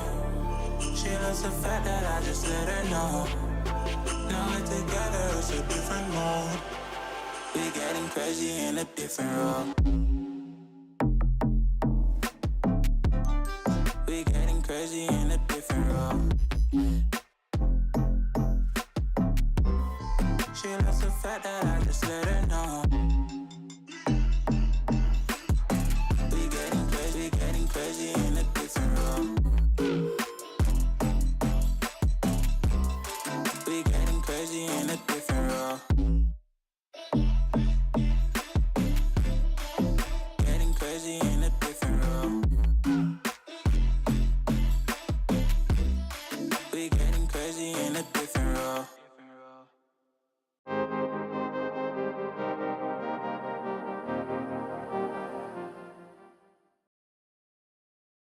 Hello and welcome back into the NECC as we wrap up our semifinal coverage here. Fish and Sofchan calling the final action of the night in the Emergence Gulf Atlantic Division. We've got a number 2, number 3 showdown here with the Arkansas State Red Wolves taking on Eastern Kentucky Maroons. Sofchan 2-3, same record. This is for sure going to be a fantastic final match of the night to see who is moving on to those finals next Wednesday. Oh, yeah, and this is going to be so exciting because after such a long run of NECC in the fall season, after casting all of these teams, it's amazing to see who has gotten to this final stage. I believe that us both, we might have casted EKU Maroon before. I'm not sure about A-State Red Wolves, but I'm sure that since they're here in the semifinals, that they have what it takes to go for the finals next Wednesday, as you mentioned. The two teams are incredibly close. Both of them finished the regular season 6-2. Only one additional loss for Eastern Kentucky Maroon. They did beat Arkansas State in the regular season, so maybe they have the advantage. If you take a look at our number 2 seed, the A-State Red Wolves lineup here, we've got Crimson Fargon, Ogazux, Expector, Hi, I'm Hunter, and the support down there in the bot lane. Should be a very exciting matchup here. And here is their opponents again, Eastern Kentucky Maroon. Beat them in the regular season. Maybe they have the upper edge. We've got Butcher of Gods, Majestic Swagger, Daylight, Darth Voldemort, and Mist Hooks only. Maybe some Thresh going to come out from that bot lane with that, a name like that. We'll have to see. Sofchan, you got to live up to your name. You can't just make that your name and play like Yumi. Oh, yeah. Otherwise, I'll never respect you. Oh, never, absolutely never. You gotta have the Nautilus, gotta have the even the Blitzcrank, maybe some crazy things that can happen in the preseason. And speaking of preseason, oh my God, Fish, how many Ravenous Hydras have we seen in the current state of the meta? Oh my God. It's everywhere. It is literally Ravenous Hydras everywhere, up, air, down, up. It's blowing my mind. I'm not used to seeing that many Ravenous Hydras. I'm assuming, as you probably alluded to, I'm assuming we're going to see a couple more Ravenous Hydras here in this game. We start out here with the picks and bans for game number 1 of this best of 3, and Aatrox already going to be taken away here by A-State Red with their first ban.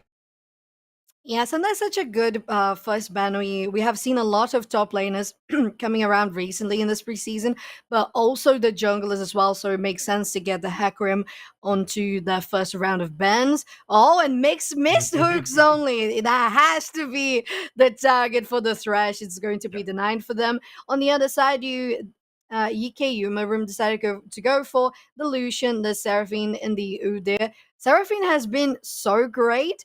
I believe the last tournament I've casted, whenever there was Seraphine, there was a win, and whenever there was not Seraphine, it was because she was banned. Has there been a time since Seraphine's release where she's been bad, Sofchan? I don't think so, right? She has been that strong. So we do get here into the picks. Again, they did pro draft. That's why we're flying through this so quickly. We've got Mordekaiser, Sejuani, and the Yone on the left side for A-State Red. It's a ton of melee. This synergizes really well with the Sejuani passive. I really like these first 3, the top side of the map here for A-State Red. Me too. But on the side of VKU as well, I love the Tom Kench as well. The Toronto is going to be super great against the Mordekaiser, against the Sejuani.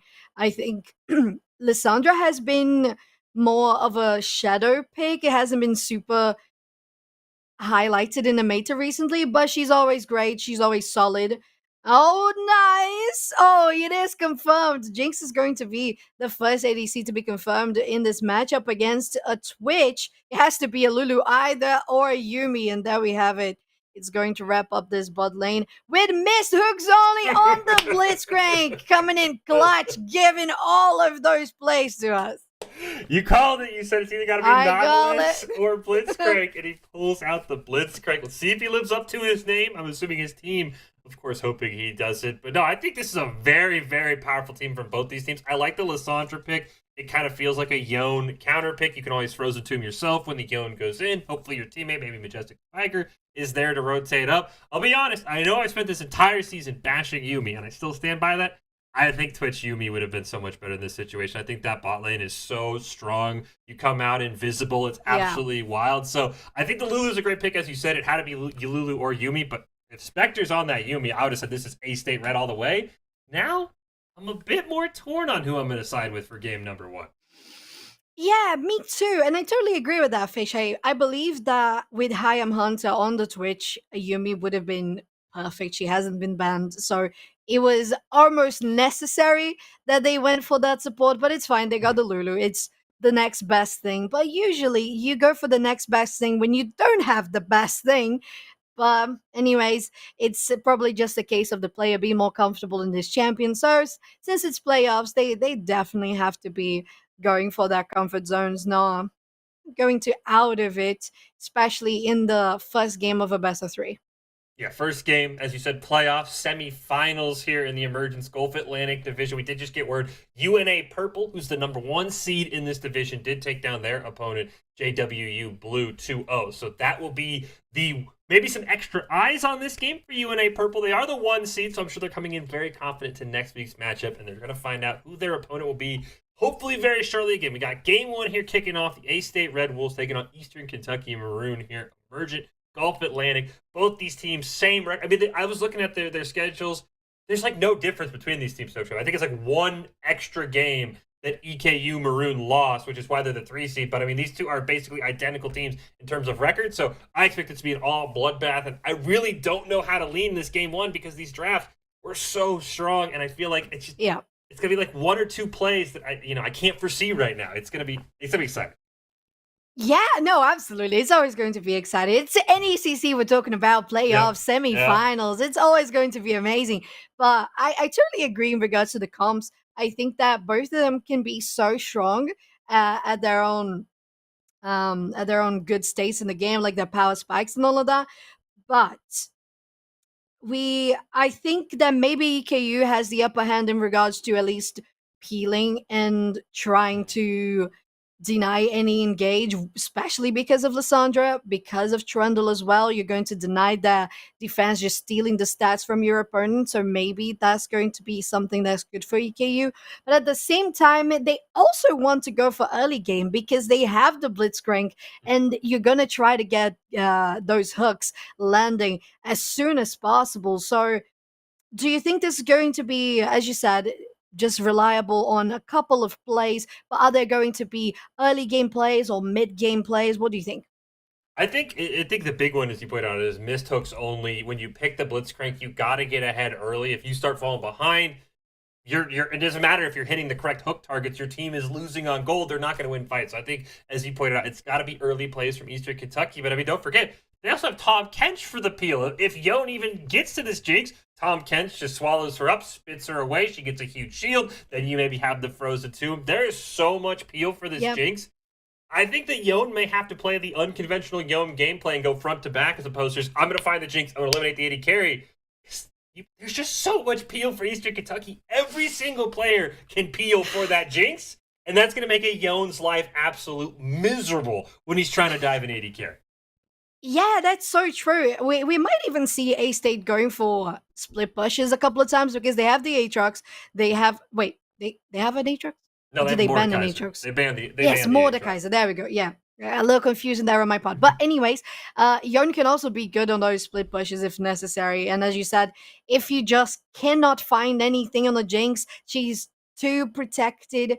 You're either going in because you're being hooked by Blitzcrank, or you're going in and getting denied by the Frozen Tomb, by Tom Kench eating up the ADC. So it's going to be hard for a mid laner like that to try to assassin the enemy's ADC. So we'll see how this is going to go as we jump right into this first game. It's going to be, let me verify here. I believe it's EKU on the red side. We need to update those tags as soon as possible. But yes, EKU on the right side, on the red side, and A-State on the blue side. Let's hop into game number 1. I think the other thing, of course, anytime there's a Mordekaiser in the game, when do you want to maybe look to the USS get out of his ultimate? I mean, that the Jinx not bringing the cleanse, very interesting, especially against Sejuani with that passive stacking. Heal, maybe a bit more of the safe play for Darth Voldemort. So I think you've got to find ways early to get your Yone ahead, maybe start to pick off this Jinx, because as we talked about, mid-game, late game, you're not going to find a way in. And the fact that you pick Blitzcrank and you don't invade, little interesting for Eastern Kentucky, because that's part of Blitzcrank's, it's part of his playstyles to be aggressive early, and they're just not doing that right now. Yeah, I would totally go for being aggressive, even if you're not looking to get kills, just to be the presence there, because that's something that people are always worried about when they're getting the leash going in the red buff. They want to be careful with the dragon pit. Maybe the blitzcrank is going to be near. They gotta be careful with the bush just outside of the red buff. You're always having to fear if the blitzcrank is going to be around and able to push you into danger. So I think that was a missed opportunity from EKU. Our lovely producer has already updated the overlay for us. Everything is going smoothly, and Fish, I am ready for this first game. Game 1, Emergence Gulf Atlantic Semifinals. Who's going to come out on top in this best of 3? Who's going to set the early mark? Really, so far for the Blitzcrank, for the Yone, nothing too crazy. Mistook's only looking for something. X-Vector trying to dodge, can't quite find it. Gonna get fished up in the area as well. This should be an easy first blood, and it is for Darth Voldemort. There is the Blitz aggression we were talking about that we wanted to see. Yeah, that was really nice. I love to see that. Even though they weren't so aggressive in the beginning, we saw that they were very careful on where they were going to aim the hook on, because Hunter was invisible, so you better just try to go for the one player that is visible on the board. They got Expector. It was really nice. Onto the trap from Jinx. Oh, just a little close. Once again, trying to go for those. And that's exactly what you need to do, right, for EKU as having a Blitzcrank in your bot lane. Ooh, Majestic Swagger gonna come up here onto Crimson. Great stun by Butcher the Gods as well. Mordekaiser forced to flash. A great Trundle Pillar should secure a kill, and it does. Shadow Fett just simply has to walk away, seeing his top laner die, and already EKU with a couple of great kills on the top and bot lane to put themselves in an early lead here in Game 1. Yes, indeed. And that's definitely going to bring at least some confidence. Oh, Shadowfett, you're probably in a bad position here. Pillar is going to land. And it's a flash from ASU's jungler that's out of the picture.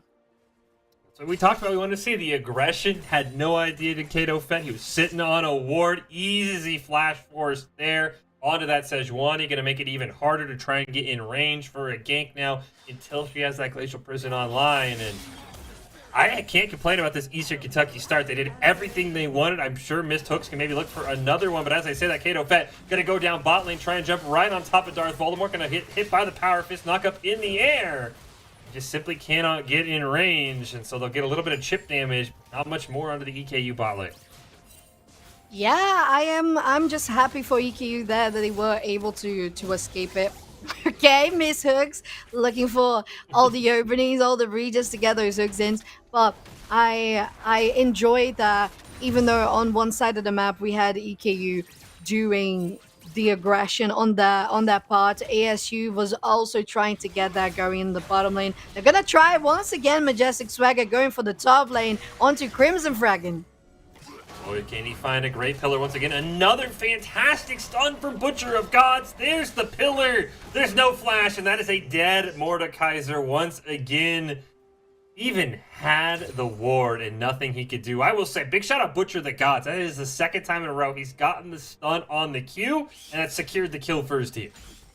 Yeah, that's really nice from that top lane of that. And not only do we have EKU starting with that lead in regards to aggression and presence in the map, Majestic Swagger is not that far behind. They're keeping up with the farm, and they already have the 2 kills. Or Miss Hooks only looking for one, and they land it. Oh, Spectre barely flashes away. Now Hunter wants to go in. It's a little bit of damage. They nearly had the fantastic combo with the chompers, but they just didn't activate in time. But now that Lulu flashes down, another hook lands. That's probably a guaranteed support kill if you're EKU. Yes, definitely. And they're looking for that. They're not even afraid of anything that Hayam Hunter can do right now because they're a Twitch. They're just going to clear the wave, but they can't do much. Maybe a dodge. Oh, it's just out of range. No dodges this time around. But the pressure is so much that Majestic Swagger coming with Daylight as well. They get the presence on the Drake, and they're probably going to secure it. God's gonna jump up. That is the Chemtech Draken going over to the side of EKU. There's no jungler this time. We'll see if Butcher of Gods can win that fight. Crimson is still not level 6 for the Death Realm. Gonna get devoured, spit away. Oh my God. And this Tom Kench is just bullying this poor Mordekaiser. His 3rd kill top lane, his 1st solo, and it is almost GG in the top lane, at least for A-State's top laner. Yeah, it really is. Unfortunately for them, Mordekaiser, they're 0 and 3. They're still waiting on those cooldowns for the summoner spells, and that's going to be very hard when the Tom Kench has been so aggressive on you. But in the bottom lane, both lanes as well. In the mid lane, 1v1 happening with Alessandra. None of them come to fruition, but at the end of the day, it's still really EKU showing how they came to be very, very strong in this early game. Fantastic Frozen Tomb. Is he going to get away? He is. I thought for sure Daylight had him killed with the Glacial Blast Frozen Tomb combo, but that Yone barely survives. But that was the one lane that was neutral still, Soph-Chan, and now with that gank being forced back, Daylight is going to now probably remain ahead. Looks like maybe I assume both of them will just blow that teleport. Actually, the lane pushing means Daylight might not even have to use teleport. But right now, it's on Okazux. He's the only player on A-State who's not currently behind his lane. He needs to find a way to get a solo kill to help A-State make it to this mid-game. Yeah, and if we have a look at the levels on all the players, ASU is really behind. Now, Kato Fat just got level 6. Like, we just saw Crimson Fragon as well getting here a couple of seconds ago. And that's going to be very hard for them when you have the top laner strong like that. Majestic Swagger also being there, just camping your lane, making a little tent and spending the rest of the first 10 minutes of the game around here is going to be hard for them. Counterfeit trying to get at least the buff for themselves, but Majestic doesn't want to leave them alone. Subjugate's going to go out. A great knock up there with the Abyssal Dive onto Kato Fett. Death Realm is going to be used onto Majestic Swagger. Even at 0-3, Crimson Fragon still doing a ton of damage. Daylight now has to be careful. He is being dived by Okazux. Can they pick a kill onto Crimson Fragon? There's the Devour. This should be an easy kill. There is still a flash up. But he's not even able to get it off. It's another double kill for EKU in the top lane. Yone couldn't even find anything. And oh my goodness, EKU has been all over these first 9 minutes of game 1. They really, really have, and in all lanes, nonetheless, because we have the pressure from Majestic Swagger mostly on the top side of the map, as you mentioned, but in the bottom side, you also have Miss Hooks trying to get the pressure themselves, not even needing the help from the jungler. So that's going to be such a great position and a great start for EKU in this first game. Now coming onto 6-0, but Kaitofat is trying to find something here. Maybe Glacial Prison is going to hit. Nice dodge on that stun is going to be enough to keep themselves away, but Majestic Swagger has rejoined. Oh, they gotta be careful. Okazux is incredibly low. He's gonna get hit by that Glacial Tomb. The Super Mega Death Rocket does land, but it wasn't quite enough damage, so Yone once again barely escaping. This is just more free pushing for Daylight. Still has that teleport if he needs it.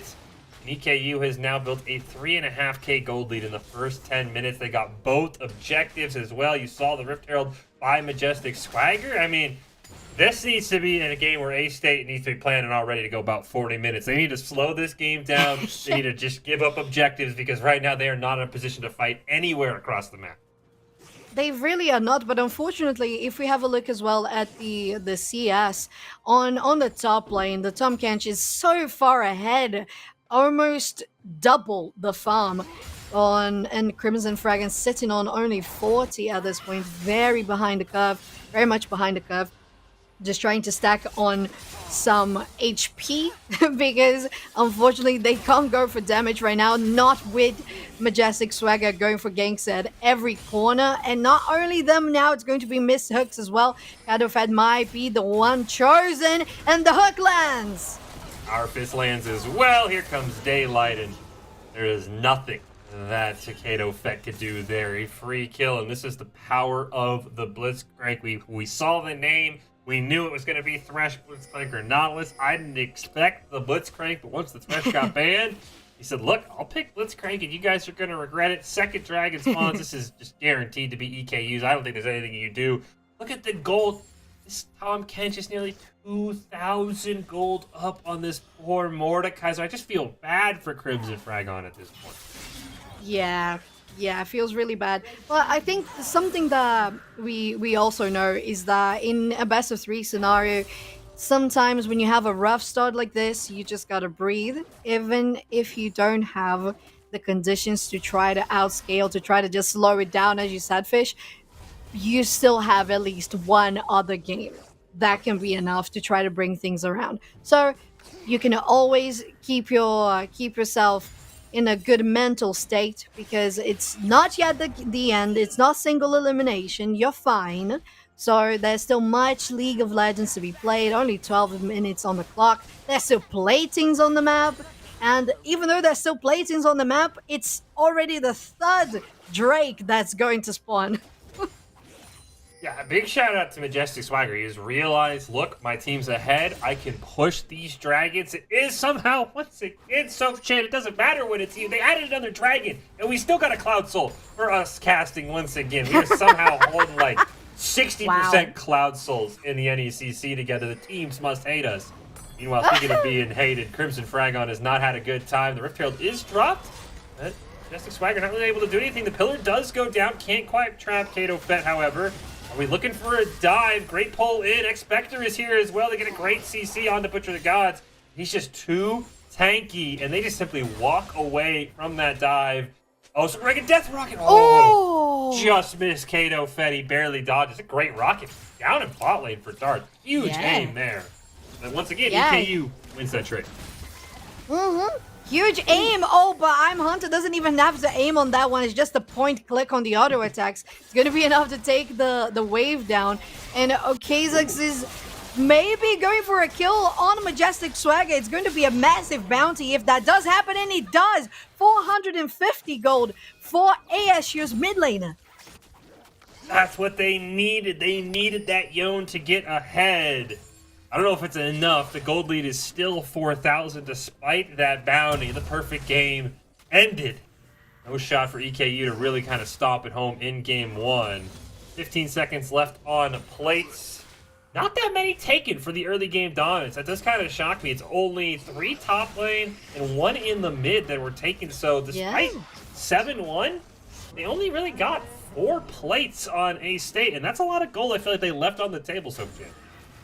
I absolutely agree, and it's interesting that happened in the bot lane in particular.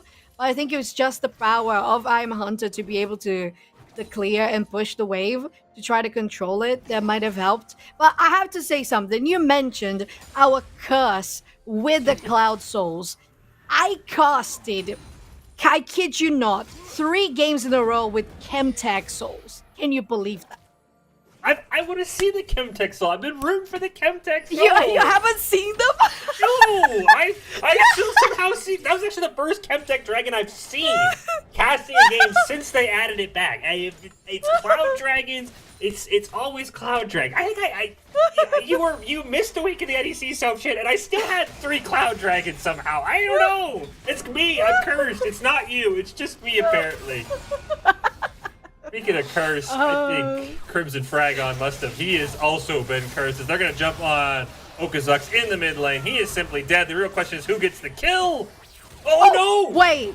Okay, thank you. Okay. Darth did pick it up. That was just a case of, hey, give the AD carry the kill, and great escape by Okazux nearly made them embarrassed, but he does get picked up by the ult. Yeah, it's looking a little cursed for ASU right now, coming on that 4K gold lead. But I'm Hunter, as I said, they've been doing super great on the bottom lane in regards to pushing. They're trying to get objective bounties now, and to be fair, those are really, really, really early objective bounties on the board. And that's going to be something that really helps ASU at this point, especially if it is gold on the hands of the ADC. And as a Twitch with a Lulu, you're just going to be able to rack people down. But as you said, Fish, we still need to find a mid to late game to be able to see this Twitch shine. And I don't know if EKU is willing to give that opportunity for ASU. The gold lead with those pair of towers falling balloons to nearly 6,000 all of a sudden at the 16-minute mark. I will say, ASU has done a great job, mainly keeping up in farm. Crimson Fragon, despite being ganked multiple times, has done a respectable job keeping it as close as he can. But now here's the big one. This is Cloud, so I don't think you can fight this if you're ASU. It's only sole point if they pick it up. I think you could have given this Cloud Drake away, but instead they're going to hold the line. They're going to bring everybody down. They're going to see if they can get what would be a huge game-winning fight, but it starts with a huge hook. X-Spectre does flash away as the Power Fist goes off. He is able to survive. Butcher the Gods going to go in onto Kato Fett. They have separated ASU. Crimson Fargon and Okazux on the back line. They're chasing down the jungler, though. Facial Prison is going to land, and all of a sudden, now it's a split fight here. You see the Death Realm go off at the top of your screen. Kato Fett's the first one to go down. Majestic Swagger just running down Crimson Fragon. As soon as this Death Realm ends, he should be picked off. Oh, the Abyssal Dive barely misses. The Super Mega Death Rocket does not. It's a double kill for Tom Kench, and that's what I was worried about Soapchan. They just did not have the materials, the items, or the gold to be fighting this dragon. Yeah, that's so true. It was nice positioning from them. I mean, considering like getting the area for the Drake and just dominating this side of the river, it was good positioning. But as you said, if they don't have the gold, they don't have the items. If they don't have the items, they don't have the damage, and that's exactly what happened, unfortunately. And even if that wasn't the case, you also had X-Spectre being caught off in the beginning of the fight with Mist Hook landing that glove closure there on them. They had to flash away.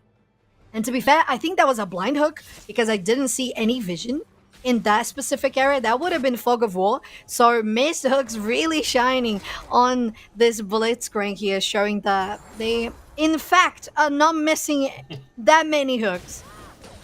Proving that their name, at least for game one, was all in chess. But as you say, yeah, that was a fantastic hook. And that really just turned into a stat check fight as soon as that happened. Because, I mean, you even had Crimson Fragon and Okazux 1v2ing Majestic Swagger, and Majestic Swagger's health didn't even drop below half. He just popped the Subjugate, survives the Death Realm. As you said, it was great positioning. It just, unfortunately, they didn't have enough damage. Hi, I'm Hunter, by the way. He is trying his best. 162 CS. Most in the game, trying to make up as much of that difference in gold between him and Darth Voldemort as he can. And you pointed out, if this Twitch can get built, if he can finish his items with a Lulu, he's going to be able to pop off, especially with how many melee and close range EKU has. I just don't know if the rest of his team is going to be able to survive long enough for him to get to that point. Yeah, I'm a little worried about that as well, Fish, because it's what we mentioned.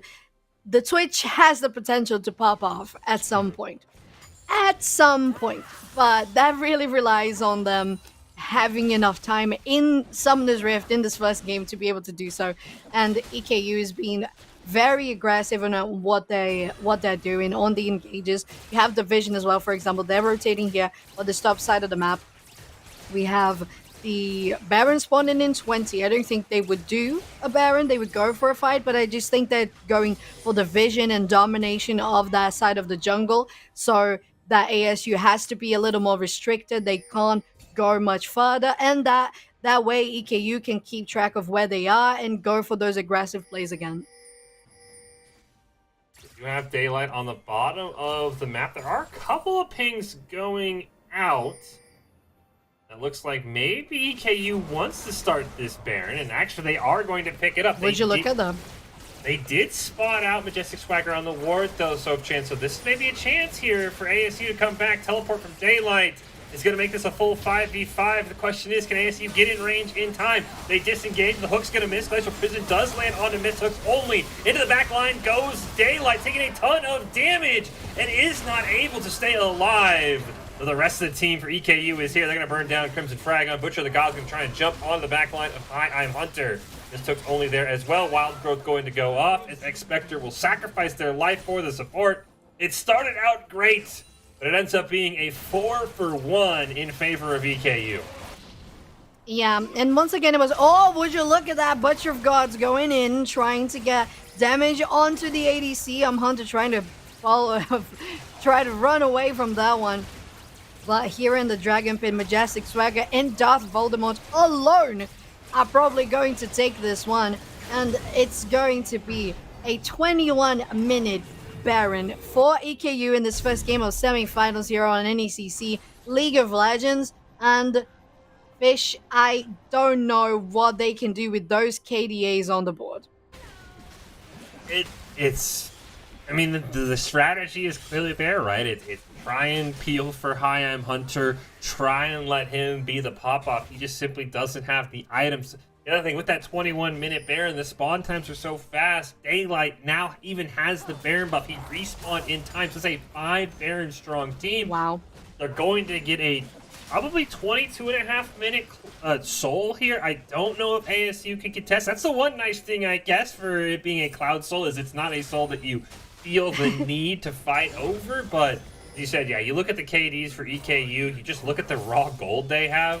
It's just, there's not really a way. Majestic Swagger gonna try and dive onto Okazux here. Daylight gonna come in with the Glacial Path. Fate sealed. Gonna get a double knockup. Maybe not as easy as they were expecting it to be. Ends up being a 1-for-1 trade, and Daylight forced to flash away from the tower. EKU, gotta be careful.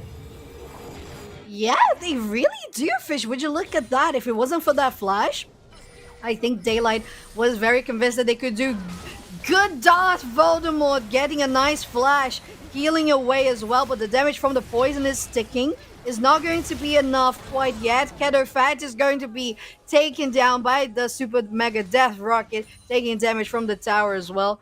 And unfortunately, they're going to die for this engage. But I'm still very happy that ASU is trying to do those plays. But they have to be a little careful because they don't have that much damage yet.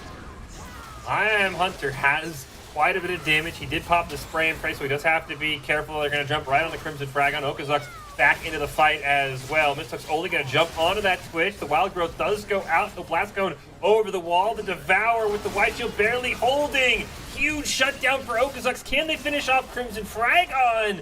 He gets away here as well. Daylight going to try and jump forward here. Okazux going to flash away. It looks like ASU might have finally won a team fight and at least kept their hopes alive in this game number 1. Yeah, and I think maybe ASU is playing for the immediate objectives, right? So I think the immediate objective is to take down Darth Voldemort.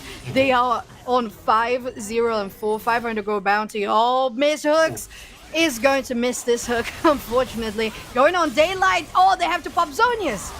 Barely alive. Oh, a great Frozen Tomb in the follow-up as well. Okazux does go down. Daylight will fall after all that invulnerability, but it buys enough time for Darth Voldemort to get the trade. Pick off X-Spectre. Kill ends up actually going over to Daylight. Absolutely phenomenal play. Hook's going to land onto Crimson Fragon. He gets a double pull in, though. This was not exactly as easy as EKU expected. They just get melted. A triple kill for Kratos Fett. Oh my god. I know that the Kato Fact got the last hits on that one, but it was the damage from Crimson Fragon that was doing that. The shield and the passive damage there on the AoE. Oh my god, their lives were just melting away, as you said, Fish, and I don't think anyone on EKU's side was expecting any of that to happen. Now this is a nice comeback that ASU was looking for. They got the 500 gold bounty from the death of Darth Voldemort on the hands of Kato Fat. the jungler is going to be able to do much about it. Hunter as well has gotten a lot of assists. They haven't died so far. Crimson Frag is going to take the objective bounty on this outer turret in the bot lane. And now they're starting to regain a little more confidence. They were down on 10k gold, but now they're approaching just short of 7-6, something like that, mathematics. They have cut the gold lead in half, and the crazy thing is, and the objective bounties are still available. They still have a chance. I mean, I know they're down, they're still down a couple thousand gold. If they get another turret here, a couple turrets, win another fight, that's so much gold that could go into their pockets. They could potentially pull up the gold lead if they win another fight. As you said, it was a fantastic play like Crimson Frag on. That was a fantastic death scraps that I don't think anyone from EKU was ready for. And you talked about it the whole time, Soapshan. We kept saying ASU just needs to get Hunter online. He is online. 2 items done. So is Okazux. He hits that Infinity Edge power spike. All of a sudden, ASU can take these fights they were losing, and if they play in similar fashions, he might end up winning because now Yone can absolutely slap people around now that he has his shield bow Infinity Edge online. Yeah, and unfortunately, if you're Lissandra, you're just going to be able to be static for a little bit. You're going to need the damage, and unfortunately now it's just relying onto Darth Voldemort and Majestic Swagger, because as Lissandra, you're just going to try to stall. You're going to use if you're going to use the tomb on yourself, you're going to be invulnerable for a little bit. You can stack that with the Zonius. That happened in the fight, and it was good. But then it just turned back around on EKU when Crimson Fragon joined, and they had everyone on that little bush taking the damage from the shield, and that was perfect for ASU to come back around. Ooh, they're going to run into Kato Fett here, trying to clear some wards. Misthook only going to get him over the wall. Nice flash away. Abyssal Dive from Butcher of the Gods goes out as well. So they'll blow the Kato Fett flash. They're still hanging around. Hunter, he's got the flash, he's got the cleanse, he's got the wild growth in his back pocket as Baron does appear on the map.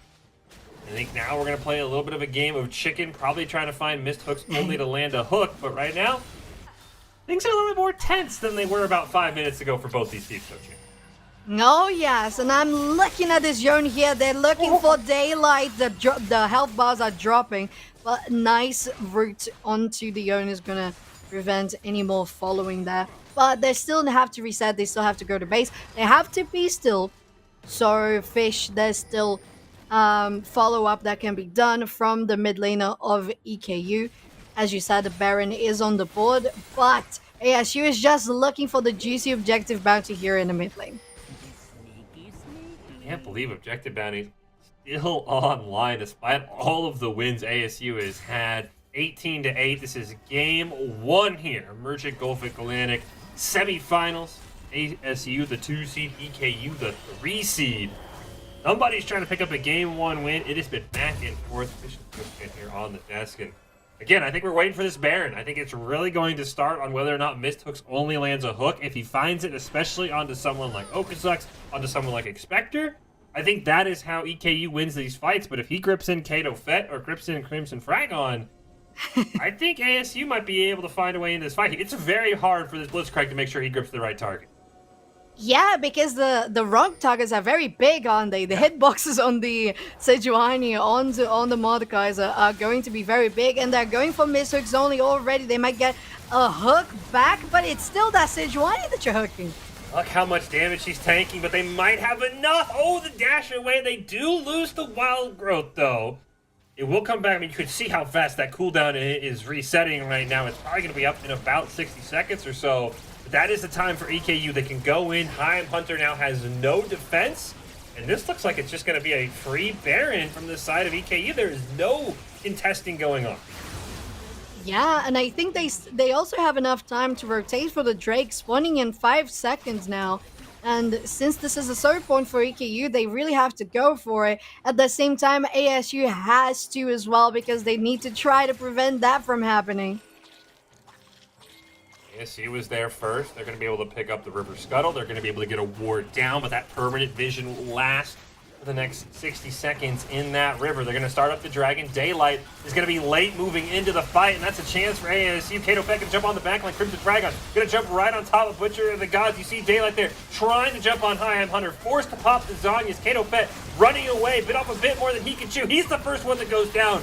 They immediately trade a 1-for-1. Butcher the God barely staying alive, has that gray hell shield, but all of a sudden Jinx is dead, and just like that, they go 4-for-1. Does ASU? They get the Dragon Soap chant, and they're back in this game. Oh my god, they deny the soul, they deny the fight, and the objective bounties are falling soon, so they need to take this tower. This is the moment to do it. It's going to be even more gold in their pockets. They're going to stabilize the gold differential with this one, I believe. And that Twitch. I am Hunter. 3-0-7 on almost 250 CS. Yeah, they might even take the tier 2 as well. There's still so many seconds, even though it's 4, 3, 2, 1. It feels like an eternity for EKU trying to get those champions back online, respawning. But unfortunately for them, ASU is cleaning out that jungle and leaving wards to spot them whenever they come near. Fish, this is the return of ASU. ASU has found their win condition. They have farmed long enough for, as you pointed out, this Twitch to come online. And I mean, the problem for EKU is these team fights just feel like deja vu. Daylight's trying to solo dive onto Heim Hunter, but the Lysandra damage just simply isn't there. That was funny. that describes the last probably few team fights for EKU, unfortunately.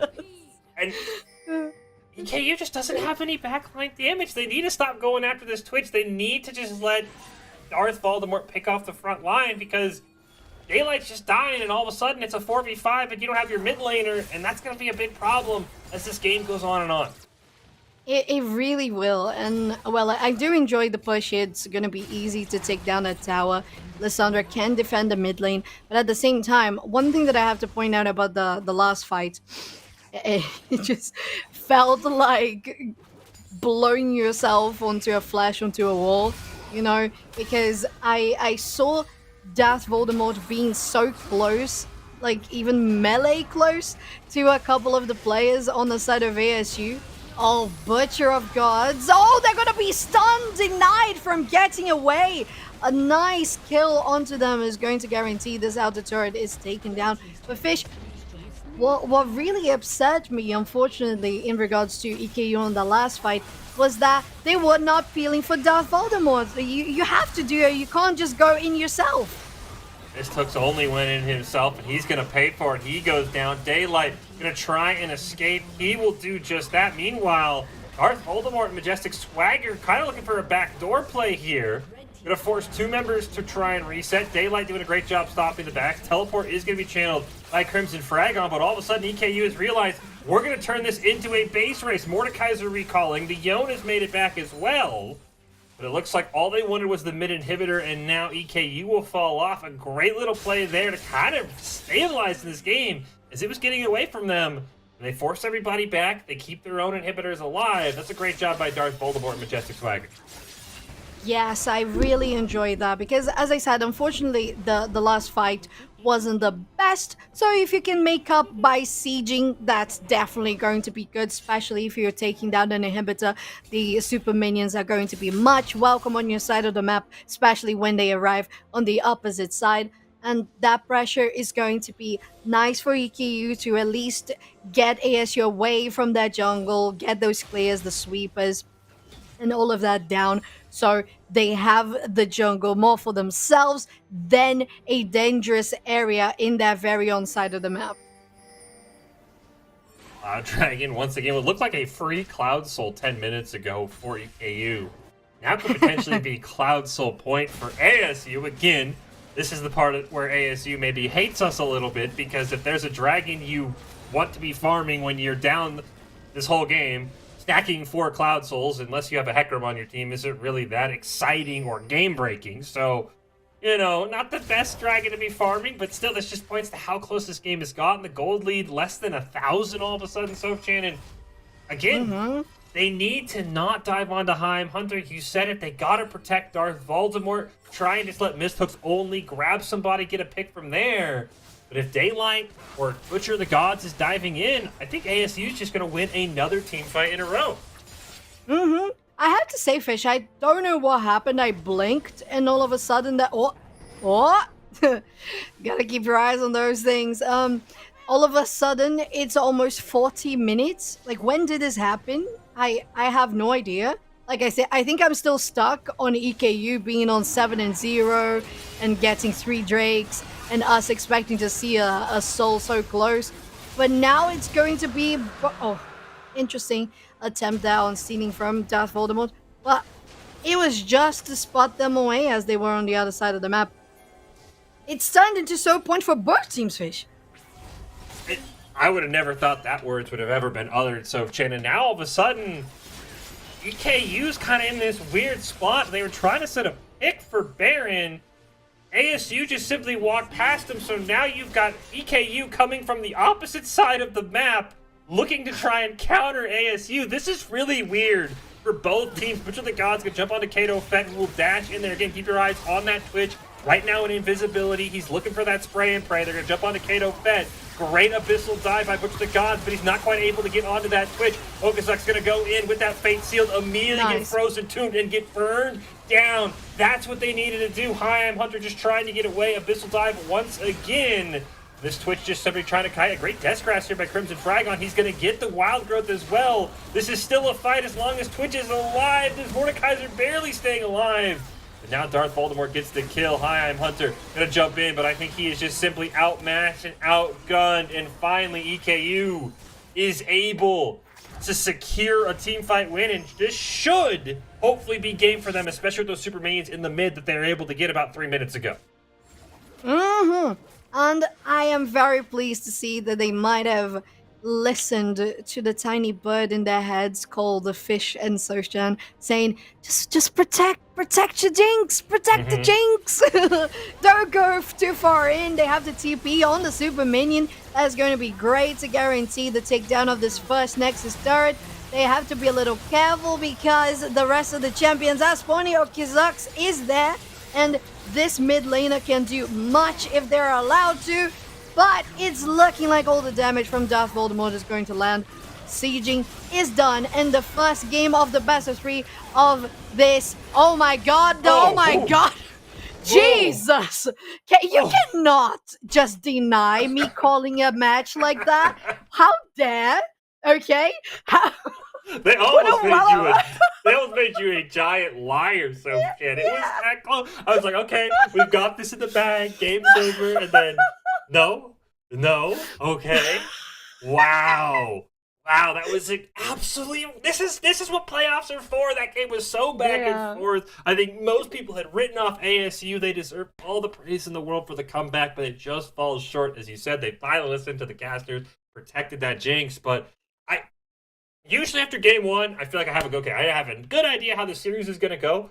I don't, because this feels like EKU should have just steamrolled. But all of a sudden I'm like, okay, EKU kind of struggles in the mid game. They struggle to push towers. I don't know. This is such a tough game. This is such a tough series to call right now after that first game. What are your thoughts after game 1 before we go to break, Sofchin? What do you feel for this series?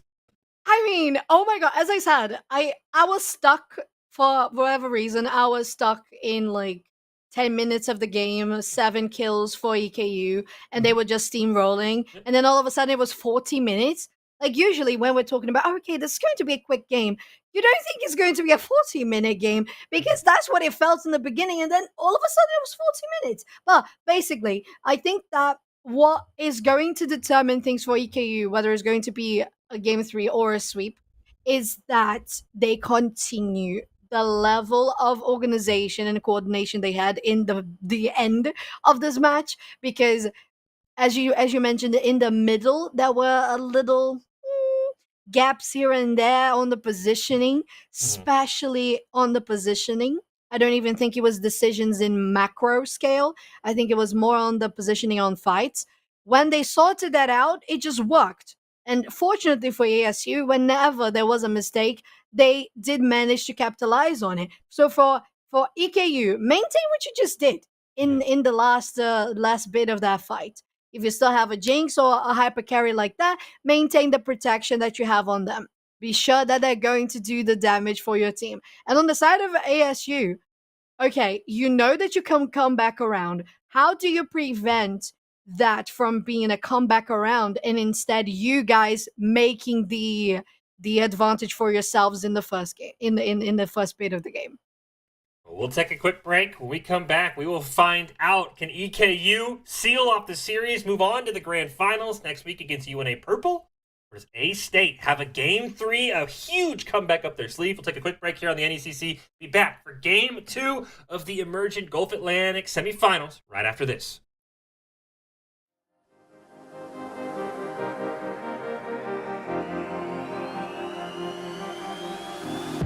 I'm cutting dice. Look at these eyes. They're not here to please you. There was a time you could be mine before all that you put me through. I knew that you were trouble, but I left that you were bad. I'm living in this bubble and it makes you so mad. You can say hello, but I don't need you to like me. Don't need you to like me. Don't need you to like. You can watch me go, 'cause I don't need you to like me. Don't need you to like me. Don't need you to like. You can say hello, but I don't need you to like me. Don't need you to like me. Don't need you to like. You can watch me go, 'cause I don't need you to like me. Don't need you to like me. Don't need you to like me.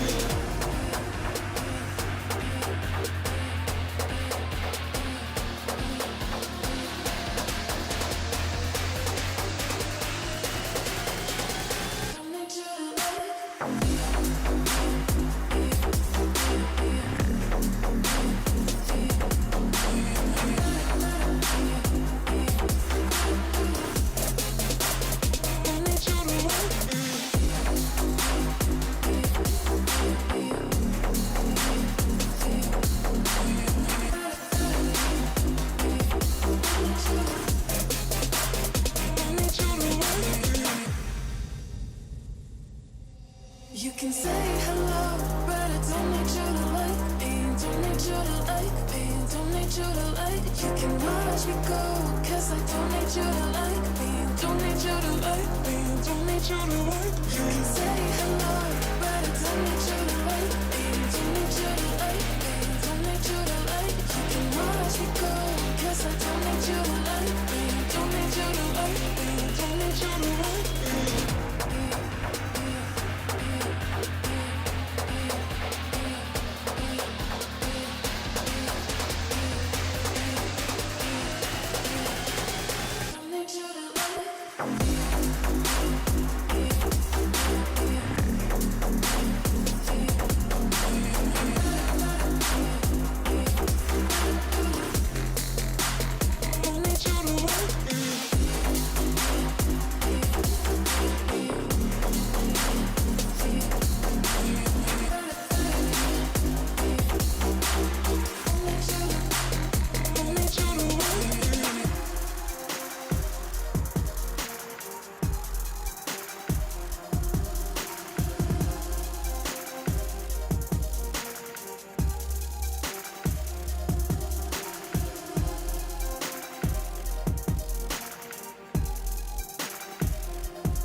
When you dream, do you see beautiful rays of light shimmering, guiding you through the night?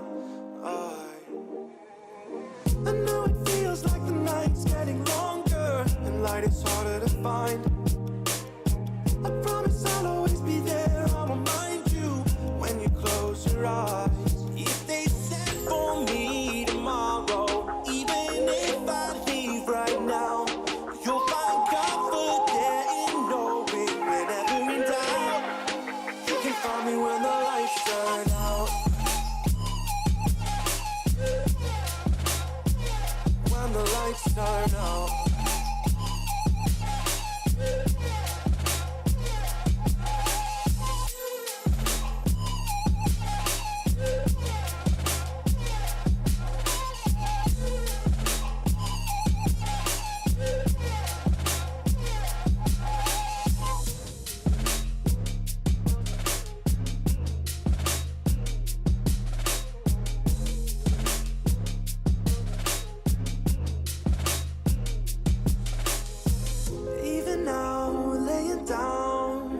hundreds of miles away.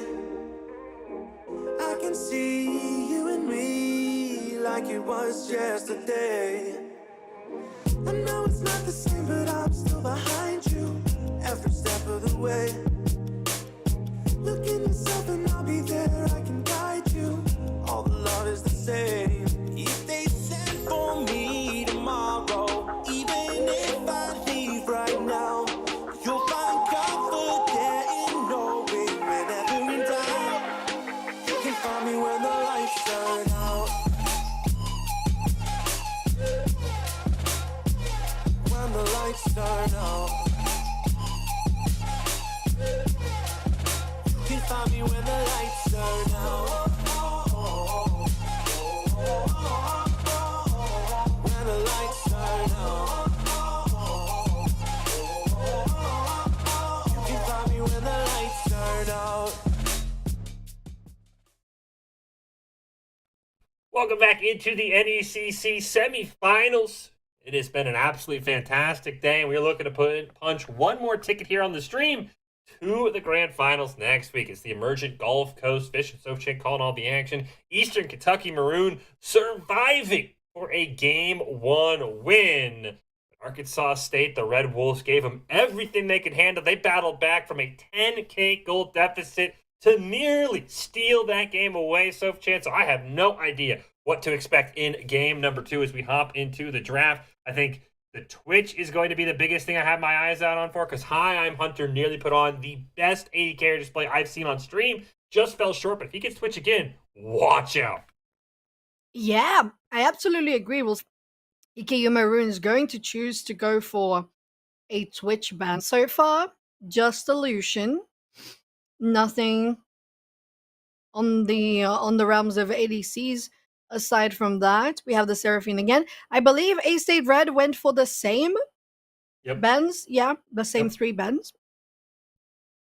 And the same first pick. Yeah, the same first pick. The only change, even in the bans for EKU, was the Yumi, which I think you and I talked about. We probably would have liked the Yumi over the Lulu. So maybe EKU just realizing, look, if we give him the Twitch, we get the Sejuani again. But here's the big change. We get the Wukong, and we get the Silas for Okazux, who played absolutely so phenomenal on that Yone once he finally got into the game. Oh, and Daylight on the Yasuo. All right, this is going to be a little bit different than the mid lane here. But you see Malphite, I see Silas. You pointed out, Sofchan, that is a huge win for whichever team has Silas, because that Malphite ult is so powerful in the hands of Silas. Yeah, not just that, the Glacial Prison as well can be just so great. If we have the bot lane going again for, okay, we have the Jinx, but I don't know if there's going to be a Blitzcrank again.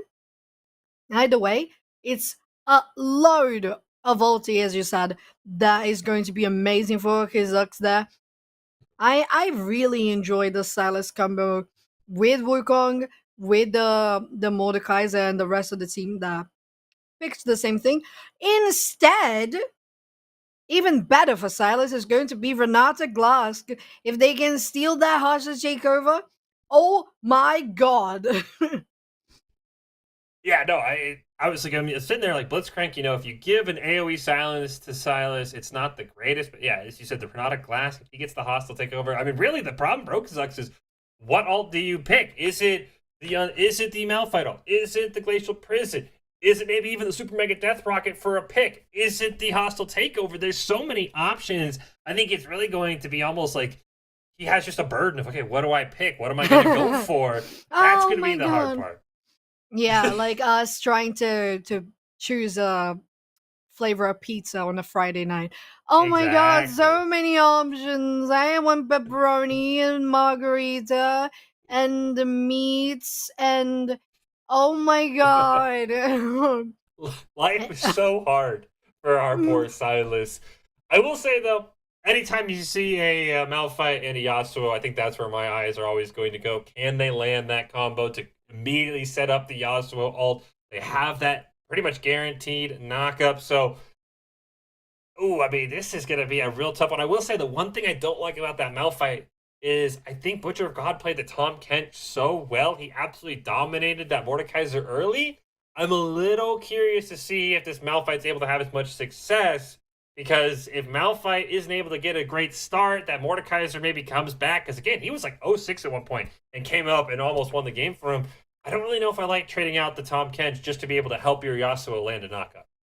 Yeah, I am definitely on board with you on that one. And I kind of have a question. Is it just going to be the knockups? Of course, it's going to be the knockups, but is the displacement from Renata also going to enable Yasuo's ulti? I don't know, because I think it's a lateral displacement. It's not going to be like an upwards displacement. So aside from the Malphite, you don't really have much that can help you enable that one. Yeah, I'm not sure. I think I preferred AKU's comp last time around.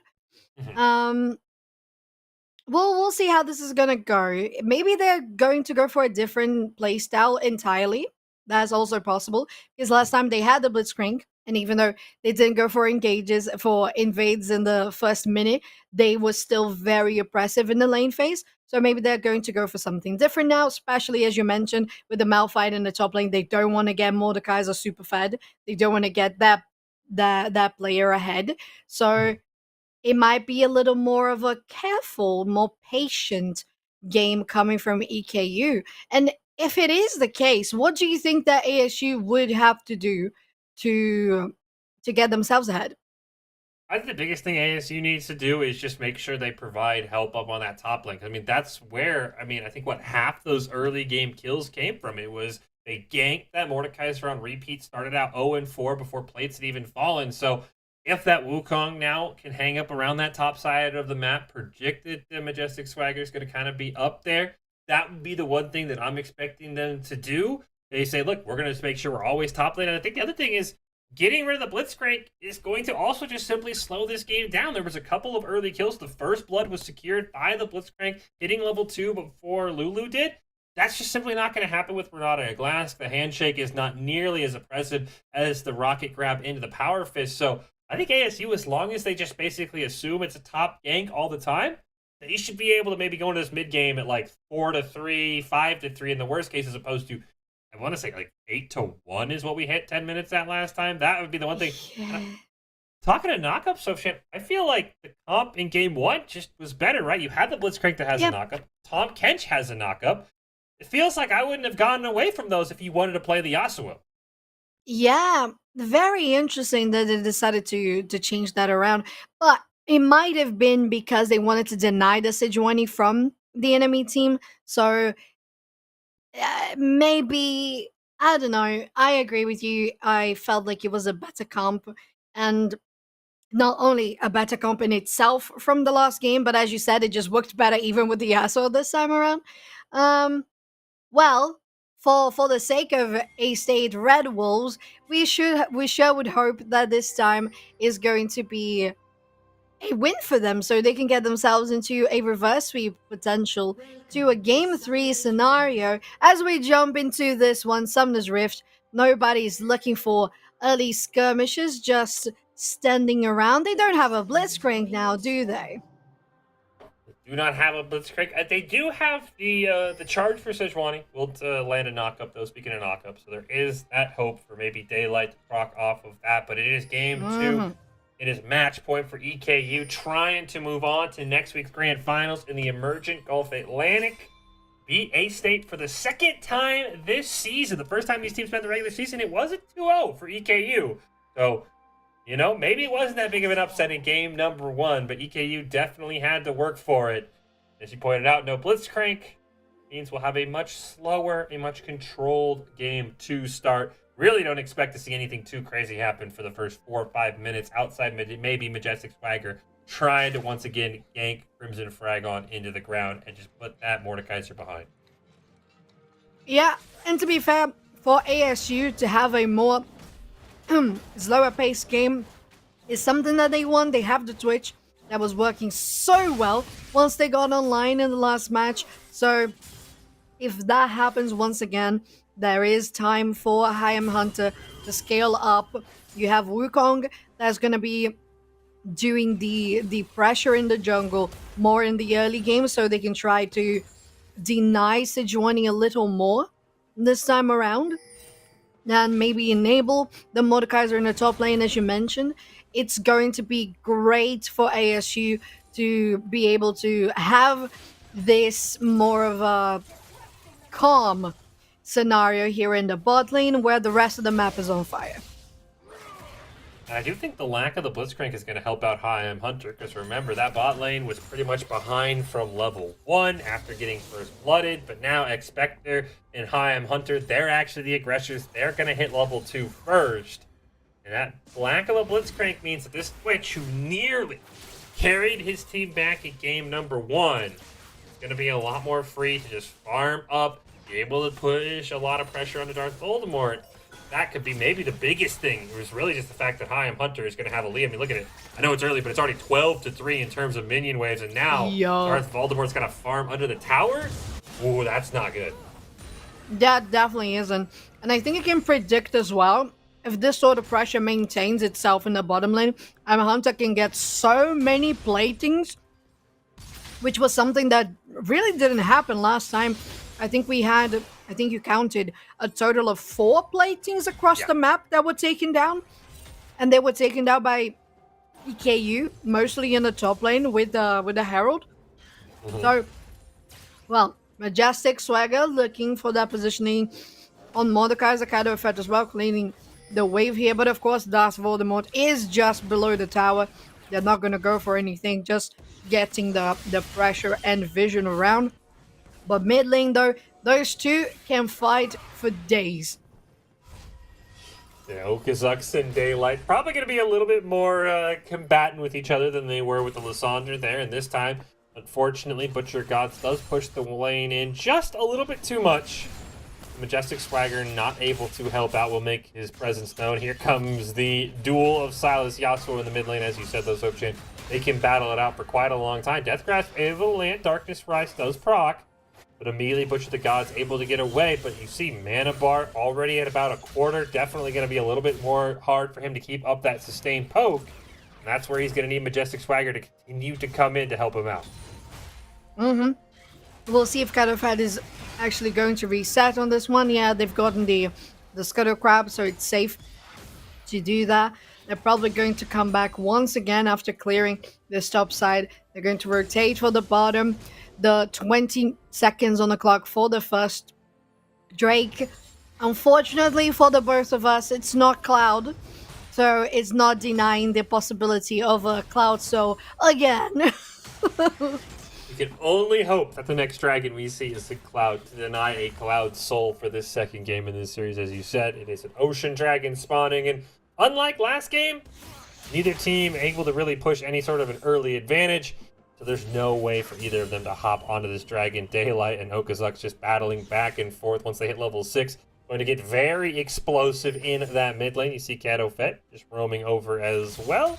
Daylight does not have a ward there, but smartly plays away. Now Kato Fett going to make his presence known. Are they going to be able to hop onto this Yasuo? Yes, they are. The wind wall does go down, trying to dash away. Still has the flash, has the Q2.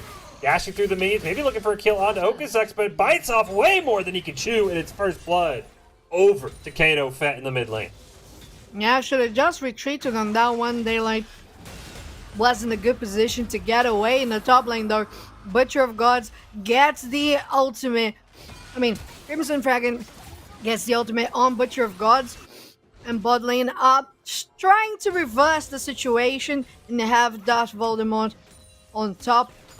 But Hunter is very clever here, just freezing the wave, allowing for Wukong to come in soon enough. Now there's deciding to push, probably going for that early Drake whenever Wukong is done with the clearing. And I think top lane and mid lane, both of them, they look like they're going to be 1v1s every single time. This time, Crimson Fragon, he makes sure that it will be a 1v1. He had the ward down. He spots out Majestic Swagger, so there will not be a return gank. You see Hunter, looks like he is over by the dragon. Kato Fett there as well. They saw Majestic Swagger on the ward. They know this dragon is basically free. They're going to hop onto it. And look at the CS differences in that bot lane. Already Hunter 50-37. And again, without that Blitzcrank, without that early pressure, this Twitch is just going to be able to farm up, and get so far ahead in that mid game. He's going to be online a lot sooner than he was in game 1. Yeah, very interesting. The decisions that EKU made on this draft to allow Twitch to be in, take the Yuumi that wasn't played, and then not have the Blitzcrank come into play. I will say that's a little questionable in many regards. But let's sure hope for EKU they can manage a clean sweep for themselves. Right now, it's just absolutely even all across the board. Aside from that one kill, the first blood for ASU. Yeah, first blood, a predominant reason why. It's a 500 gold lead for ASU. As you said, everything else has been pretty even, really an opposite of what we saw in game number 1, where it was just a kill bonanza for EKU across the map. I mean, at this point, Butcher the Gods, I think, already had 3 or 4 kills. Daylight and Okazuk's going to once again battle it out. This time, Expector is here. Hi, I'm Hunter is here as well. Kato Fett is here. Daylight quickly realizing it's not a 1v1, it's a 1v4. But this time, able to flash away and will stay alive. Everybody from ASU trying to get Okazuk's ahead on this Silas. And once again, ASU is doing what they can do best in the bottom lane with Heim Hunter. They know they can push a lot. The damage from Twitch, the poison, the ticking damage on the minions is always going to be great. Oh no! Glacial Prison goes wide. Cyclone going to be used here by Kato Fett. Okazuk's trying to flash away, just barely survives. Daylight trying to get a knock up, barely holding on with that shield, but he will go down. So will Majestic Swagger, and even up in the top lane, Butcher of Gods goes down. It's a 3-0 for ASU, and they take control here at the 9-minute mark of game 2. Yeah, and they're going to take some juicy platings here for this mid laner. Going to be shared with the support, so they are able to do so. Okay, they're not interested in doing much more aside from that one plating. The rest of the team is going to take down the Herald, so I am sure that ASU is pretty content across the board. In the bottom lane, Heim Hunter is so confident and comfortable to be left alone. Spectre just taking the wards across the map, helping out, and the ADC is just such in a great spot already, having the 2 daggers, the Vampiric Scepter there, going for probably that that Ravenous Hydra we all mentioned. We haven't seen too many. We hyped it up at the start. We haven't seen too many Ravenous Hydras yet. I'll be curious to see when we get our first Ravenous Hydra of this match. And I'm also curious to see how ASU handles being in the lead. I think this is the first time all series they've had a gold lead at any point. And so now we'll see how they play with it. Is Kato Fett going to jump on to Butcher Gaunt? Simply is able to get away, no problem. And now we figure out, as we enter that 10-minute mark, who is going to make that next play. So far, EKU has tried multiple times in that mid lane to put Daylight ahead, and it has just failed every single time. There's the Ravenous Hydra you were talking about. Kato Fett picking up our first one here in game number 2. Yes, at least you would expect a Ravenous Hydra on a Wukong, you know, it makes sense. It's just for the ADCs that really messes up my head. But, yeah, as you said, it's the first time that we have seen in this game that ASU has put themselves ahead before EKU has done so, so great job there. The point now is to maintain themselves onto this lead. That's the 1 minute for the next Drake. Which one is it going to be? I'm not quite sure. I know that says Ocean at the top, but our first dragon was Ocean, so that is not the case. We'll have to find out here. Maybe we'll get a... It looks like, based on that brief pass by, it looked like maybe a Hex deck, but we'll find out here in 40 seconds. We're really just hoping for Cloud. We just want it to be Cloud. I think that is Hex deck. Yeah. Oh no, don't tell me we get another Cloud, so we'll have to find out. Kato Fett does get jumped on, Daylight charging in, but it looks like everyone will just simply back away. Cooler heads will prevail for now. We'll set up around this next dragon. Butcher Gods, Crimson Farrakhan, they both have their teleport. Okazux has his as well. This could be a full 5v5. Hostile takeover does go out. They're able to land a great handshake into the stun on deck. Spectre, the Wild Growth goes out. Butcher the Gods misses the unstoppable force, however. Kato Fett, first through the Cyclone, only gets one knockup. Gonna get a couple more. Here comes Silas with the final breath on the hijack. And all of a sudden, Okazux has a pair. Daylight in that death realm against Crimson Fargon. He just goes down. X-Spectre picks it up. And the Silas, we talked about all the ult he can steal. It's the Yasuo ult that nets his team 3 more kills. Yeah, and that worked super well. It's something we mentioned in the draft, isn't it? How Okazux could have so many great options to choose from in regards to stealing ultimates. And once again, ASU is going to... little lovely rocket going wide, but ASU guaranteeing the second Drake of the game. I am Hunter collecting platings. Right now, only one left. There's still a little more than a minute to go. And the only platings that got taken over in such an amount were here in the bot lane. And it's showing how much the Twitch can do without the aggression, without the oppression of a Blitzcrank kid on the other side. I mean, it's not that Miss Tux has been bad on this Renata, but it's just that the pressure, the threat of a Blitzcrank hook that he brought in game number 1, it just forced Hayam Hunter and X-Spectre to play differently, as he pointed out. Looks like this time a majority, if not all the plates, should go to the side of ASU. They've got 3 in the bottom. They got 1 in the mid, but I don't believe anyone actually was in range. But here we go. Majestic Swagger and Butcher the Gods. We've seen this story before, but this time Crimson Farragon is so far ahead. He just simply doesn't go down. And now Kato Fett's looking to turn this one around. The Malphite ult should be up here momentarily, but he has to use it to get away. And that's not what you want to see for EKU. They try a 2v1, and they're the ones tucking their tails and running here in the top lane. Yeah, and you really should be a little careful. Oh, did they manage? Okay. They managed to recall on that one, but Okazux is going for 1v1 against Daylight. And definitely going to win on this one, having one completed item ahead of their opponent. Unfortunately, Daylight wastes a flash on that one. And in the top lane, ASU is taking another turret. It's looking a lot like the previous game, but reversed. Couldn't have said it better myself, Soapchan. That's exactly what I was thinking. Is Butcher the God's going to get jumped on there? He'll go into the Death Realm, and this should be a dead rock momentarily. Crimson Fargon slams down the hammer, and it's 9-0. As you said, this looks exactly like game number 1, just in reverse. And so now the question, I think, on everyone's mind is, can ASU hold on? Remember, EKU, they struggled to build a lead. Very similar. They struggled to get early towers, so they did take one down in the top lane. And they... again, blew a nearly 10k gold lead, let them all the way back. So I think this on to ASU. Can you hold this lead?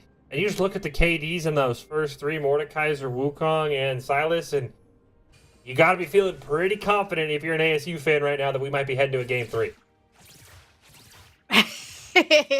Yes, yeah, it's going to be hard for EKU at this point. At least they have the objective bounties that have spawned into the map.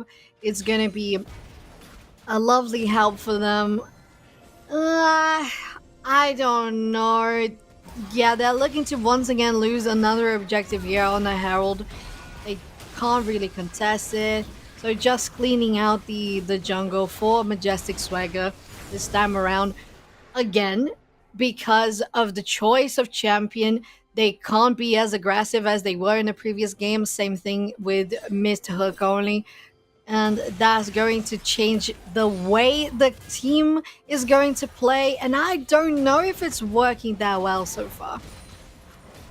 It is not working well. Speaking of not working well, this Malphite has not worked very well. Unstoppable force into the team. They're almost able to get Kato Fett, but a fantastic wild growth. The hostile takeover does come out, but everybody stays alive. 10-0, nice. Finally! A nice shutdown there. Super Mega Death Rocket, get excited, but do not get in melee range of this Mordekaiser. Unfortunately, Darth Voldemort is going to get that second chance, but not able to kill anyone. Expector gets another kill, and oh my goodness, Soph-Chan, this looks like a different AS. This looks like the ASU team that played from about 20 minutes to 38 minutes in game number 1. They are taking it to EKU, and it's not even close. Yeah, and that was one thing that I mentioned when we came into this game, that EKU, to win this one in a sweep fashion, they had to maintain the same level of coordination that they had going on in the previous match by the end of it. And unfortunately, ASU didn't give them any sort of breathing room in the early game to be able to recollect themselves, and now they're just keeping on that pressure the same way that EKU was doing in the last match. And that is, well, making them feel a little bit out of air, but EKU still has space. They can do things. I believe they can do things. I am just very unfortunately disappointed with the draft picks and how things have been going so far, because they really aren't connecting. Yeah, I think, as we talked about in the draft, the decisions to go away from the Tom Kench, to go away from the Blitzcrank, that's really where I get confused for EKU. Again, it felt like, as we talked about, that comp enables Yasuo just as much, if not more, than this one.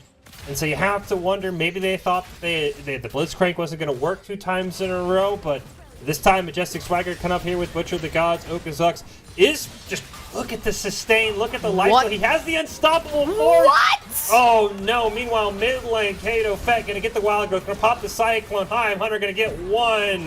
The bailout gonna go on to Mist Hooks only, not gonna land. Somehow Okazux is still alive, by the way.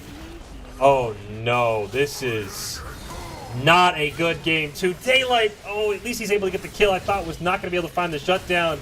Unfortunately, Rift Herald barely does miss getting this inhibitor turret. It will now fall. Daylight will go down as well, and I think now we're just waiting for Game 3 to kick off. It is 16-2. It is a 10k gold lead at 19 minutes. This is a very tough comeback for EKU. Yeah, it really is, and they're going to rotate here for the top lane, take down that tier 2. I don't know. At least this time on the last game, ASU had 1 Drake, I believe. They had at least 1 Drake, and then they started building a little bit more. They took a couple of towers. EKU hasn't been able to take any of them so far, so it really is looking tough and more like a game 3 fish. I mean, because the gold lead was never this big in game 1 when ASU came back. So, yeah, they at least had, Okazux was even in the mid lane with Daylight. Chaim Hunter was leading in that bot lane. There were little pieces that we picked up that, okay, ASU can get back in this way. You look at the score lines, you look at the CS. I mean, yes, Daylight is up by about 30, but he's down 2 kills and 4 assists, excuse me.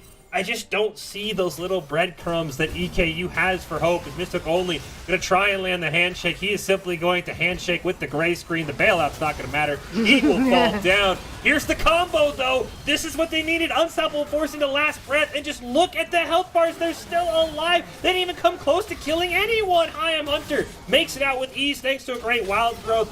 And that is the fight that feels like a great glacial prison from downtown from Okazux on the hijack. Give me game 3, because that fight told me everything I need to know. It really did. Oh my god. And this time around, because you have the Renata, you don't have as much protection. You don't have without the Tom Kench as well, you don't have as much protection for Darth Voldemort, and that's what happened when Catophast went in for this one. Oh, that's nice! A couple of executes that happened because of the hostage takeover. It might even force them to retreat and not take the game as of yet. But Fish, it's exactly what you said. There were a couple of points that we could pinpoint in regards to ASU in the last game and how they could come back around, and that's how they made for the goal deficit shrinking up to less than 1,000. But this time, 22-3, borderline 11, almost 12 K gold lead for ASU. Oh my goodness. It's not looking great. And the other thing, right, is EKU, they didn't have all these towers. They didn't have an inhibitor this early. They were still, the towers were very close in game number 1. As you said, you just look, it's gonna be about 12K if this Baron gets picked up for ASU, which they really have all right to grab this Baron. And I mean, you're basically hoping for a heroic steal. Majestic Swagger doesn't even have the flash, so he really doesn't have a great way to get in and get out. As you can see, there's not really any pings that they're even going to make their way over there. This just feels like, this is really a test for ASU. How can you close the game? We've seen schools in the NECC sometimes struggle to close out these games. Unstoppable Force, a nice attempt by Butcher of Gods. You got to give it your all. I like that. Now, let's see if ASU can close out this game, get us to a game 3. Don't let EKU continue to have these little breaths of hope, because they might find a way back, as bleak as it looks. Yeah, it's true.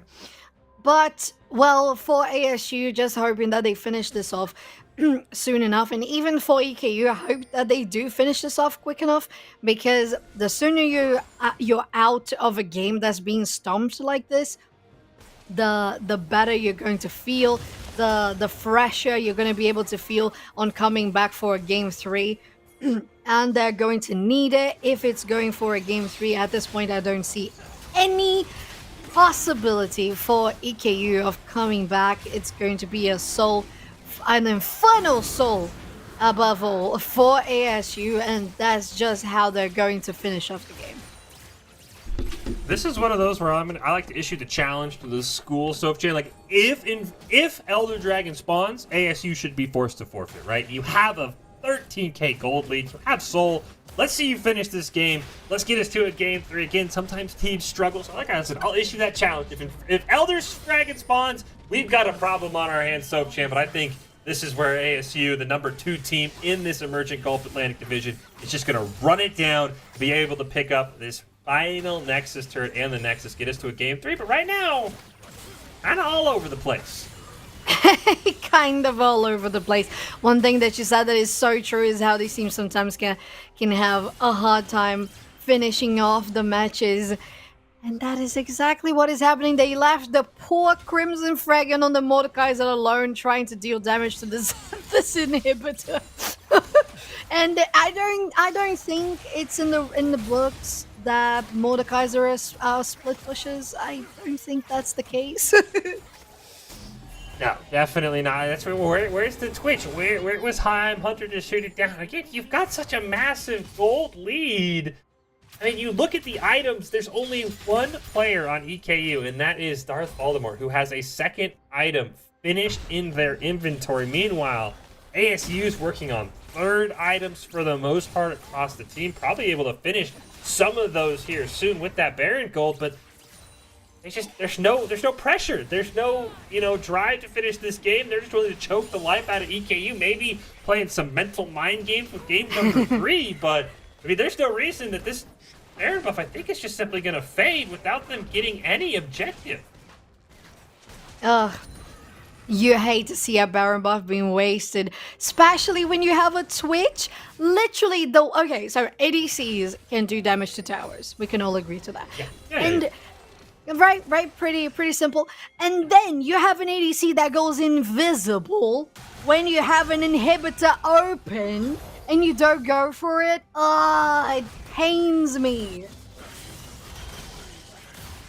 Here we go. This should be the start of the downfall. Never mind. Daylight getting to use that last breath. Okazak's going to be forced to pop the stopwatch. Does have the hijack onto that Yasuo. All we'll keep an eye on the bottom side of the screen. All of a sudden, you can see Okazak's looking to try and finish this one off. Daylight trying to run away. Great flash to avoid the knockup. Trying to dodge that last breath of Okazak's own, but he just simply gets mowed down. 1 kill picked up here for ASU. It's a 4v4 on the top side of the map, but Silas now pushing with really nobody there to contest him. Should be able to either drag someone away or simply finish the job. Mystic only trying to flash away. Hostile takeover is going to go out. Land onto everyone but Hi, I'm Hunter. They do pick up the 1 kill on Decado Fett, but that is it, and this should be game SoapChan for the side of ASU. It should be game 3 time. Please just take the game. Don't make us look like liars again. Just take the game, please. Even the Baron buff has said goodbye. Please, just take the Not to game. get another Baron. The base finally. Oh, we don't need that mid inhibitor. We don't need to win that bad. We get top inhibitor. We get bot inhibitor. Daylight has respawned. There's 7 seconds left on Butcher of God. No. I'm gonna cry! Oh my god, how did they manage to make us look like liars twice in one broadcast? That is insane. 16k gold lead here for ASU. The base is completely naked. Again, you said you have a Twitch. He can go invisible. He can simply walk in the base at any time and end this game. And you have a Lulu. Just have the pocket Lulu with you. She's just gonna make you very big and have more health and... I'm freaking out. And, I mean, it would take a lot more than one Elder Dragon, but if there's a way for EKU to get back in this game, it basically is Elder Dragon, Miracle Steel, team fight, win with Elder buffs since you only have to get them to 80%. Yes. But you can't let that happen if you're ASU. You have to win this game in the next 90 seconds. Yes, they do. Oh, Glacial Prison is going to hit the main opponent, that I am Hunter, but it's not going to be enough right now. As look at this Twitch. You can't do anything to him. Just give him the Penta. Just give him the Penta. I think he's gonna miss it by one, unfortunately. No. I believe it was Kato Fed who picked it up with the Cyclone, but the Penta won't even matter. As ASU with a dominant, a statement Game 2 win. And again, as I've said all night, not to be wishy-washy, but this series has just been so weird. The drafts have been balanced. Game one was a stomp. Game 2 is a stomp in the opposite direction. It's even a bigger stomp than Game 1.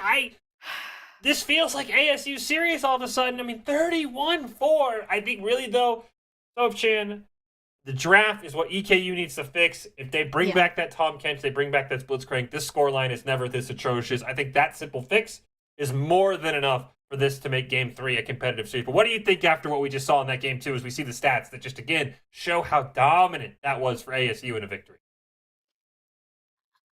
I think it really needs to go back to the drawing board, EKU. You gotta go back and be, okay, let's have a look at the birth comps, shall we? First combo, we won. Stick to that one. Finish. It's just as simple as that. You don't have to be super complicated. You had such straightforward champions too. Tom Kench supposed to tank and defend so well the Jinx that you had going and you wanted to bring back for the Game 2. The Blitzcrank, the opposite's gonna be able to get people close and engage and finish them off as soon as possible. So it's not that hard. It's not that hard.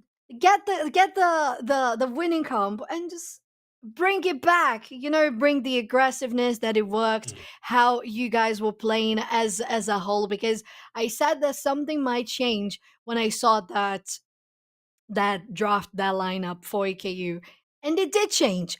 Unfortunately, it wasn't that great of a change. And for ASU though, oh my god, that stomp was insane. I don't think it would have been any better unless they had taken the game earlier, because they could have a couple of times. Yeah, that would have been a heck of a story to come back from 10k down in Game 1 and then stomp them out in Game 2. We'll take a quick break, but Soph-Chan, quick, yes or no? Do you ban the Twitch if you're EKU? Do you ban the Twitch? Yes. Right. Yes. We'll see if they listen to Soph-Chan. Coming up, Game 3. That's what the playoffs are all about, though, right? Game 3, do or die, grand finals coming up, emerging Gulf Atlantic. We've got Game 3, A-State taking on EKU Maroon, and it's coming up right after this break.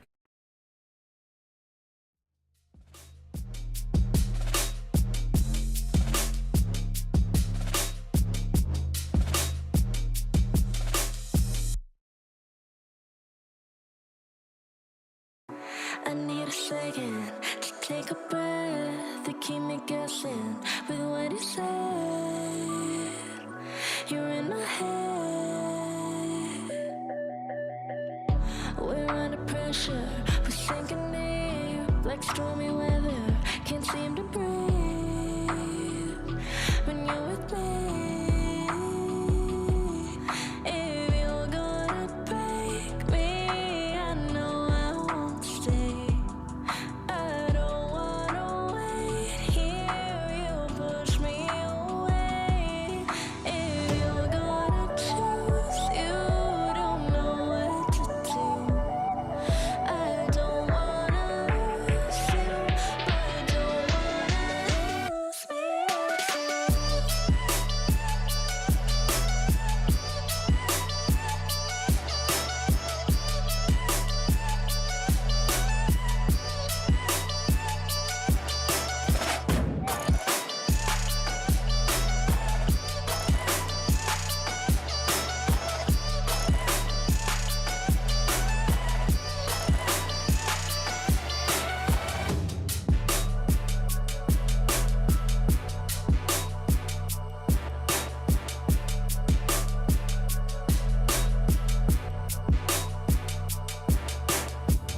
So complicated, don't mess it up. Feeling frustrated, it ain't enough to fix a love.